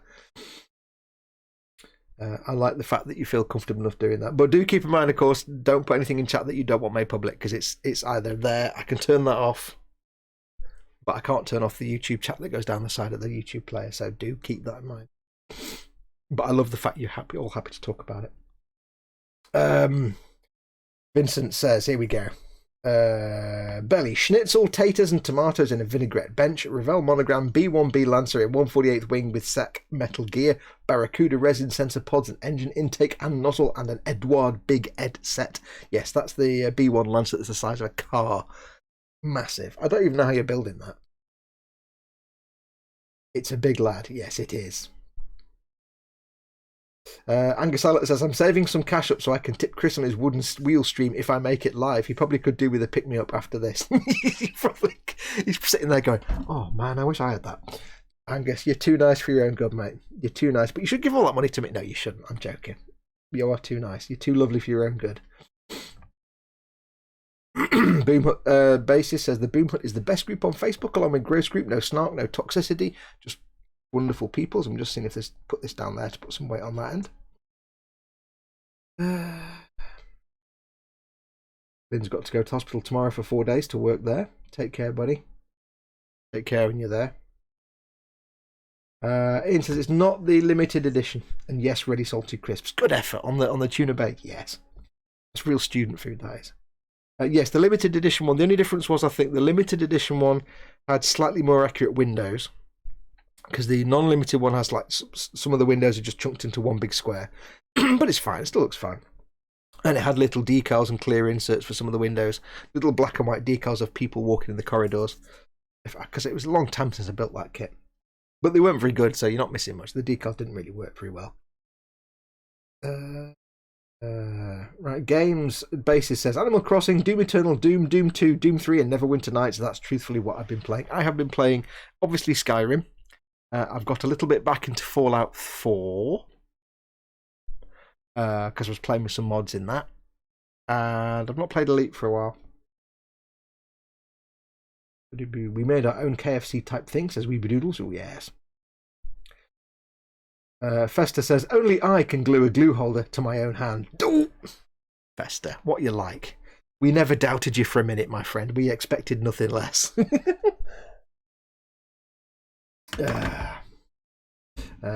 So a Kraft dinner mac and cheese, says Retro Rabbit. Oh, that sounds so American. So American. Oh, I'm jealous.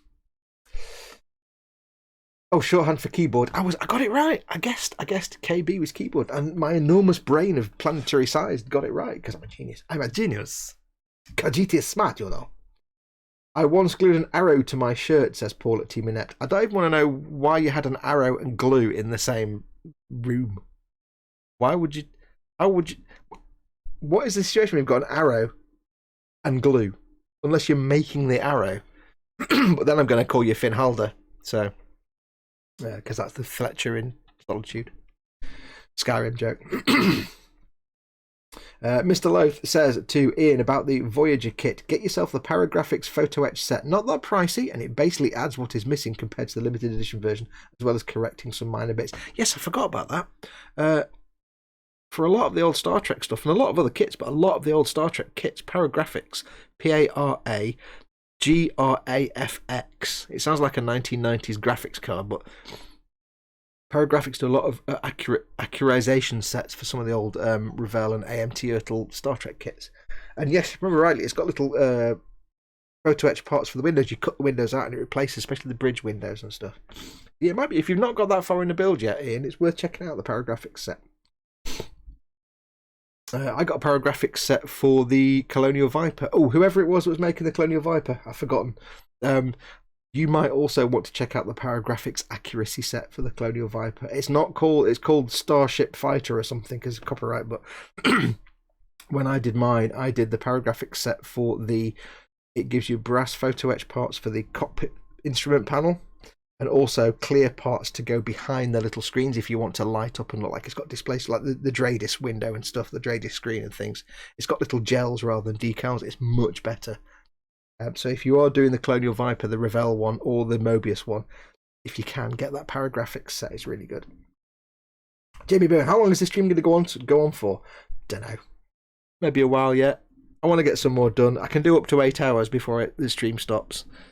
Probably not all night, but I might go for another hour or so. We'll see. You're not obligated to stick around for the whole thing, although it is nice that you have stuck around this long. Thank you very much. It wouldn't be the same if you were in the chat from one of my streams, Jamie.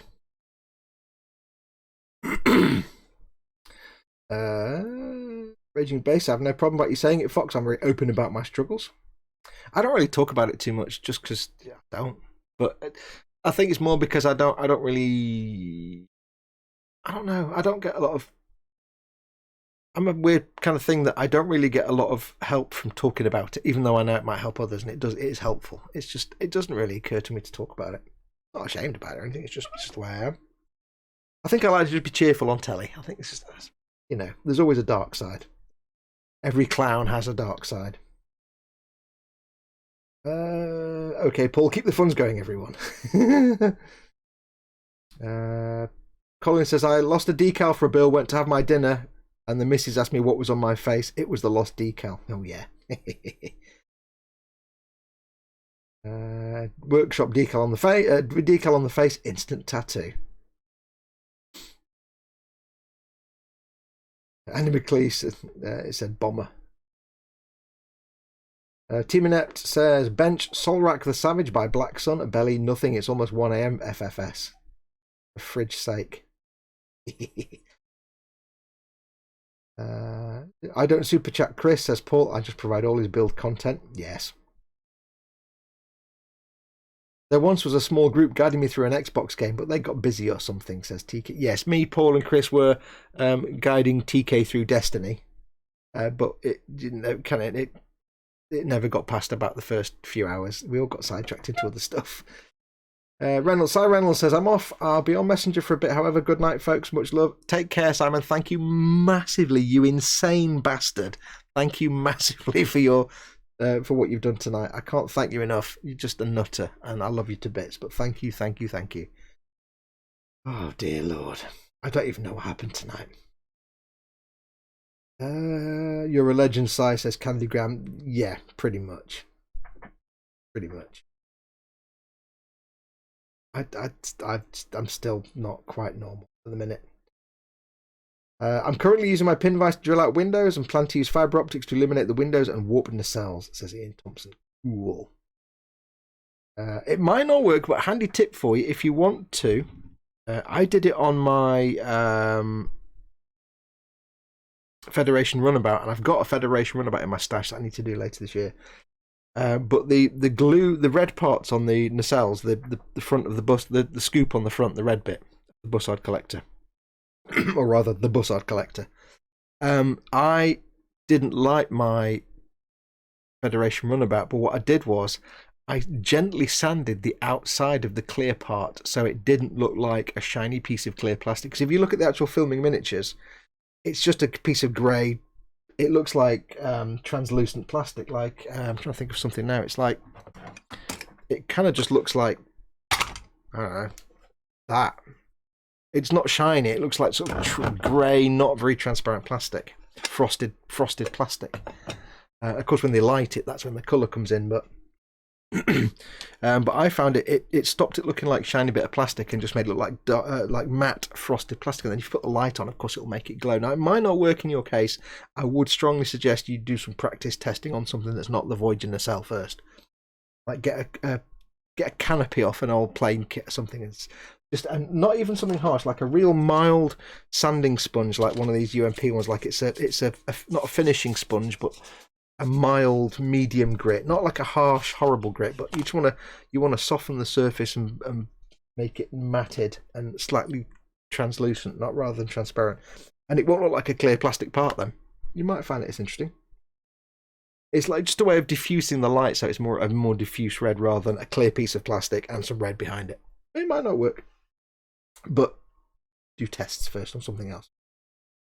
Every clown has a dark side. Shouldn't that read every dark side has a clown? Why so serious? Raging Base is making a brew. Who's having one? Me, please. All the brew. No, please, can I have semi-skim milk? Please, not skim milk, because skim milk's just ass. Ian Thompson was just getting into archery, and then the Velociraptor hit. Sadness. It'll pass. I was going to make a joke about shooting Velociraptors with arrows. Clever girl. Andy McLeish's got hobnobs, and I hate him now because I haven't got any. Oh no, Raging Baster's has hobnobs. Hobnobs, wait. Are they chocolate? And Jamie Bones says, are they chocolate? Team Inept says, I need some sleep. This has been a ludicrous night. It has been a night that has passed at ludicrous speed.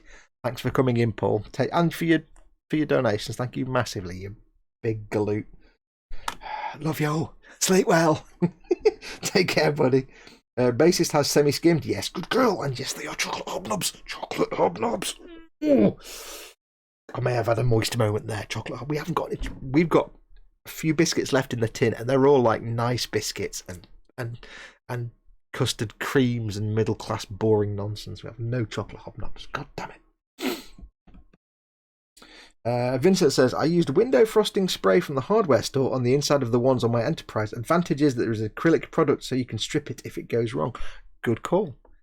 I have seen people accidentally use acrylic or like spray matte varnishes like Humbrol 49 accidentally on clear parts, and that goes frosted, so that might also work. But then again, that's not acrylic, so it might not be removable if you mess it up. I mean, it will look fine if you don't do any of that on the clear parts for the nacelles. When I do my runabout, I do have one in my stash. When I do my runabout, I'm going to do a bit of a fudge, because what I'm actually going to do is, my plan is, I'm not going to do it in flight, because the one thing that I used to make Star Trek models when I was a lot younger, but the one thing that always put me off was the nacelles, because it was just a ball ache trying to reproduce the glowy light effect back in those days. What I will do is, when I do my Federation runabout, that's another Revell kit that's actually a really nice... Is it Revell or AMT? I can't see it now. I don't even know where it is. Somewhere. It might be the old AMT. I can't remember. It might be Revell, but it's actually a really nice kit. It's only got a few parts and it fits together perfectly. There's no interior, unfortunately. But I might do it as landed on the pad. So that way I can have... if you look at the models... The way the filming models basically worked is, on the runabout, for example, the grill down the side was basically a copper colour on the raised bits, and the recesses were clear, so the light would come through. So what you'd have to do is, I would recommend, on my clear parts, what I would do is I would get the clear part, I will probably spray it with a matte varnish, or matte it down, or just cover it with something matte to make it not shiny, and then I will use perhaps if I've got a copper coloured Uniposca paint pen, to paint just the raised ridges of the grill in a copper or bronze colour, and that's it. That's all I need to do. That's the side vent, because it's powered down on the landing pad. And for the nacelles, I will just probably just sand them very lightly, or again use something to make them look frosted. And on the inside, paint them a medium grey colour, because again, it's powered down. So basically, I'd be building the filming miniature. And if you look, there are very few reference shots of the runabout filming miniature on the internet. I found 2, and they're terrible. But it was just a grey translucent frosted plastic for the bussard collector, and the side pieces were clear with copper colour. So it's really easy to reproduce them filming miniature powered down. I can either paint it as a filming miniature, so it looks like that, or I can paint it on a landing pad like there's nobody in it. It's the other way, so I might do it that way. So I'll probably do that with a landing pad. Shame there was no interior on it, though. It's a real pain in the bum.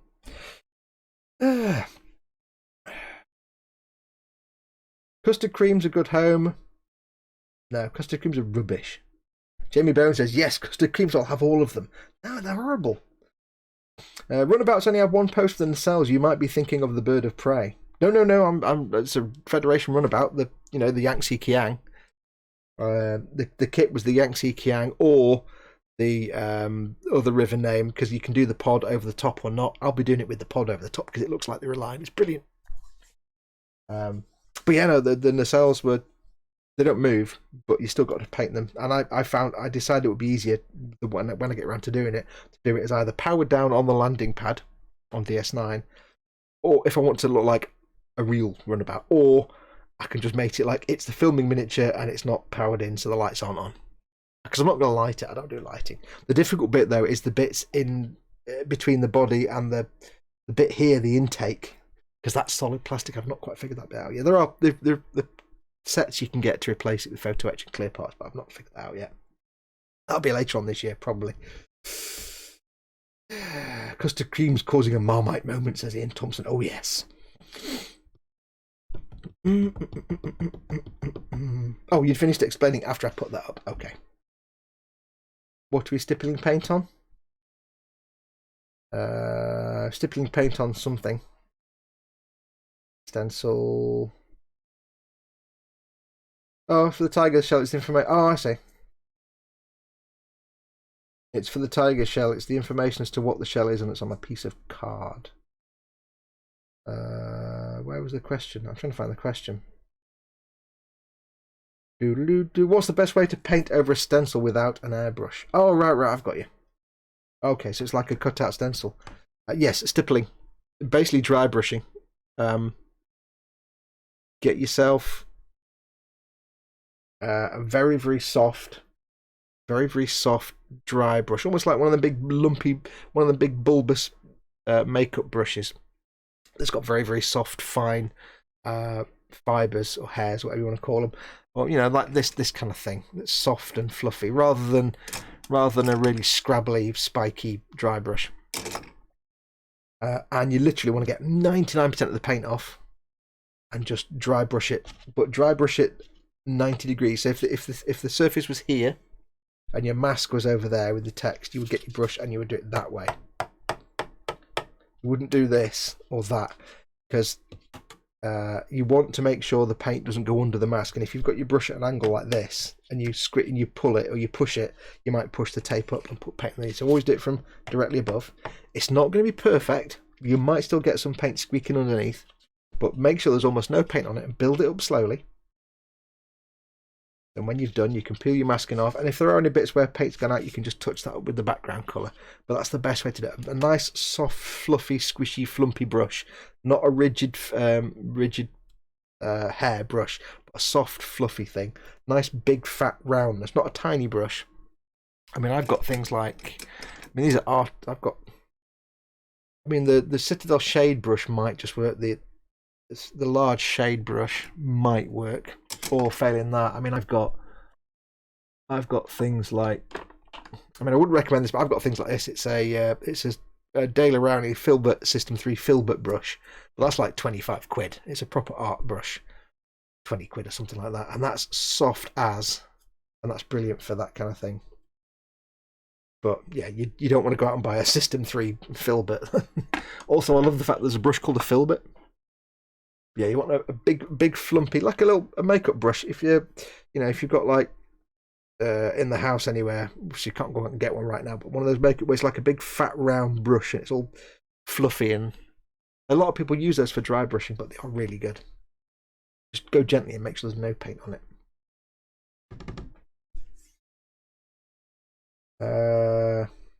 His main writing is black, but there's different red for the shell number as well.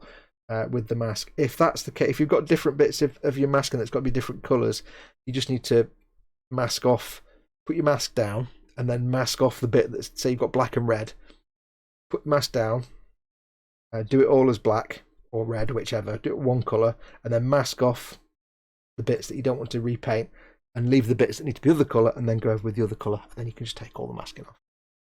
Just going very delicately, very softly, and almost no paint on the brush. It'll take a little while, but build it up slowly, and just keep it at 90 degrees at all times, because you want to be 90 degrees to the tape, so you're not pushing up under the tape.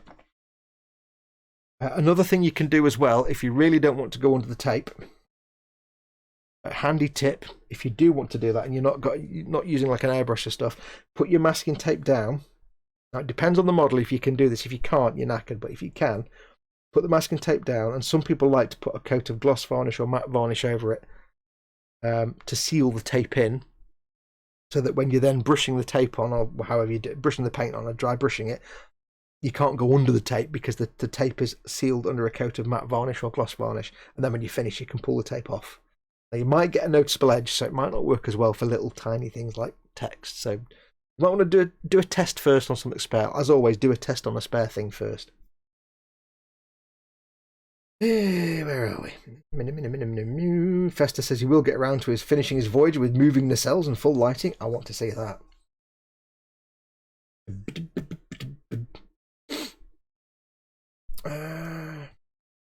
Thinking about the Arduino coding for that is giving me nightmares, says Vincent. Yeah.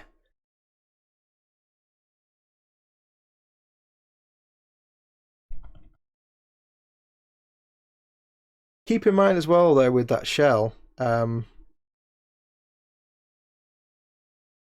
a lot of cases, you wouldn't expect the actual real-life stencil on the real-life shell to be 100% perfect, because it's not somebody sitting there with, modern equipment. It's some guy probably some woman, or some more likely some kind of slave in the armaments munitions factory with a stencil and a brush. So maybe a little bit of research, because it probably wouldn't have been. It might have been a spray thing, but I don't know. But keep in mind, armaments, it was done quickly and sent out. They weren't making a pristine thing. So maybe have a look and see what it's supposed to look like. You might find it's supposed to look a bit rough around the edges. Maybe, I don't know. I'm not speaking from experience there. So.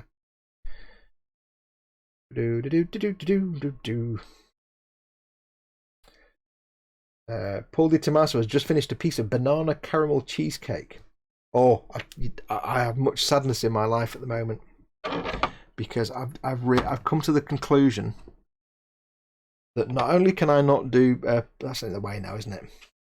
Not only can I not do pie anymore because it gives me heartburn, instant heartburn, I can't eat fruit anymore, because if I eat fruit, the sugars in the fruit, they acidify in your mouth because of the saliva, and what they do is they eat away a little bit of the dentine on your teeth, because on your teeth you've got little tiny pores that are supposed to be there, and in which there's like little nerves, but the sugar from fruits can turn to acids and eat those away, and that's when you get sensitive teeth after eating fruit. And I get it all the time now, so I have to not eat fruit, because when you brush your teeth then, or drink water with fluoride in it or whatever, that dentine gets replaced and it fills the holes in again. But you eat fruit and the fruit just it's horrible, man. So I can't do that now. So no more fruit. Sadness. Or at least if I do, I've got to brush my teeth straight away, which from me. There you go. TK's off. Sleepy times for me. Enjoy the rest of the night. Take care. Night night all. Thank you very much for coming in, TK, and for your donations. Take care, buddy. I really appreciate those.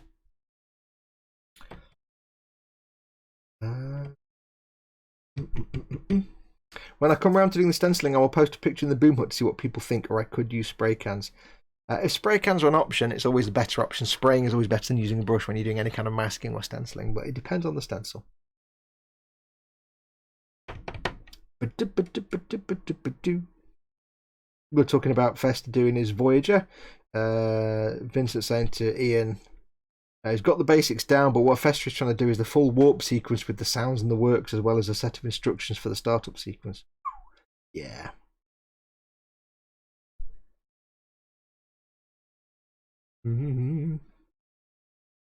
Right, what's next? Have we got a little thing we can do? What time is it? It's 1:05.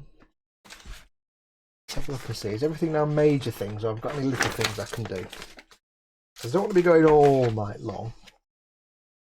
Got to put the skull thing together. Let's do that. Let's do the skull thing. Skull thing. Skullfish.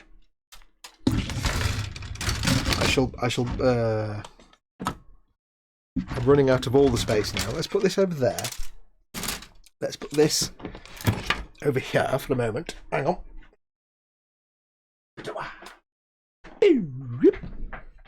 I've not gone this late on a live stream before. We need the dangly skull thing. Candygram says, "Good night, Lynn. You're awesome." Lynn says, "Thanks, Candy. I'm still here." It was TK that was going to bed, not Lynn. C4 and C3, which is, of course, C4 and C3. I don't really have to wonder which bit is the one with the skull on it, because it's the bit with the skull on it. It's not hard. I'm using the big chunky Games Workshop ones here, so I'm going to cut these halfway down the sprue and then tidy it up in a minute with the better clippers or with some other tool. I've got to tell you, I was looking through the sprues for the Millennium Falcon today for the perfect grade. I'm not looking forward to cutting out all those little pipes and tubes. They are so fine and delicate. I can see them all just snapping, and there'll be lots of swears. I can see it coming. We shall find out. We shall find out. But I sense only the worst possible outcomes for those things.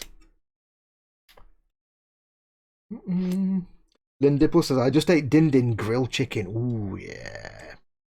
Well, I wasn't very hungry today, and I wasn't feeling too well earlier on today, so I had, for my lunch, I had some cheese and onion crisp butties, because why not? I had bread, I had butter, I had crisps. It was going to happen. Right, I need my space helmet again now, don't I, to see. And then for dinner, I had a little sort of, it wasn't a pot noodle, it was like a pot pasta thing. It was quite nice. I wasn't starving, so I wanted something light. I had a pot pasta, and I've started enjoying raw carrot. Paul would be laughing now, and Chris. Just carrot, you just chop it up into little circles and eat that. It's quite a nice little snack. Bizarrely. Because we've got one of those Morrison's boxes, you know, the supply box where you get all the food and stuff, the basics. And it's got like 1 billion carrots in it. I'm like, well, we're not going to eat carrots every single meal, so I thought I'll just have a carrot as a snack. And it was quite wholesome and healthy. If you want a good sandwich, have jam, crisps, and tomato sauce. Ooh. But what kind of crisps, though? What works with jam and tomato sauce? Cheese and onion? Yes. Always cheese and onion. Whatever the question, the answer is always correct if it's cheese and onion.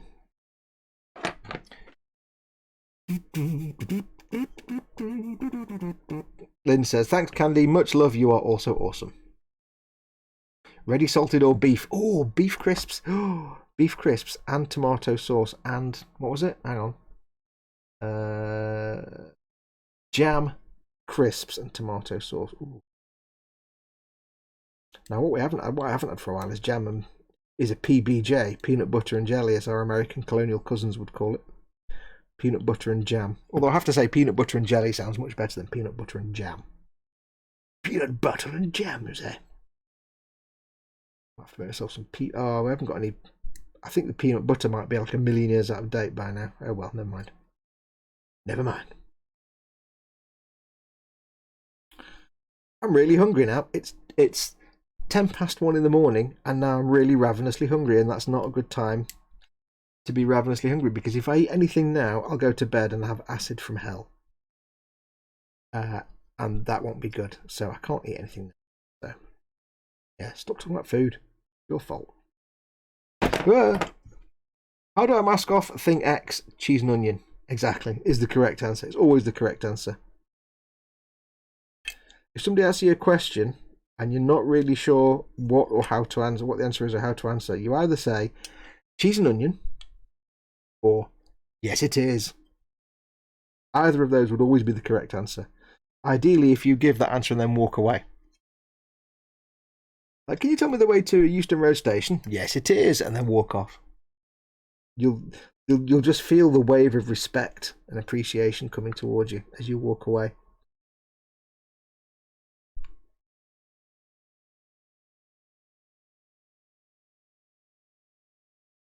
Can the Prime Minister commit that in the next 6 months the funds will be in place to make this thing happen? Yes, it is. And walks away. See?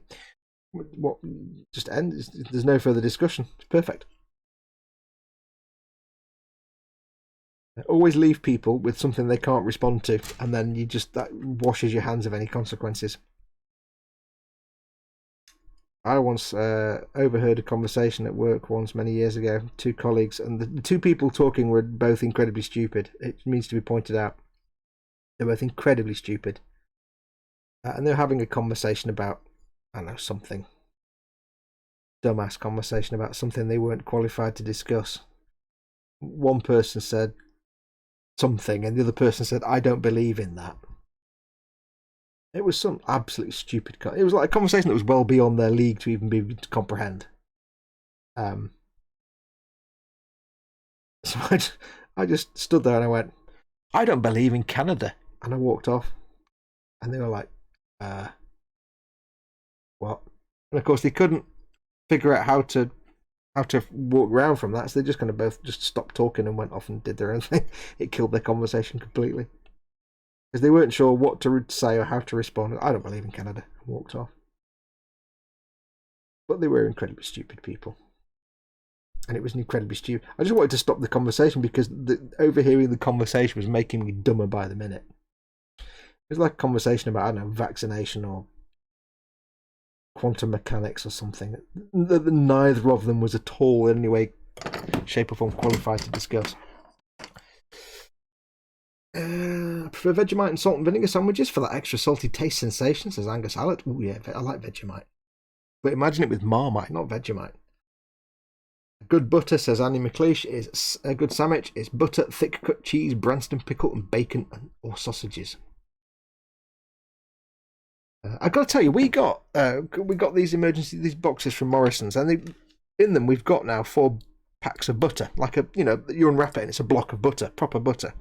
But we're used to like Lurpak, where you take the lid off, you go butter, and you eat it. These are proper blocks of butter, and I've got to tell you, it's rubbish. It's absolute rubbish. Because if I want to make a sandwich now, I have to get the thing of butter. Because we haven't got a butter dish, we put it in an emptied out Lurpak tub. So I have to take the lid off, get a plate, turn the butter out, put that in the microwave for 3 seconds or 5 seconds, bring it out, put it back in the Lurpak tub, then I can get the knife and do this. Because if you take a block, and the block of butter has not been in the fridge, it's been sat on the side for like 2 days, just in this Lurpak tub, so it's not cold. If you just get the butter on the knife and do this, all it does is it goes like that. It doesn't spread. It makes a blob of butter this big and it pulls the bread to pieces. Butter is rubbish. I don't know how people survive when they could just get a tub of Lurpak or something and I can't believe it's not butter or something and just go rubbish. It's got to be spreadable. Non-spreadable butter is nonsense. Andy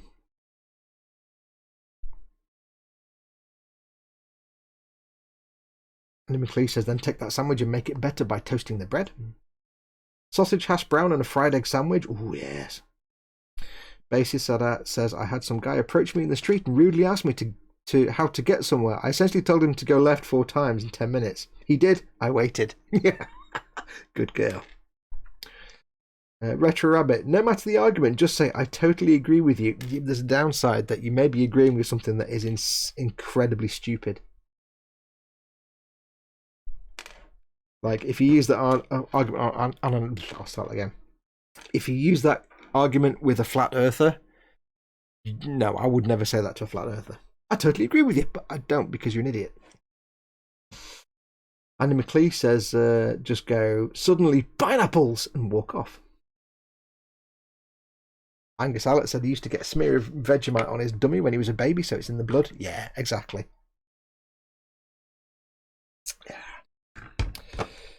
I'm British, so we obviously love anything that tastes like garbage, so Marmite's brilliant for us.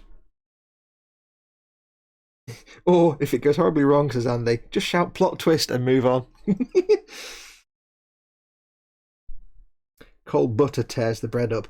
That's what I mean, but it's not even cold butter. It's butter that's been in a plastic Lurpak tub on the side, not even in the fridge, and it's been out for days, and it's warm. So unless you heat it up in the microwave for 3 or 4 seconds, it's not spreadable. And it's just I was making a sandwich then. It was like, that piece of bread is now just a pile of bits. Wonderful. I'll put it in the microwave. Although, first of all, I had to learn, of course, I had to teach myself, I had to learn the whole fact that you can't put a plastic Lurpak tub in the microwave because there's metal foil in the wrapping around the side. Yeah, I learned that today, and then I remembered that the second time.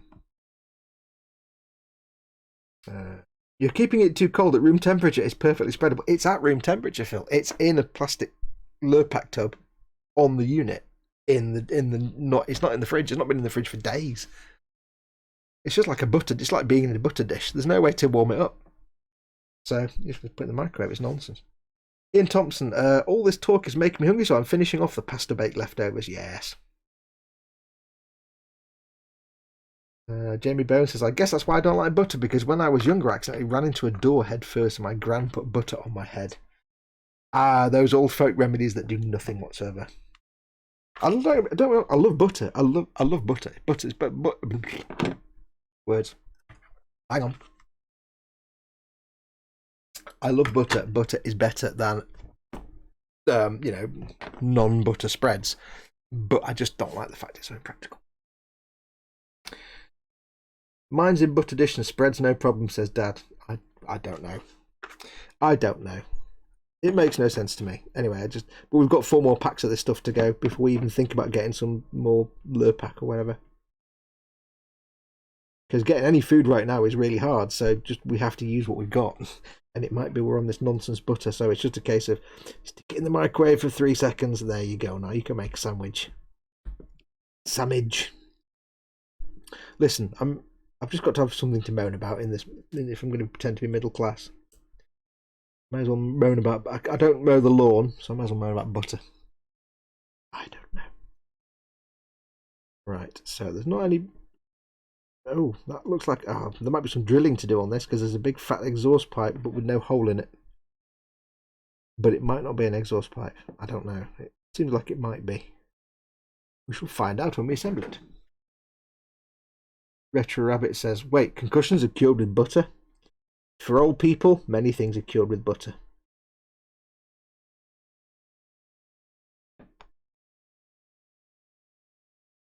I just had my chicken and now I'm hungry again with all this food talk. Yeah, think about me, Lynn. It's 20 past 1 in the morning. I can't possibly eat anything if I wanted to, but yeah, I'm really hungry. It'll be days before I get out of bed in the morning. I've got to be careful here because you've got these little bits of chains that will snap at the slightest provocation. Oh, got the burps. I do apologise. Oh, excuse me. Ooh, tasted nice though. How you all doing, folks? It's been 4 hours and 20 minutes. I've actually gone on longer now than the eModels Christmas build video that we do. This is the longest live stream I've ever done, I think. 4 hours and 20 minutes.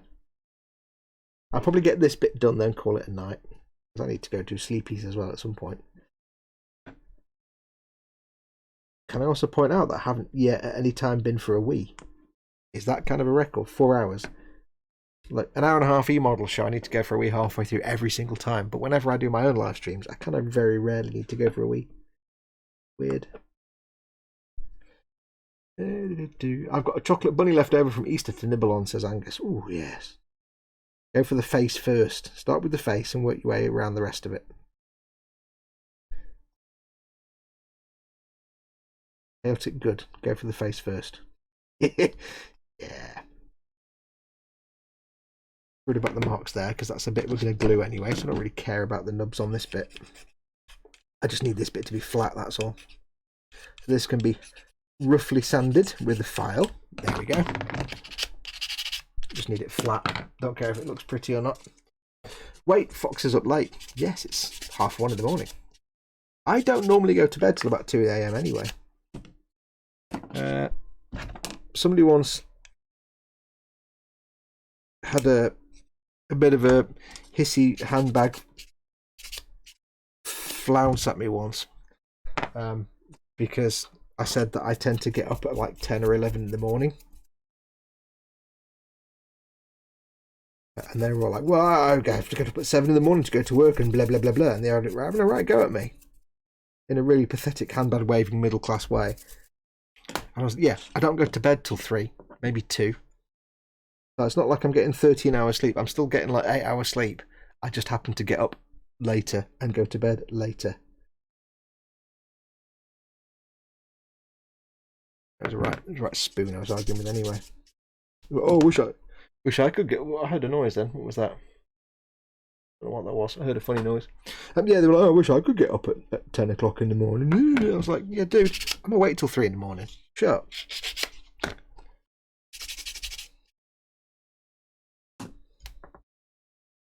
Doodle-doo. And then he continued having a whinge. And I said, yeah, I also don't get sick pay or health insurance, anything like that. Not health insurance. I also don't get sick pay or, you know, anything like that. So he soon shut up.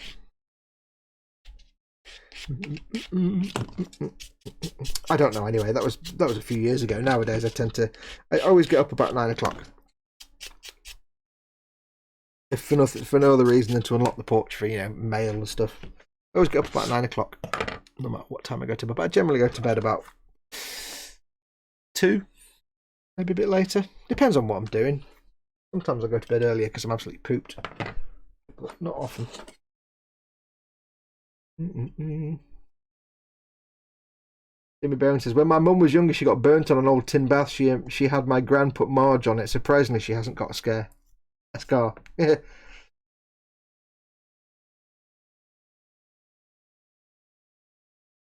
Red Rabbit says 10 or 11. Those are rookie numbers. I get up at 2 p.m.ish. Yeah, I got the burps. I don't know why. I'll tell you what. When I was a young lad, when I was a wee shaver of a lad, a teenager, it wouldn't be unusual for me on a day off when it was a Saturday or Sunday or not at school. It wouldn't be unusual for me to go to bed at like, you know, midnight and not wake up till like 5 p.m. the next day. Because for a lot of the, like, it was like, especially in the winter, I'd go to bed in the dark and I'd wake up in the dark, but having actually missed all the daylight. So, and I think back on this now because it's funny now, because now I'm older. I'm like, you know, getting to 49 this year. I will be, assuming we survive. If I go to bed now, I'll go to bed at say 2 in the morning, and I'll set my alarm for 9, so it's 7 hours sleep, or maybe 6.5 hours sleep if I take half an hour to get to sleep. I'll set my alarm for 9, go to bed at maybe 1 or 2, and I'll set the alarm on, you know, and I'll be fine. I'll be a little bit blurry, but I'll be like, yeah, okay, I'm awake now. Occasionally I might allow myself an extra half hour as a treat, but if I sleep more than like 8 hours, if I do an extra hour, if I was to stay in bed till 11 in the morning, like an extra hour and a half, 2 hours, and I wake up, I am like just absolute living dead. I am absolutely broken. The days when I used to sleep for 13, 14, 15 hours quite happily and still be like, and be wide awake. No, now if I get more than 9 hours sleep, I am broken completely. My entire body just shuts down. It can't cope with more than, it's just like, oh. So I can't oversleep anymore because I just feel like garbage. When did that happen? When did that happen that suddenly lie-ins are rubbish? Because that's just cruel, because it's like, you know, when you're young, you can't have a lie-in. You know, for most days you can't have one because you've got to go to school. You've got to do all this. So you can do the lie-ins, but you don't need them because you get all these days off. When you're an adult and you really want lie-ins because you hate having to get up for work in the morning, you really want lie-in. When you do get a lie-in, you can't have it because it breaks you. It's like, oh, that's just, oh, it's too cruel. But I don't really know when it changed to not being able to do that.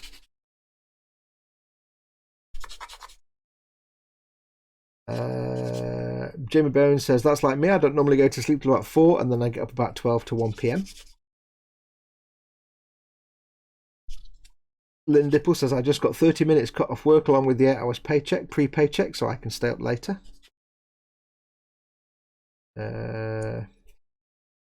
Andy says, lovely buggers. Lynn? Oh yeah, back there. Cutting the work short. Sorry to hear that, dude. Candy Girl from Mongo. I have dogs that wake up and then wake me up 5 minutes before whatever time the alarm clock is set for. I have no idea how they do this. Jamie Bone says, because reasons, and Andy says, it's a dog thing. And Candy Graham says, dogs worldwide just now.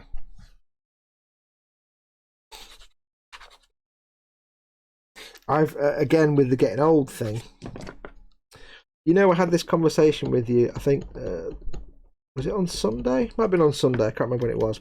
We had this conversation about the brain duality and that you have your conscious and unconscious. The conscious is, I'm going to go to sleep now. I do not want to be disturbed until 9 o'clock when the alarm goes off. And if I could wake up just before, that'd be brilliant, because then I wouldn't feel so blurry when I woke up. And there's the unconscious, which knows that. It knows this. It knows exactly what you've just said because it's part of the organism that said it. And then what it does is it says, right, you're going to go to sleep now and you want to wake up at 9 o'clock. Fantastic. I'll set the bladder to go off at 8:30. Every time. Or 8:45. Because every time, without fail, from 90% of the time, whenever I have an alarm set, like for 9, guaranteed that you'll get the urge to go up for a wee, get up for a wee. On a very rare occasion, that might be like 4 in the morning, but I don't mind that. Like waking up at 4 or 5 to go for a wee in the middle of the night, because that's fine, because you know what? You get to go for a wee and then you go back to bed and you can snuggle into a little ball and you can have the best 3 hours of sleep ever. Because that sort of post being half awake and going back to sleep is brilliant. It's really, especially in the winter, it's all snuggly and warm in your little sort of duvet burrito. And you're kind of semi-awake, and I like that. But 99% of the time, it's 10 minutes before your alarm's going off, or 15 minutes. And the reason that's frustrating is, you wake up and you think, I need to go for a wee. But my alarm's going off in 10 minutes, so I'll just wait. But it's always 2 minutes longer than you're physically able to hold it before you have to just get out of bed and go for a wee. It's never, 5 minutes so you can hold it for a minute and then go to get. You can't. It's always a few minutes more to your alarm than it is that you can feasibly hold it in before you have to get up. And you just then have to get up and go for a wee. And then you feel grumpy because you've missed out on an extra 10, 15, 20 minutes of sleep or snooze. And it's like, oh, I hate my brain.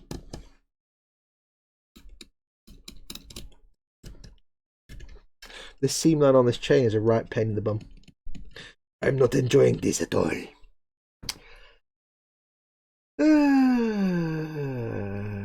Cats at 3 to 4 a.m. go mental, crashing around with enough noise to wake the whole street, says Andy.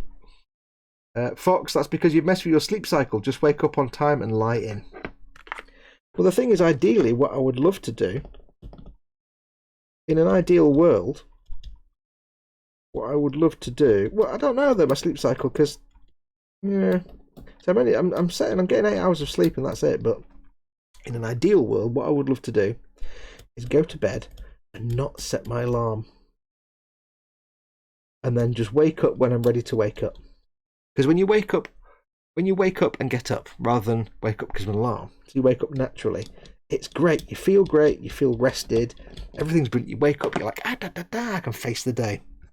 But when you wake up with an alarm, even if it's only half an hour before you would have woken up anyway, you're just balked. You're basically balked. And I'd love to do that. And I'm in a position working from home that I could theoretically do that. And it would be brilliant. Except, we regularly have stuff delivered. Mama Fox keeps buying things on Amazon all the time. I taught Mum how to use Amazon 2 years ago, and I've regretted it ever since. Yeah. Nah, bless her. She's happy. She's buying stuff. She's making her happy, so I'm more than happy for her. But, of course, there's no way the doorbell goes. There's no way she's going to get up and get downstairs, or let alone hear it. She's not going to get. I don't want her running downstairs to get to the front door. Because once I'm asleep, and that's it. It wouldn't wake me up. And then you've got the whole, it didn't get delivered. So I have to get up at like 8:30, 9 o'clock, just to unlock the porch So that the very most, you know, Amazon or whoever's delivering whatever Mama Fox has bought, whatever's being delivered, even if it's just post, can be just dumped in the porch and left, and therefore, you know, because the last thing I want is Mama Fox getting up and trying to get down the stairs fast, falling down the stairs and breaking all the hips and things like that. You don't want old people doing that, so I get it all set up and ready. Which right now it's not such a big problem, because right now we've got the big sign on the door that says we're self-isolating. Please don't even think about wanting to talk to us face to face. And the delivery people just put things in the porch and run away, which is great. No such thing as signed for anymore. But yeah, so on the rare occasion that we know there's nothing being delivered, because, you know, it's either something Mama Fox has bought on Amazon, or she's having a prescription, or it's the guy that comes to cut the grass, or something else, we need to have the porch open. So, but on the few occasions where that's not a problem and there's nothing being delivered, there's no reason for the porch to be opened at any time, I just don't set my alarm, and that is absolute bliss. I can go to bed at my normal time, like, you know, 1 or 2 o'clock. I'll just go to sleep, and I'll wake up at maybe 9:30. I only get an extra half-hour sleep, but that's the big difference. I've not been awoken from deep sleep. I've woken up naturally, and of course I feel much more rested and relaxed. I don't unfortunately remember our dreams as easily, because that's the one thing being woken up mid-sleep helps, is with dream retention, because you're more likely to remember it. Yeah, it's weird. So it is a joy on those other days when I can just turn off the alarm, and that's one of the advantages of, you know, not having to go and do a job, which I'm very lucky with, is that I can occasionally do that. Right, this is officially a ball ache, this thing. It's got a seam line going all around the edge, and it's so fiddly. Phil Kett, I did shift work for God knows how many years, so my body clock is completely screwed. Yeah, I've done office jobs since 1990. So, what, 25 years of getting up at office times, and a few years in that I'm doing shift work in the evenings as well. So yeah. Bassist, I'm fracking dying here. It's so true. Yeah, about the yeah. Ooh, there's 5 minutes to go. Let's go for a wee now. Also, your maximum tolerance is 3 minutes. Oh, yeah. Yes. True. Does your bird squawk loudly to wake you up, Lynn? Says Candygram, and he says no. He goes a soft chirp, chirp, but if I don't get up after 3 to 4 chirps, he then screams squawk. Candygram says it's 20 more than 20 years since he last had a dog that would let me sleep in. Yeah.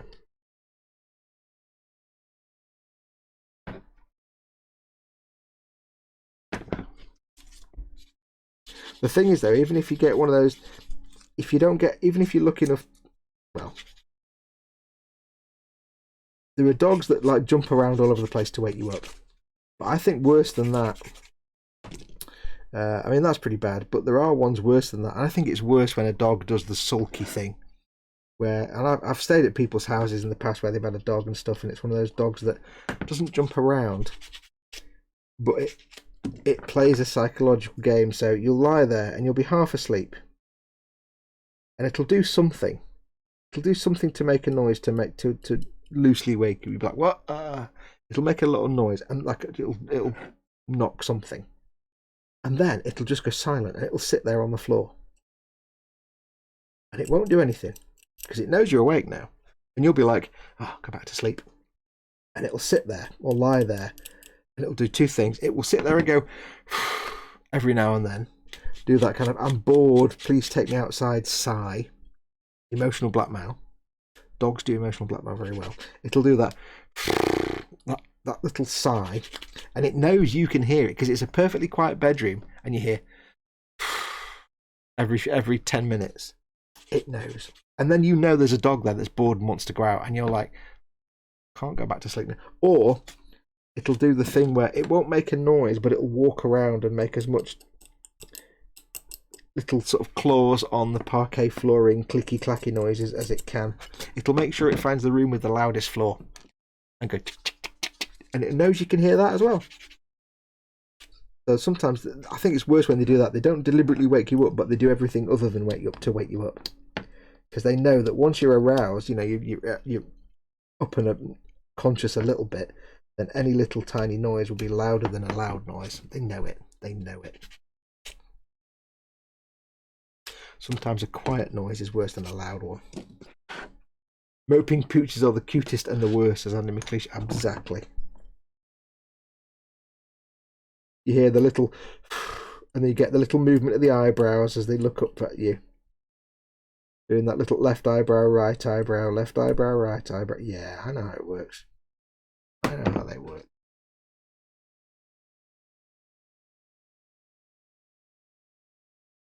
I can't imagine not having a dog, even if I can't sleep in anymore. Never had a dog. Not that I remember. We had a dog when I was very, very little, but I'm too little to remember. We had cats for most of my childhood. We had a couple of cats from the mid-70s through to the late 90s, I think. Sorry, to the early 90s even. We had a couple of cats. When I was very small, we had a canary in a cage called Cyril. I don't know why. But it's weird because I love dogs. I absolutely love dogs. I like normal dogs. Not like little yappy, stupid little dogs. Little poncy things. But I like, you know, big dumb mutts. I like mutts. But anyway, yeah, I like dogs. But I know that I'm far too selfish and lazy to have a dog. I love a dog, but I couldn't be fussed with all the hassle of actually taking it out for walks and stuff. Which is a sad thing, but I'm happy to admit that I'm happy to admit that I'm far too lazy to do that, rather than get a dog and then realise that I'm being cruel to that dog by not taking it for walks and stuff. I know it because I've dog sat for people, and I know it's not the same when it's your own dog, but it's still, I know I'm far too lazy. I would like a dog, but I also wouldn't like a dog. Oh, this is so tedious. I'm not enjoying this bit. Yeah, I don't think we'll get this bit done tonight, folks, because this is taking forever. And how are we on? 1:38. I'm flagging a bit now. I think what we'll do is we shall leave it there. I think I'll leave that bit there, because that's going to be another half an hour work just getting these two cleaned up. Swig of water, I think. Oh. Right, put my other glasses on. Oh, so I can see normal things now. Oh, wow, I've gone blind. Hang on.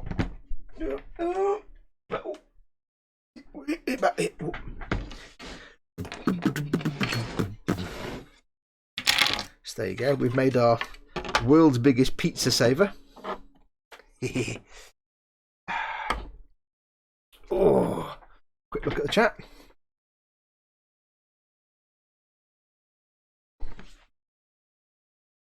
Cats are the worst. If you don't go up when they want you to, they claw in the nose. Yes.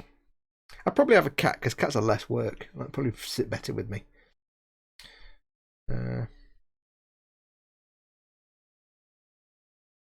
I love my black lab, says Lynn Dipple. If I had a dog, if I did get a dog, it'd probably be a Labrador or Golden Retriever, just because of the lowest maintenance. They're good dogs. They're not little yappy things. Stand little yappy things. Andy McLeish, I'm tapping out for the night. Up early tomorrow. Stay safe and see you later, folks. Yep, thanks for coming in, dude. I'm going to close it down in a minute anyway. But thank you very much for coming in. I look forward to waking up with a kitten on your head, says Phil Kett to Angus. Festus, have you done your thumbs ups? Who's that to? Thumb ups. Slick looking terrain, is that from the Conquest mailer, says Robert Powell. Yes, I've not finished it yet though. It's the this is the Magnavent Walkway, and then in the middle will be the Alchomite Pipes that go in the middle. That's issue 55. There's still loads to put on this yet. I've got loads of bits to do on it, but we'll carry on that on another time. Got these bits, and there's loads of little ornamentations and things. But this is issue 79 and 80. It's the last two issues. It's huge. I don't know where I'm going to put it. No idea where it's going to go. Got to save this one. Thumb up, click the like icon. Oh right, yeah, sorry, yeah. Yeah, there you go then. Yes, if you've enjoyed the show, do give me a thumb up, give me a like. And don't forget, of course, whoever the channel is you're watching, whatever you're watching, if you enjoy the content that somebody creates for you, always like them, always like the video. Even if you're subscribed, always hit the like icon on every person's video. If you like their content, it helps that video go higher up in the listings, and it really helps the creator that you enjoy be able to create more for you. So always hit the thumbs up. And if you are subscribed, make sure to hit the notification bell and choose all so you don't miss out on anything.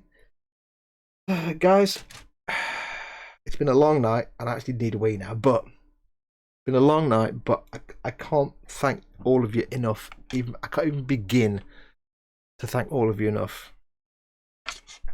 I can't. Seriously, I can't even get the words out. For all that money you've just thrown at me tonight is just, it's stupid, but also awesome and incredible and unbelievable. And I cannot even comprehend what you guys have done tonight. That's 2 months' wages for me. You've just given me 2 months of income, and I can't even begin to get words together. Especially Angus, who's just thrown, like, you know, thousands of dollars at me. Crazy fool. All of you who give me, whether it's been $100 or $1 or 35p, it doesn't matter. You're all just goddamn awesome. And all of you who have just haven't given anything but have put a like on the video, or just if you've just been in chat and just hung out, even if you just watched and you've not even been in chat, it doesn't matter. You're all fucking awesome. Oh, I did a swear. There goes my monetization. Don't care. You're all just awesome. I love you all to bits. You are just the best, and I can't even begin to put words together. I'm British. I'm not used to having this kind of thing happen, so it's probably best if I just apologise. I'm British. I'm really sorry. I'm really sorry. Thanks for the money, but I'm really sorry. No, I joke. I can't even begin to thank you enough. That's insane. That's a lot of money, and that's going to help me out massively over the coming months. So, and especially right now, I know what money's like for people. So, I can't. Angus and Simon, you guys are nutters. You guys are just the best nutters I can imagine. But yes, I don't know. It's just weird. I can't pass it. But I'll be here all night saying that. So I shall wrap this up. But yes, I'll make sure my buttons are still working. Hang on. Yeah. So, folks, massive thank you to all of you. I've got to finish this, so I might do the same thing again tomorrow, maybe. Oh, it's Wednesday. I think there's some stream on tomorrow night. I know Chris is doing his Wooden Wednesday, but that might be during the day. I'm not sure. We'll see. If there's nobody else doing anything major tomorrow on a Wednesday night, I might do some more of this tomorrow then. We'll see. But yeah, I can't say thank you enough. So to all of you, massive thank you and gratitude.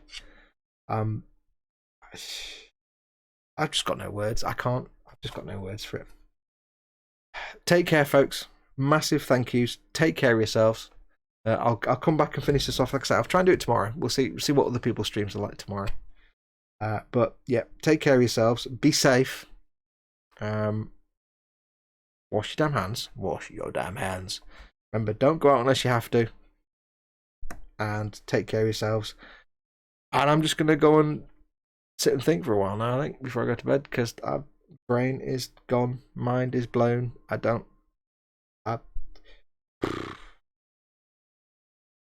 can't believe it. Guthorm. Just anyway, I shall leave it there. Folks, take care. Be safe. See you very soon. Good night all. Lots and lots of love. Adios amigos. I don't know where the button is. Where's the button? Oh no. That's just killed it now. I've done the wrong thing. Take care, guys. There we go.